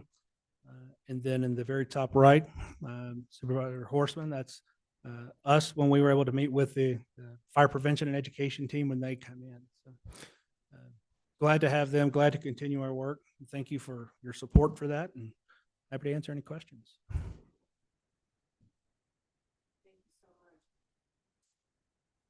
Thank you so much. I know it's interesting times with 70% of your money coming through federal grants and just the changes going on back in Washington on some of this funding. So I know it's we'll be keeping close watch.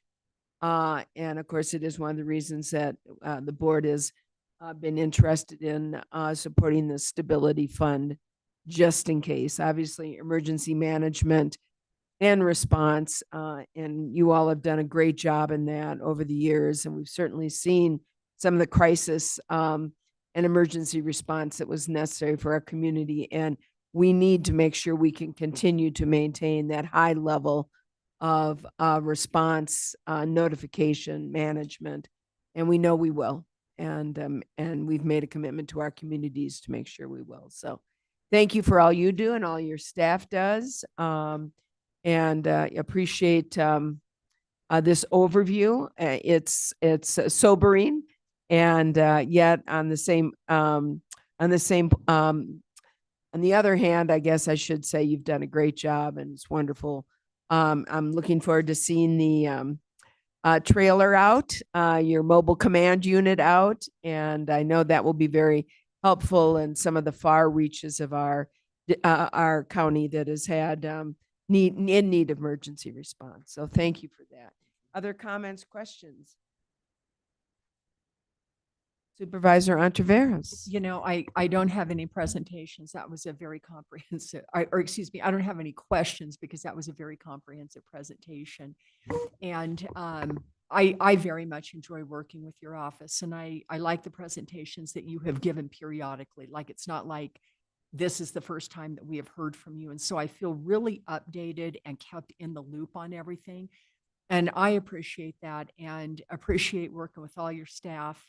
Really enjoy all of them and the relationship that I have, well, we as the board have with your department. So thank you. Job well done, everyone. Tell the ones that aren't here that, yeah, job well done. Unfortunately, they had to probably step out. I saw one answer my phone ringing. So, yeah, as you know, we're dealing with the power outage. So duty calls. And if you have any updates on that, we'd like to know that. I will. So, yeah, I will before, pass those on maybe for sure. when she gets back in. So. Sure. Supervisor Begay. Thank you for the report. It was very informing, and that we know that your department is one department that really keeps us in the loop, and I just greatly appreciate that. And I just wanted to tell your staff that, you know, they're doing real good work, and, you know, we just want to be very supportive as a board to ensure that, you know, that they have the tools, you know, to really carry out the duties and responsibilities that are so important to our communities, which is the program itself. So thank you very much, and for the updates. Thank you. Supervisor Vasquez. Yes, thank you for your presentation. It was good stuff, learning all the things that emergency management has been able to accomplish this year, and, you know, all the certifications that your team has, and, you know, the new trailer. That's really exciting. I will definitely want to go get a tour of it when it's up and running. You know, and these are hard times, and the fact that we're having these questions about federal funding, that's difficult. But as was mentioned before, we as a board have made a commitment to making sure public safety is crucial in our county, knowing that we're going into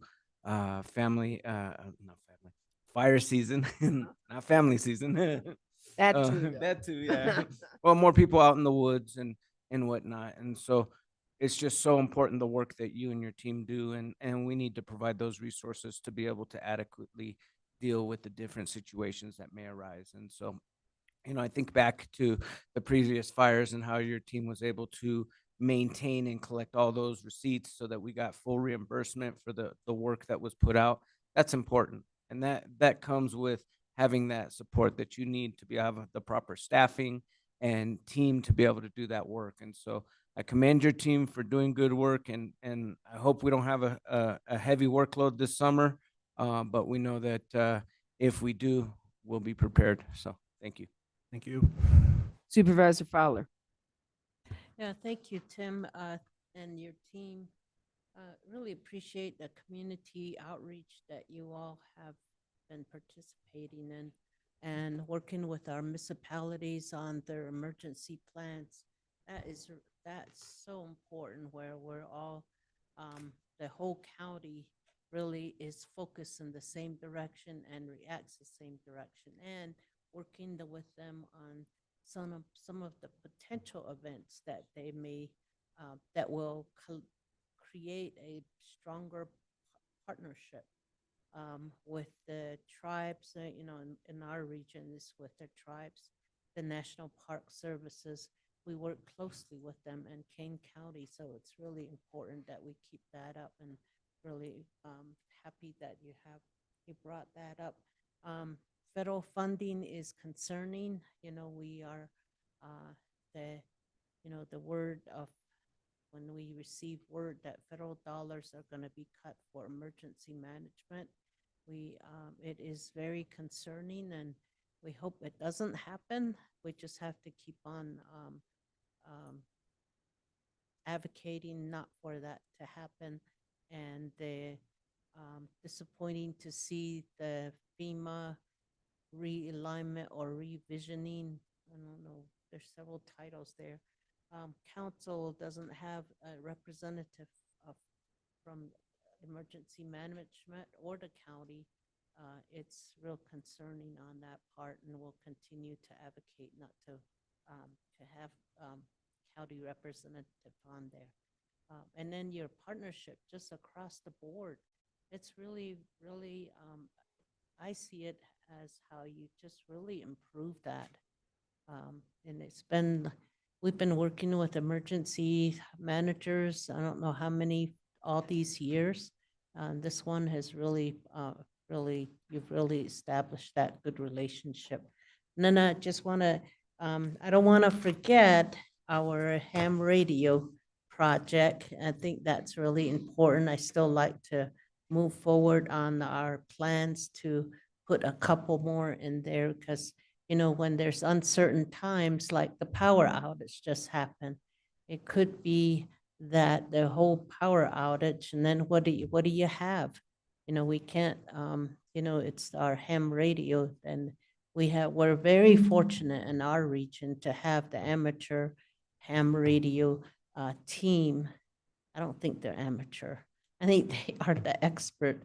They're the ones that go in and really help us. I'm really happy that they're happy to provide the training and all of that. So, and then, you know, just, I'm really, I'm still concerned about the future of our emergency management.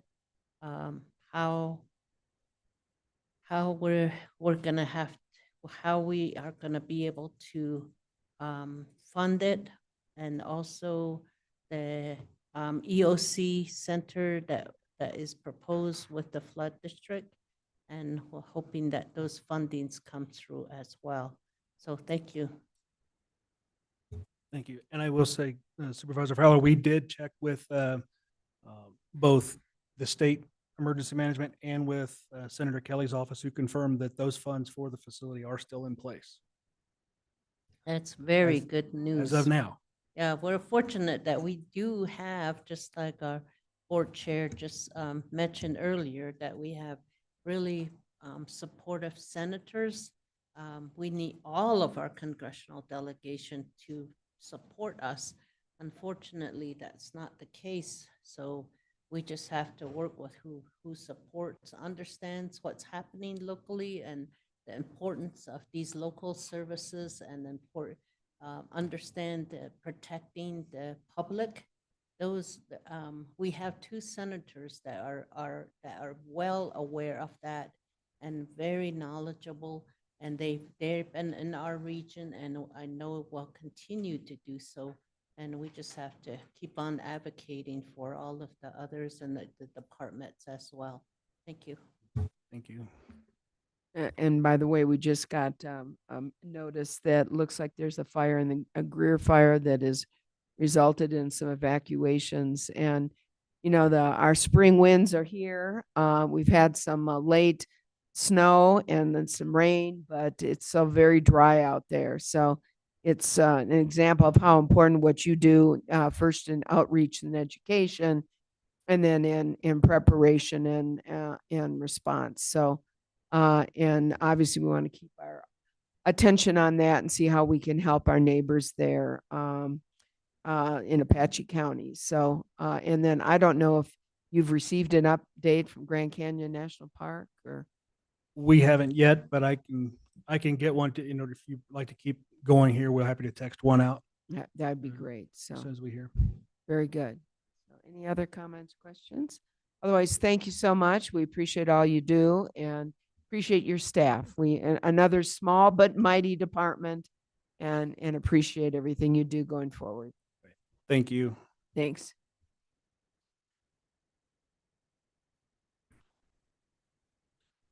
Thank you, Chair Horseman, members of the board. We next have elections on tap.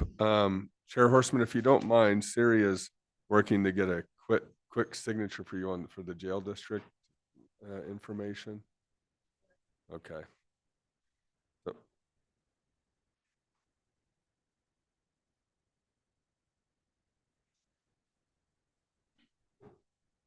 hi, Ashley.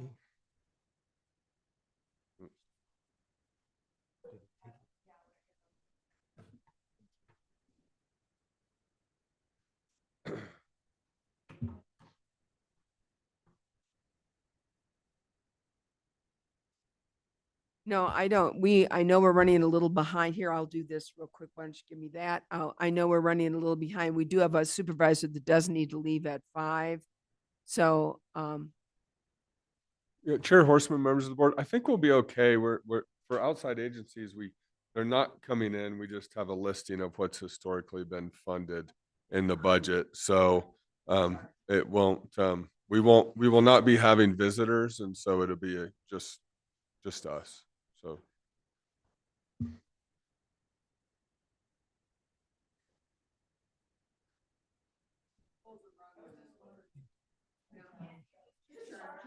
Do we all get ice cream for the afternoon? Do we get ice cream for the afternoon? Charge? No ice cream.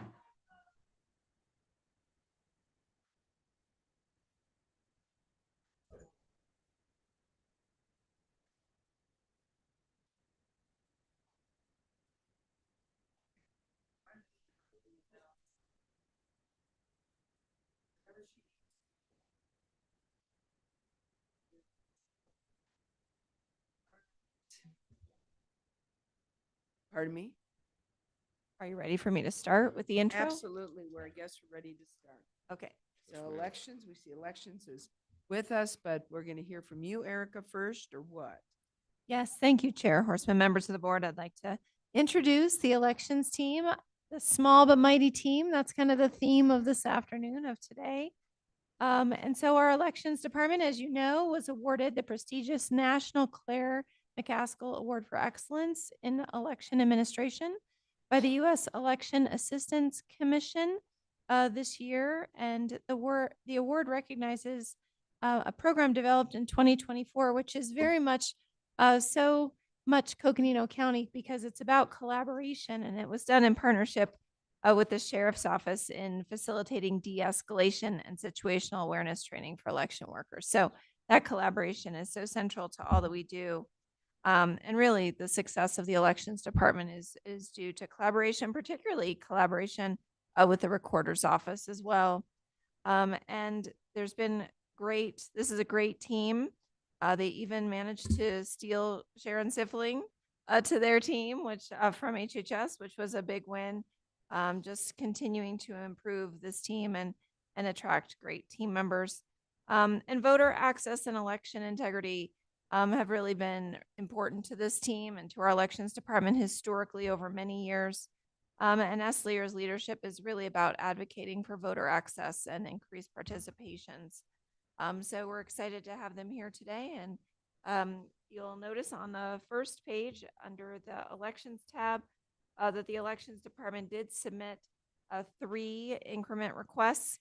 2 of those are recommended by the county manager's office. So again, those are in white. The one shaded in gray is not recommended. So the 2025 state special election for $250,000 is recommended. Certainly we need to have those funds for state special elections if needed. And then also the election poll book replacement for $150,000 is also recommended to run fair and transparent elections. The one increment request that was not recommended was the elections requested a department vehicle. And instead, we're working collaboratively with Public Works and Christopher Tressler to have opportunities for vehicles to be available to the elections department during their critical season. And then the department will receive a 5% CPI operating adjustment. So I wanted to point those out as well. Thank you. Thank you. And thanks, Essler, for being here Thank you. and for your team for being here as well. Thank you very much, Madam Chair and members of the board. Thank you, Erica, for all those accolades, if I may say. We've done so well in the field of elections because our Board of Supervisors has had the vision, the leadership to support free and fair election. I think over and over, the County Board of Supervisors and the Recorder's Office through their leadership and their actions have made it a priority that voter access and fairness and accessibility is on the forefront of the of this organization. So all those accolades that Erica mentioned go back to the board and to your vision for supporting the elections in our county. We're going to follow the format that you're very familiar with so far in the presentation. We'll start with our mission. You've seen this, and we always place the mission on our Canvas documents and all the election planning presentations that we do with the Board of Supervisors.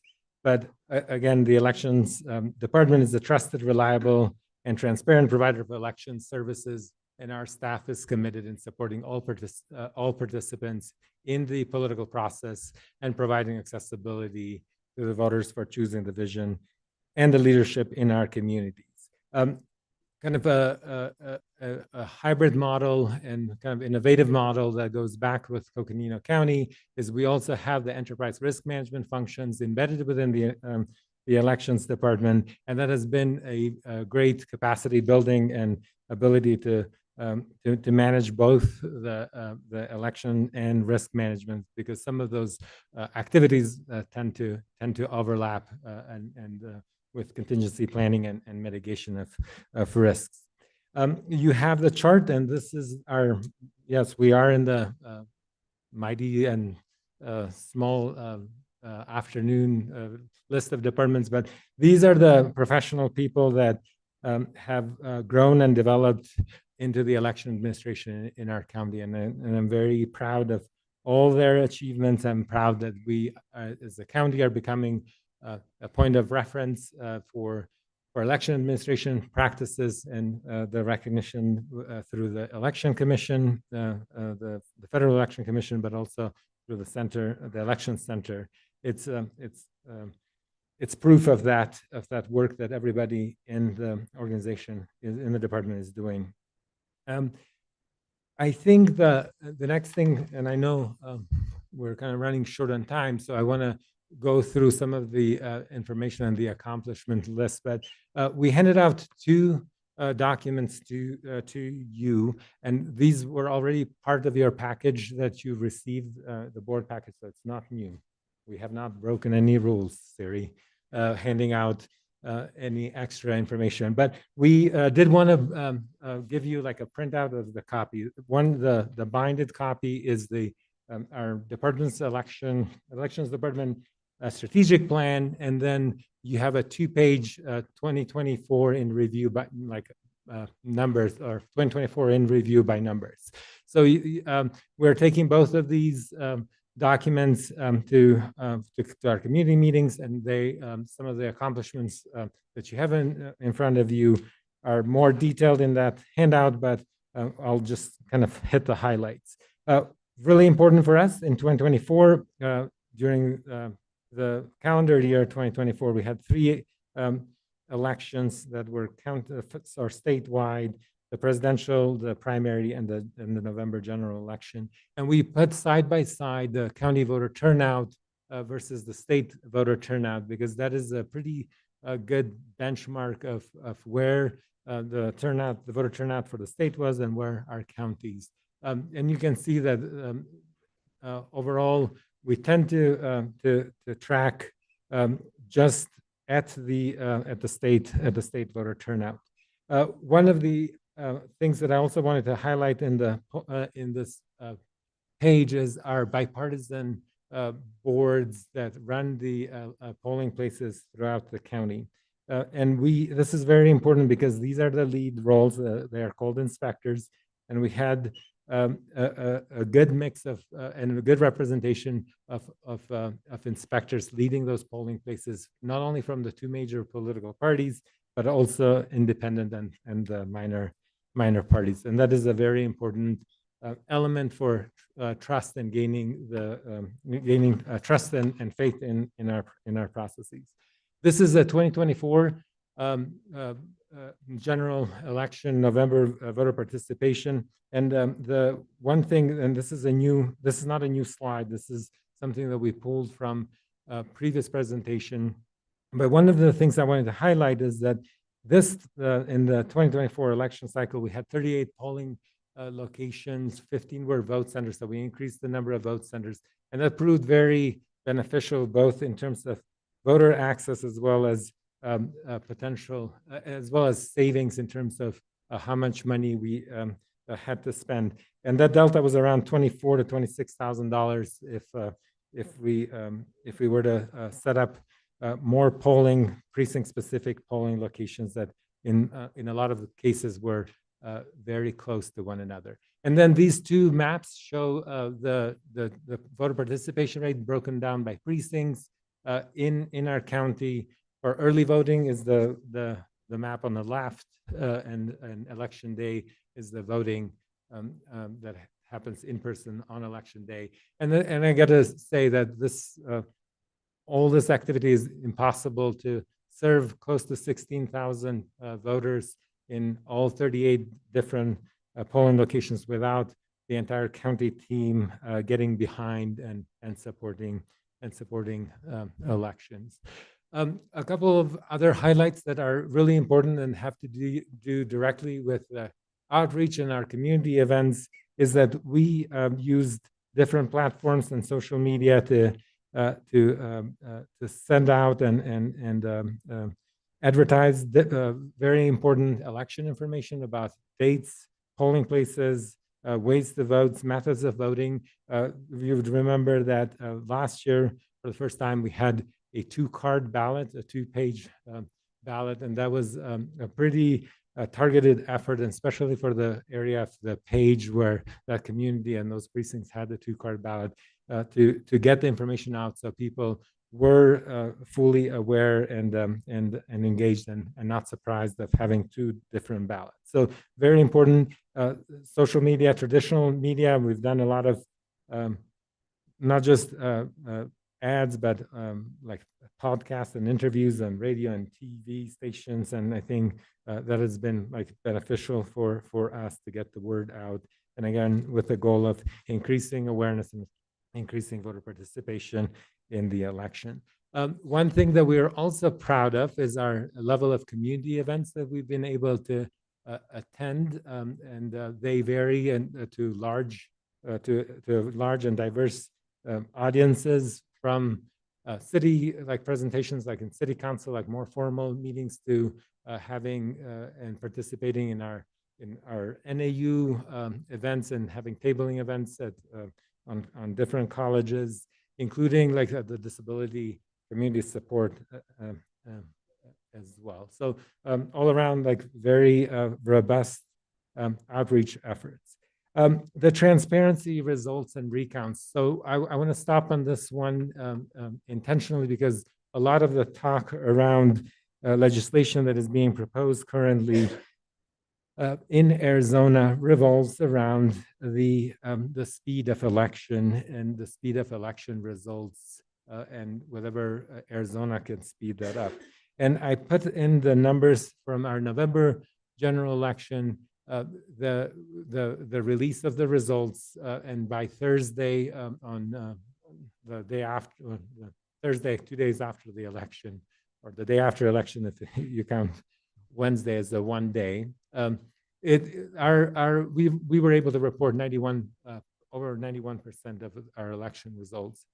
And again, there's a lot of talk in the media. There's a movement about putting a ballot initiative or a ballot question that would try to address the speed. One of the important elements with trying to address the speed, like the speed is one of the elements. Like we also have, like we want to maintain accessibility of our, especially in our rural counties, for voters to participate, as well as the accuracy of the results. So that whole dialogue and conversation continues to be very much part of the discussions, and probably we'll see something in terms of either a ballot referral or another attempt at legislation, which was vetoed most recently by the governor. So that's still something to be pending there, but it's not an issue that affects Coconino County. Again,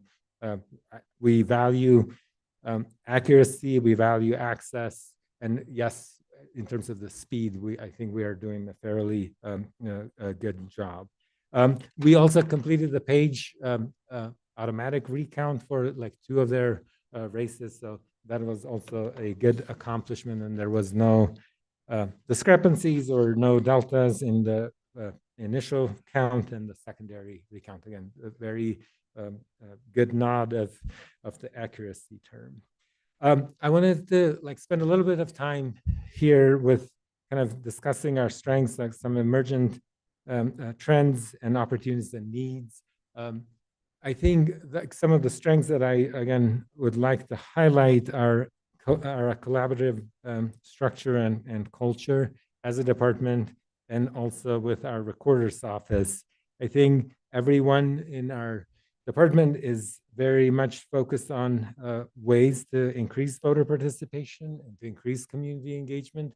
And that is very valuable because a lot of the work that we do is that extra mile that you have to go in order to reach that voter. And I wanted to highlight one of the things that we recently did at the Flagstaff High School. We helped them. We had to test some of our internal processes in terms of tabulation and things that we needed in order to prepare for the next election.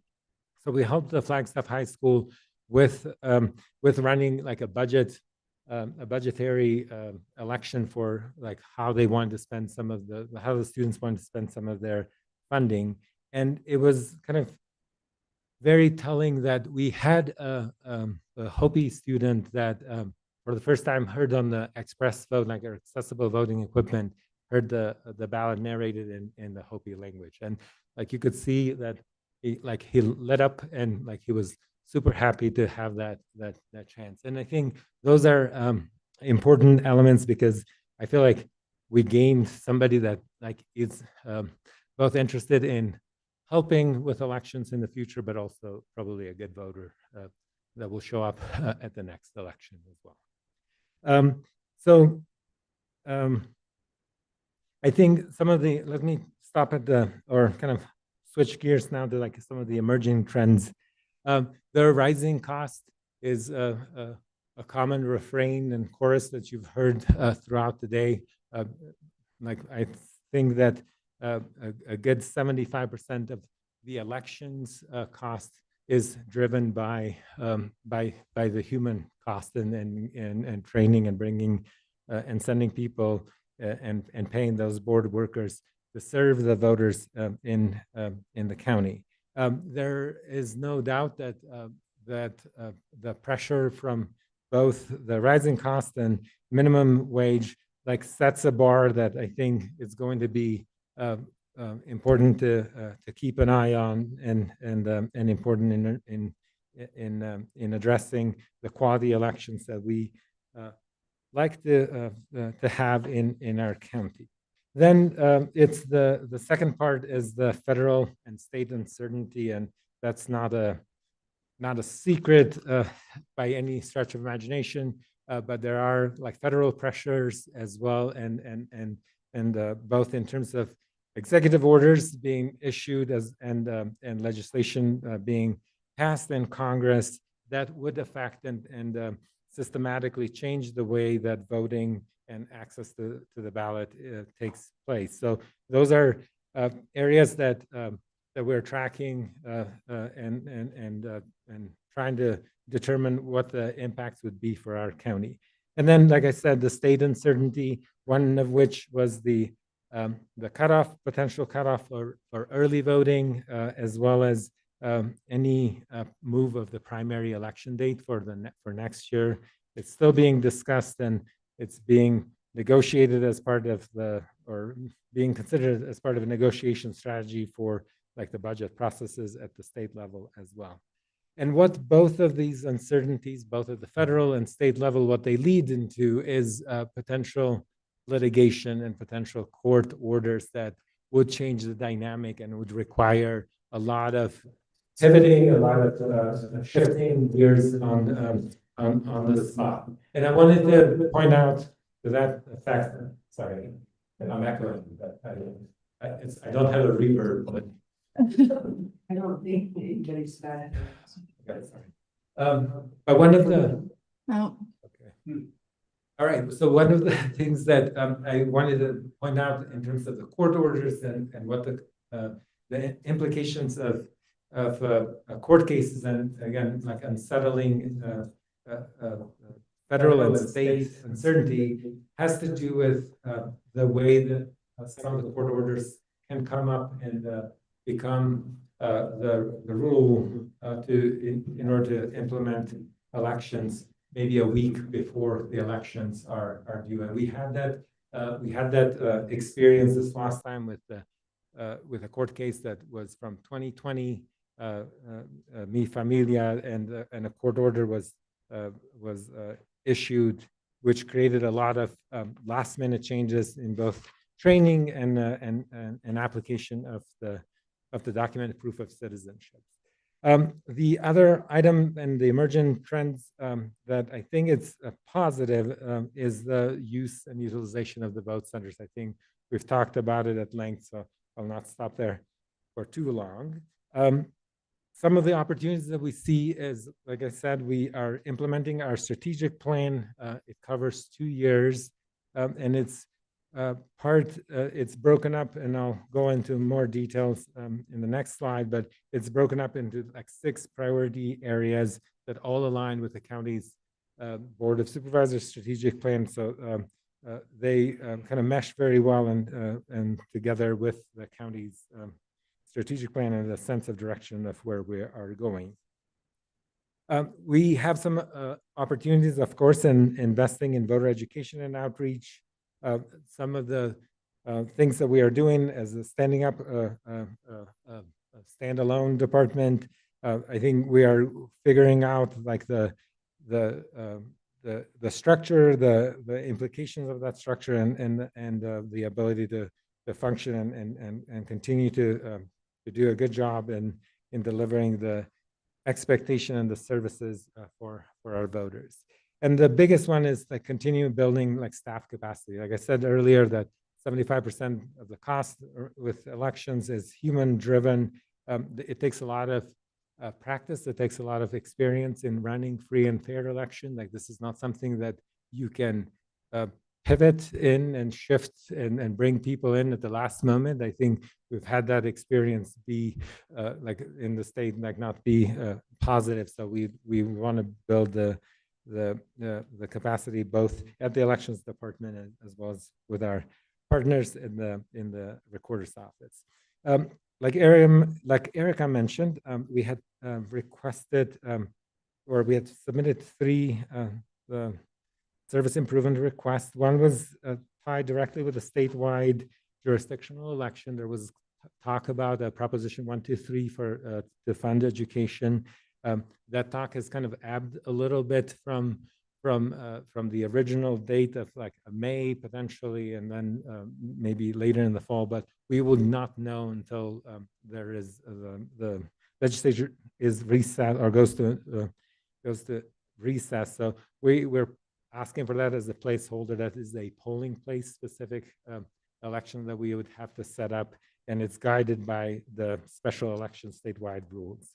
The second item, let me skip to the electronic poll book. So one of the things that we one of the pieces of equipment that we utilize in checking voters in different polling locations are electronic poll books. These are fancy, it's a fancy way of saying these are iPads that have the voter information that we receive from the recorder's office and allow us to instantaneously check in voters at any of our polling locations. Those poll books, those iPads are running into the end of their life cycle where Apple no longer is supporting the security operating system patches to those poll books. So we need to go out and replace those electronic poll books. The good thing, and it goes back to the vision with our county, is that we have set aside for each jurisdictional election, we set aside money in a special revenue fund that is used specifically to target these big purchases that are one-time capital purchases. So this is like, it's about $150,000, and there's revenue in that fund to allow for that allocation. And again, that is an important one for us. And then we, like Erica mentioned, again, we had also requested for a department vehicle.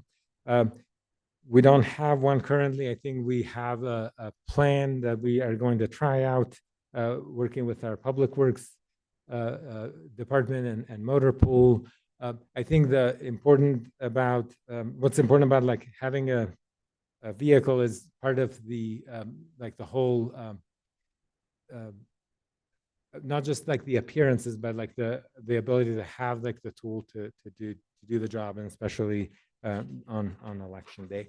I'm going to go through let me go through our strategic plan goals, and I'm going to highlight only one item from all of these areas to save everybody some time. And again, the detailed strategic plan is with you, the binded document. But in the improve internal processes and continue professional growth, I wanted to highlight the community precinct task force that is currently being has been convened, and it's wrapping up its work. It's being chaired by the former county recorder, Candy Owens.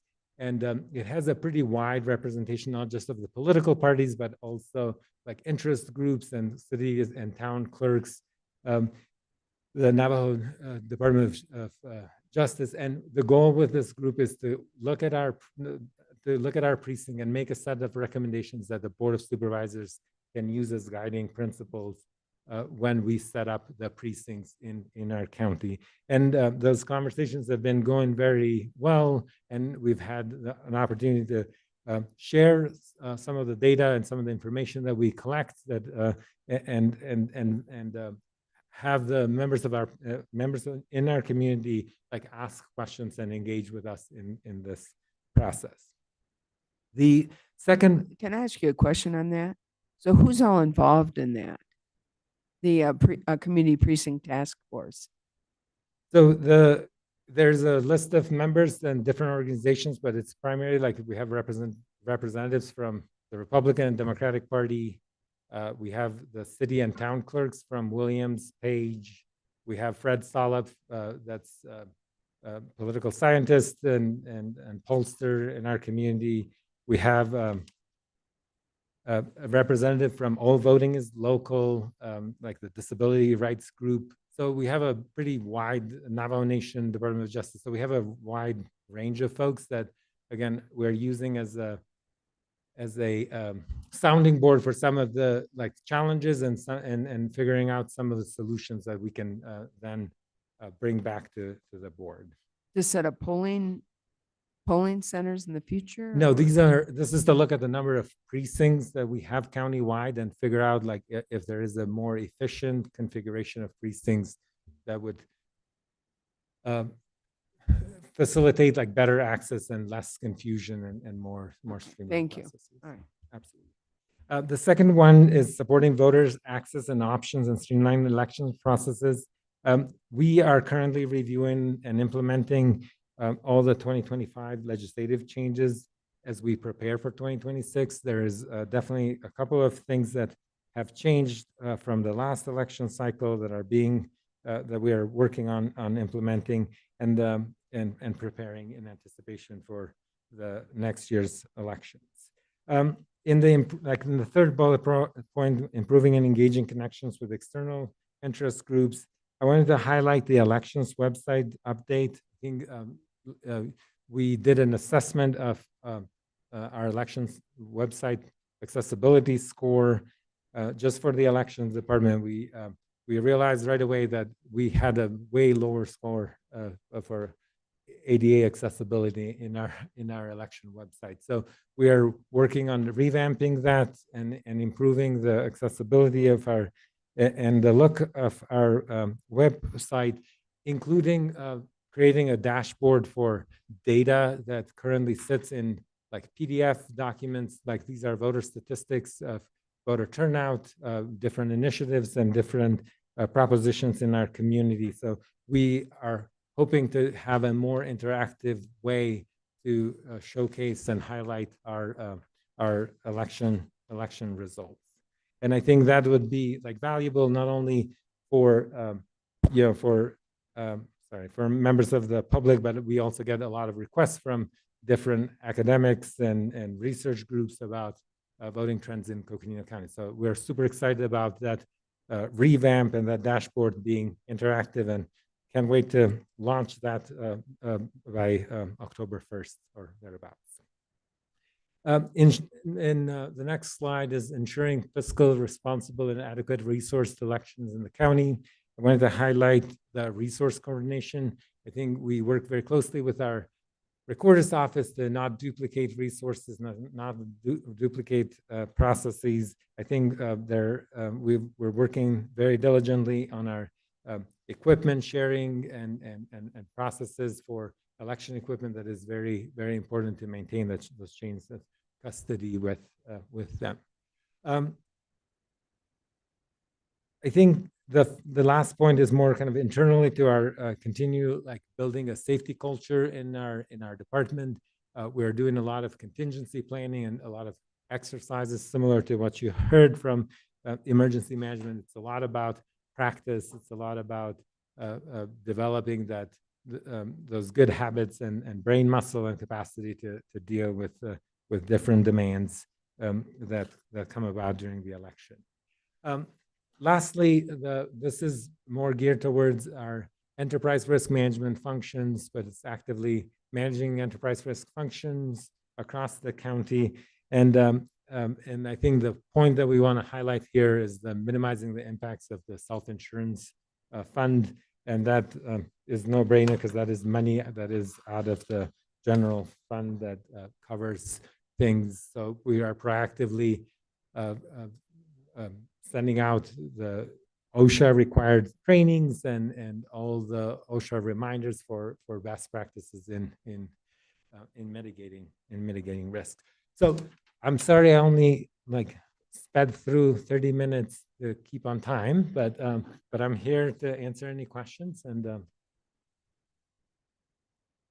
thank you, Esler, and thank you for the year in review, if you will, and the strategic plan. I think this is great, and I think it's also wonderful to get these out to the community. So I'm glad to hear you're doing that. And obviously, we are so appreciative of the great work that was done by you and your staff and all of our community volunteers and poll workers who stepped up to be part of the election process in 2024. And we were, as you know, we're holding our breath on potential problems and potential disruptions at the polls.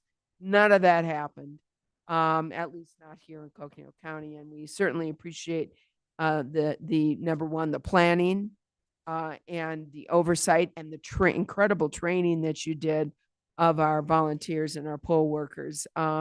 And that we had open, fair, transparent, and safe elections, and that our community could be rest assured that their vote counted and that they had an opportunity to vote and their vote counted. So thank you. That's the highest praise anybody could give an elections department. And congratulations on your recognition and your accomplishments. Well deserved. So, any other comments, questions, Supervisor Ontiveros? Yeah, thank you, Chair. Very brief. The words that you won and the accolades that were pointed out, you guys are so deserving of those. And I will just tell you that I work closely with your department as a candidate. And I worked with you guys for over 13 months in different areas. I toured the facility twice. And I think this is one of the greatest compliments that could be given you as a candidate.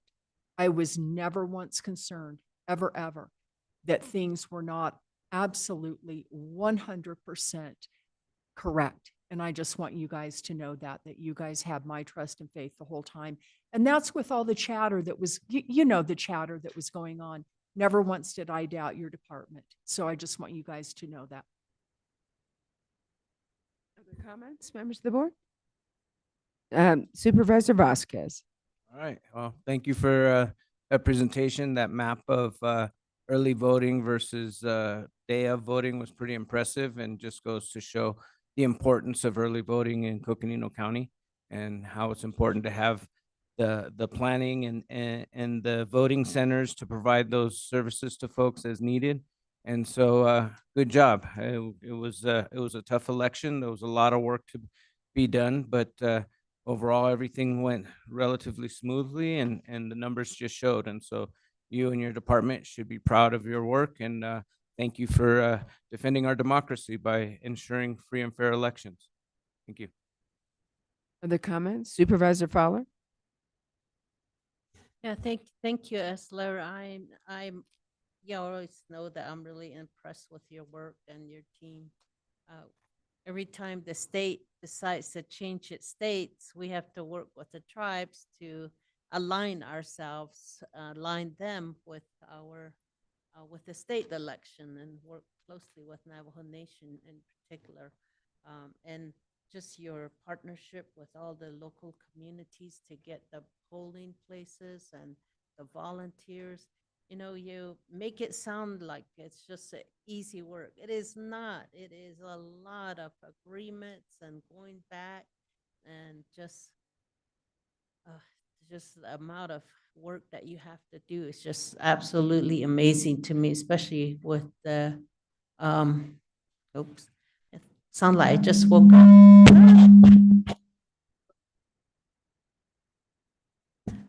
Okay, so and You must have something loose over there. Hopefully they can get that fixed yeah, when. something. But just and then the attack on early ballots, just and where people can vote, and just these challenges that are trying to be created, just so people have a hard time voting. And it's just absolutely crazy. But you quietly just walk right by and keep on doing your work and making sure the voters know they have a date, time that's going to be open, and they're going to vote. And fighting for those voters to be able to vote, register to vote. Even that is being challenged. So it's just a lot that challenges and stress created on you and your staff, and then voting machines too. I love the new center. Everybody does. Thank you for giving Capito Boarding School a tour. They are just so excited about that. They have stories to tell when they go home. And just that community education and connection is so important. So thank you. And just the challenges you're going to continue to have.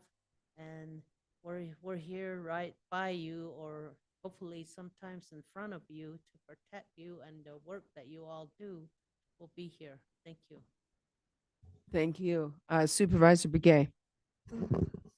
Thank you, Esler. Thank you for you and your staff. Such a good job that you guys are doing. Other places, there's some issues that come about in voting places, but ours is the number one, with transparencies and, the right amounts that are counted, the polling places, the people that are working with it, and lots of training for the poll workers and including, other tribes and, within the counties, and just everyone, to make sure that we're doing everything right as far as voting. So I also would like to say that, the job that you guys do, I greatly appreciate that, as a board member, and it shows out there, and, and we do get a lot of compliments, with our districts as to how things are running and how they went and what the end results were. And I think the word is transparency, making sure that everybody is knowledgeable in all areas, and getting the votes out there, and even just explaining the document as to what's being presented to vote on, stuff like that. And I think you guys work together to do that even prior to the election. So that's something that, really counts, and it helps everyone to make the right decision. So thank you to you and your staff. I know you have limited staff, but, it's still, you guys did a good job. Thank you. Thank you very much, and thank you for you and your staff again for being here. Appreciate it. Just a couple, we just got notice that the electricity's back on at Grand Canyon National Park, and also the businesses along Highway 64, which is good news. Bad news is we also got notice that all of Greer is on a go status to evacuate. So SR 260 is closed in both directions. So And then I've also got another update on the power outage. Did you get that? Power outage in Williams has been isolated to areas north of the train tracks. Approximately 1,250 customers could be without power for 36 hours. Oh, wow. Due to infrastructure damage, emergency management working with city to coordinate response and potential need for sheltering. Areas north of Williams are back online, as just stated by Chair Horseman. hopefully we can get some updates out to the folks there that may need to get some temporary housing if necessary. So, I think also it's important to, and we had emergency management here earlier, and we did have some late precipitation, but it is just a tinderbox still. And with these winds, which last 2 days have been pretty extensive, it is so important that we are all hyper vigilant and caring for making sure that we don't have chains dragging in our car or trailers, and also we are not disposing of cigarettes, matches, etc., because it is just a very, very hard time here in Northern Arizona. And we're all hyper alert, hyper aware, and hyper vigilant. So, and of course, I'm sure we will do what we can for our neighbors in Apache County. Other comments, concerns, County Manager? Thank you, Chair Horseman. Well, we know that Tim will keep us notified on all of the happenings, and also working with our partner agencies to ensure that everyone's accounted for and all the services needs that are out there are accounted for. There's some positive news with Williams. Our senior center is with power. We just got a shipment of food ordered, so Kim and I were joking that the kale will be safe and secure. You are mean. I can be. Gosh. I can be. So, we do have outside agencies, and outside agencies will not be in to present, but we just wanted to share with you, and I believe Siri has it, what we've funded historically with outside agencies.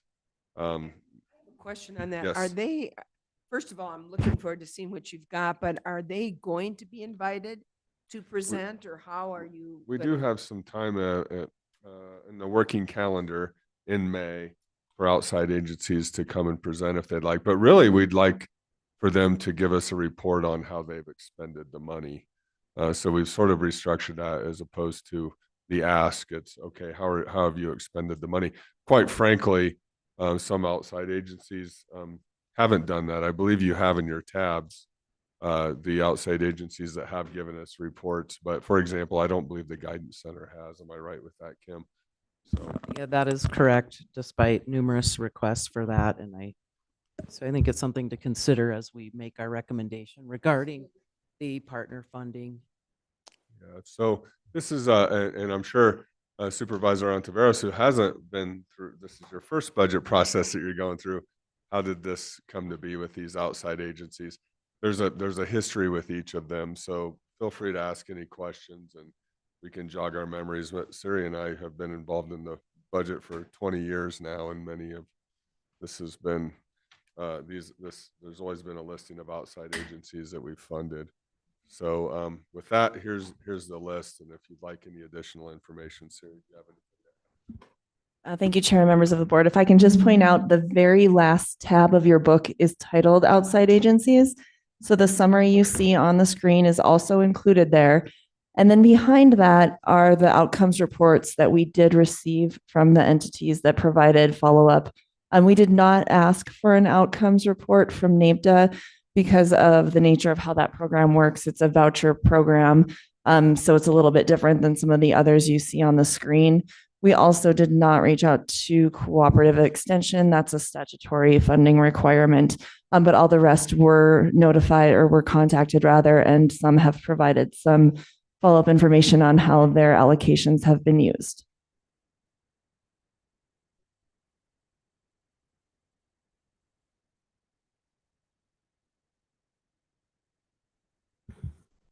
And I'm assuming that they're all making requests for, no? Chair, if I can. So the process for this, generally what you see on the screen is an annual allocation that has been in our budget for quite some time. So we don't ask that they make requests for funding every year. It's similar to a department budget where it's part of the base. You'll notice we did do an increase. If you look between 23 and 24, we did an across the board increase to most entities. So that's how we've adjusted their funding in the past, is just through a change in that baseline allocation. So we don't usually invite additional proposals simply just because of the nature of our budget. However, you'll notice in the very last section where it says one-time allocations, we have had agencies come in and make requests. And though sometimes they have been funded when there's been resources available in the budget for one-time allocations. So as we look at what is actually in the budget for fiscal year 26, it will be all of the items listed in the 25 column under community program operational support. That would continue into 26. The United Way funding would continue into 26. And then for one-time allocations, we did have the United Way Elevate Pre-K as a 2-year pilot. So we do have another 35,000 as a one-time allocation in fiscal year 26. We do not have Creative Flagstaff. That was a one-time fund.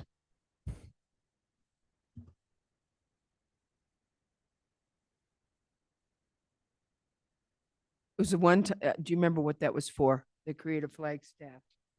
Actually, we're just reading that over lunch. I can't cite that to you.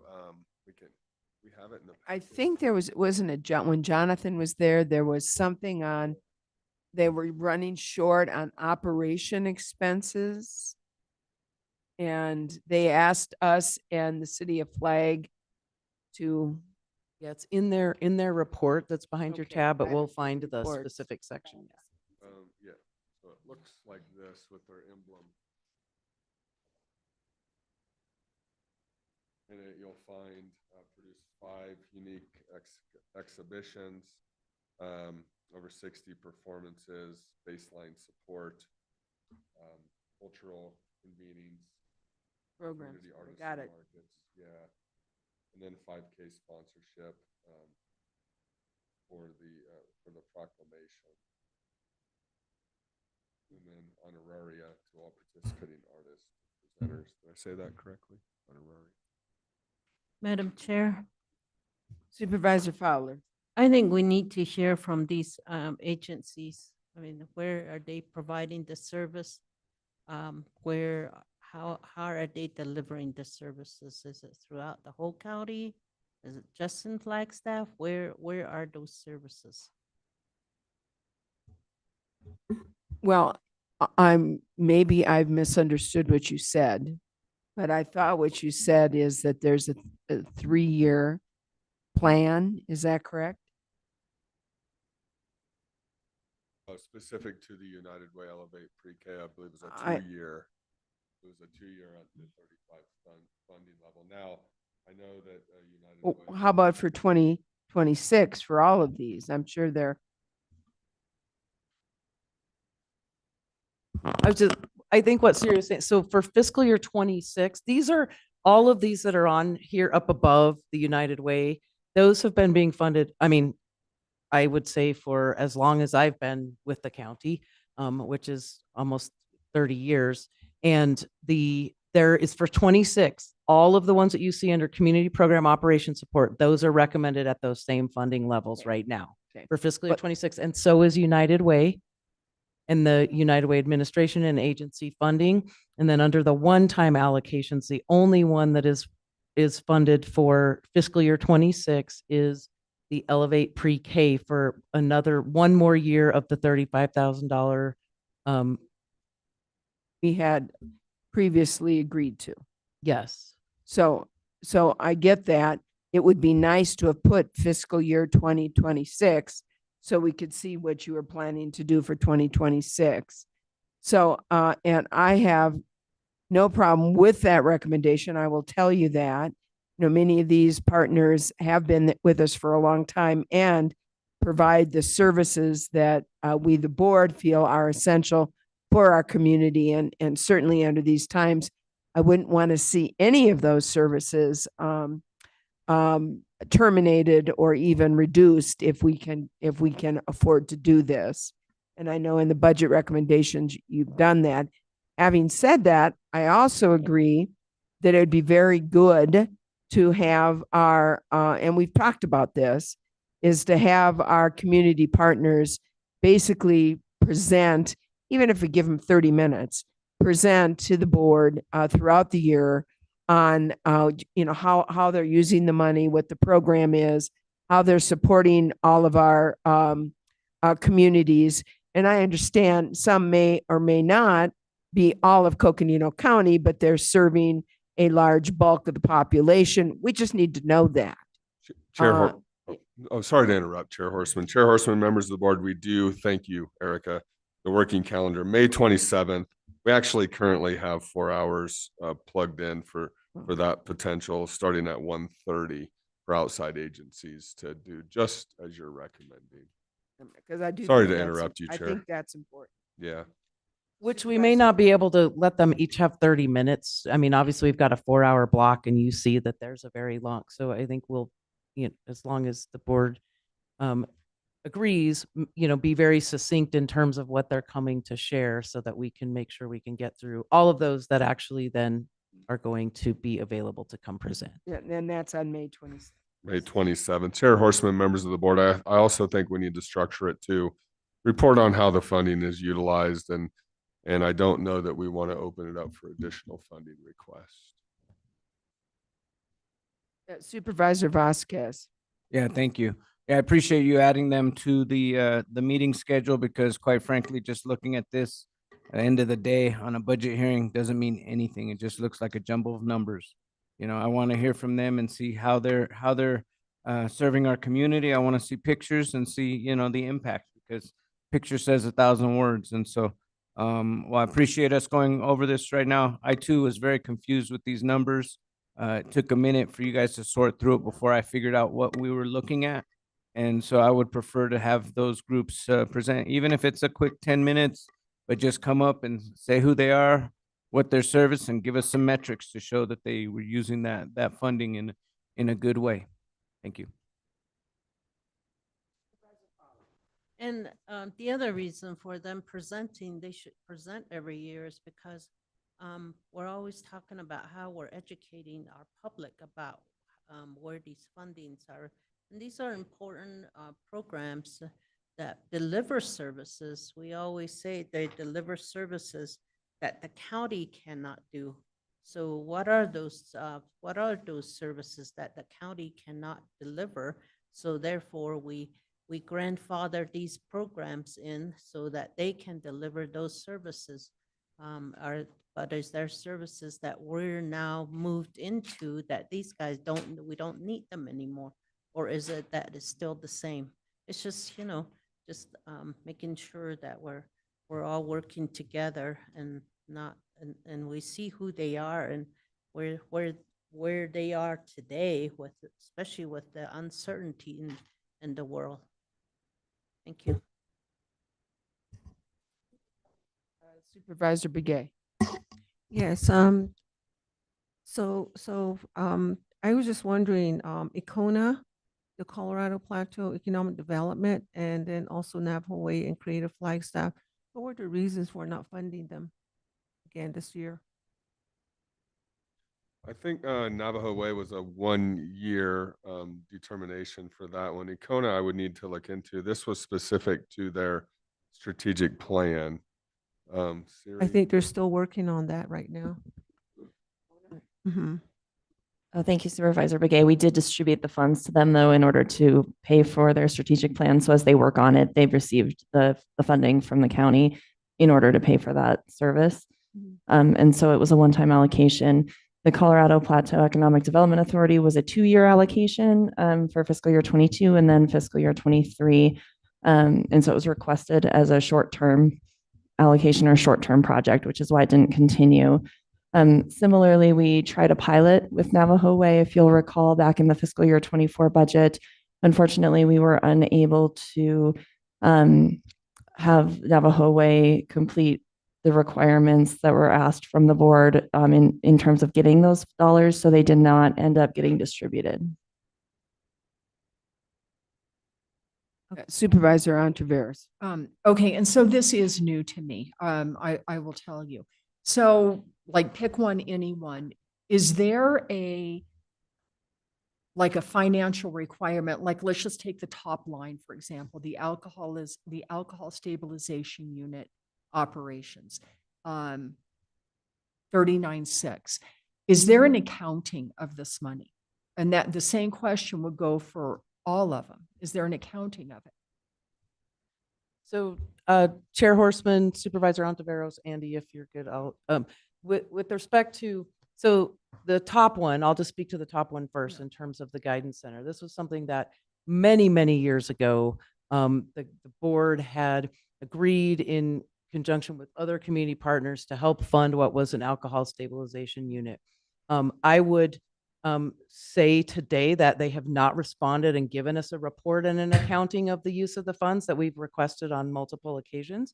And I think that over time, the purposes and why this was agreed upon has likely changed. And so I think it's really important that before even, at least from my perspective, and I know I had mentioned this to Andy and Erica and Siri, that my recommendation is that we do not continue to fund them. But I would, in the spirit of giving them the same opportunity as we're going to give every other entity to come in and report back on the things that they're doing with the money from the county, I think that's important. To answer your next one, you had indicated another, what else? What was the other one you said? I'm sorry. Well, it was actually for any of them. Okay. In there. Yeah, and I think the rest of them have given us a report and an accounting in terms of what they put the money to. Mm-hmm. And most of these, obviously, this does not pay for any of these entities' operations. This is just a piece of the pie that they put together to provide services. So the reports that you have do indicate the things and the services that they put the money toward, and that we have received those from all of the other entities that have been receiving money, but with the exception of the guidance center. Okay, thank you. And I can look through that. We're going to be having the hearings and additional questions can be asked because I'll give you, it's 4:30, I'm just going to repeat what Vice Chair Vasquez said. Yeah. Okay, so on the one-time allocations, were those board approved? There's 2 of them on the FY25, okay? There's 2 that were one-time allocations. Were those board approved? Yes. Okay.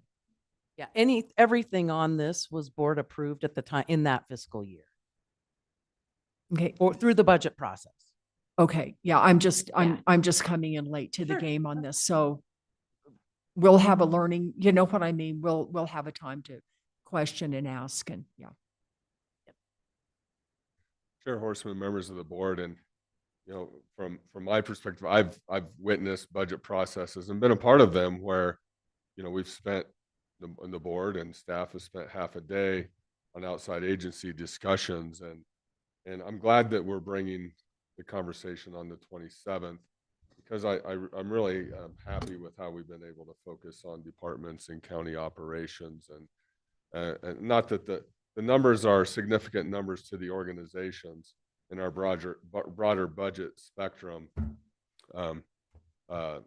We've really been able to focus on the county operations, but again, I think bringing back on the 27th is a good, and asking them, hey, how are you utilizing these funds? How are they supporting the community? Just like Vice Chair Vasquez had said. Yes, and I also think that we had asked to have this done throughout the year, and I hope that will be done throughout next year as well. And Supervisor Begay and then Supervisor Vasquez.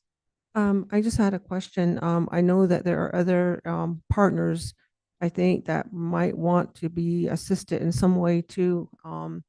I don't know, I know we've seen this list over and over again, from year to year. And so I'm just kind of wondering if there are other schools that are going to be, or other areas that we can look at or invite, or maybe try to help in those areas. So I did that. I'm just looking at the list. That's what I was thinking. I just wanted to say that. Yeah, and Supervisor Begay, members of the board, there's also the community initiative funding mechanism as well that you can look at as board members for funding of some organizational needs.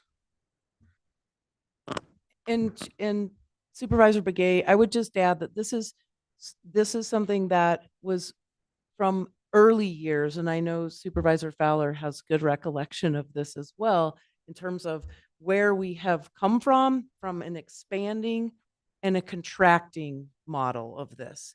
And so what you're seeing here were things that were a result of really contracting to be things that we have a direct county connection with from our, like that. And I, for example, like the Coconino Coalition for Children and Youth. We actually provide them office space within our building because that's something that was a coalition that was started out of something with the county. There is, and I'm probably going to be remiss in how I'm trying to say this. There's a direct connection in something that the county at some point had asked for an initiative in some regard. And if you look at like Creative Flagstaff, that we own that building, that is our, that's a county facility that we have. Cooperative extension, And a cooperative statutory extension has obligation. some statutory obligations. Certainly with respect to the Greater Flagstaff Forest Partnership operations, I think that's one of those things that, as long as I can remember, the county has contributed towards that because of our greater need and reliance on that organization. And then, of course, the other component under the United Way was a way in which the county had determined that it was, rather than having a bunch of other agencies come and ask for money individually, was to allow for a process where we allocated funds that then agencies could apply for those funds through that process. And that organization manages that for the county rather than having individual asks of lots of different nonprofits of the county. And of course, understanding our financial constraints around what we are able to fund, and certainly the recurring nature of being able to fund things. So hopefully that adds a little bit of context. I mean, there's a lot, but yeah. Yes, Supervisor Vasquez.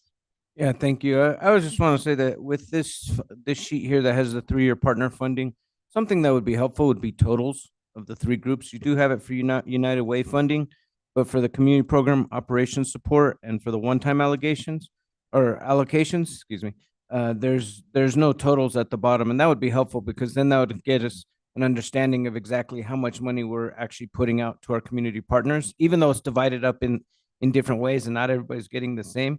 It's just be helpful to get those totals year by year so we can see how we've grown or contracted as the years have required. Thank you.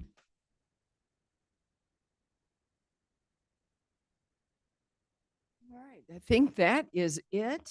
And it has been a long day, even though it started, yeah, it's been a long day. So again, thank you for the staff and everything, and good job. And we're moving through this. I really do think this is certainly since I've been on this board, the best budget process we've had. So I want to thank you for that. So our goal tomorrow will be to continue to wear you out. What?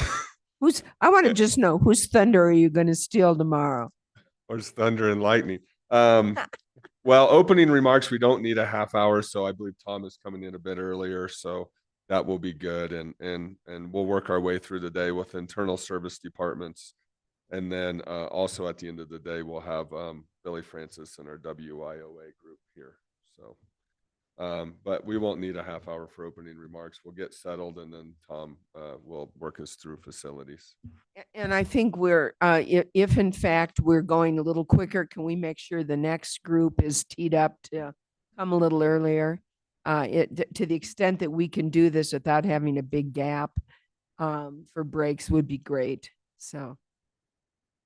Absolutely. And I think There aren't big gaps of breaks tomorrow. There's brief little 10-minute breaks, 2 of them, but yes, we'll still have people teed up so that. And one other thing just to put on list for later is that community precinct task force. I guess I just didn't know anything about it. Sounds like it's pretty interesting and probably something we should be made aware of. So just FYI. All right. Anything else? All right. Then with that, this is wonderful. We are going to adjourn. It's about, oh, wait a minute. We have Supervisor Fowler with a closing statement. Yes, and we're all bummed out that all that $15.5 million sand just went right through our hands. That was the quickest spend of 15.5 million I've ever done. All right. Well, good. Thank you all very much. Thank you for a great day. We're done.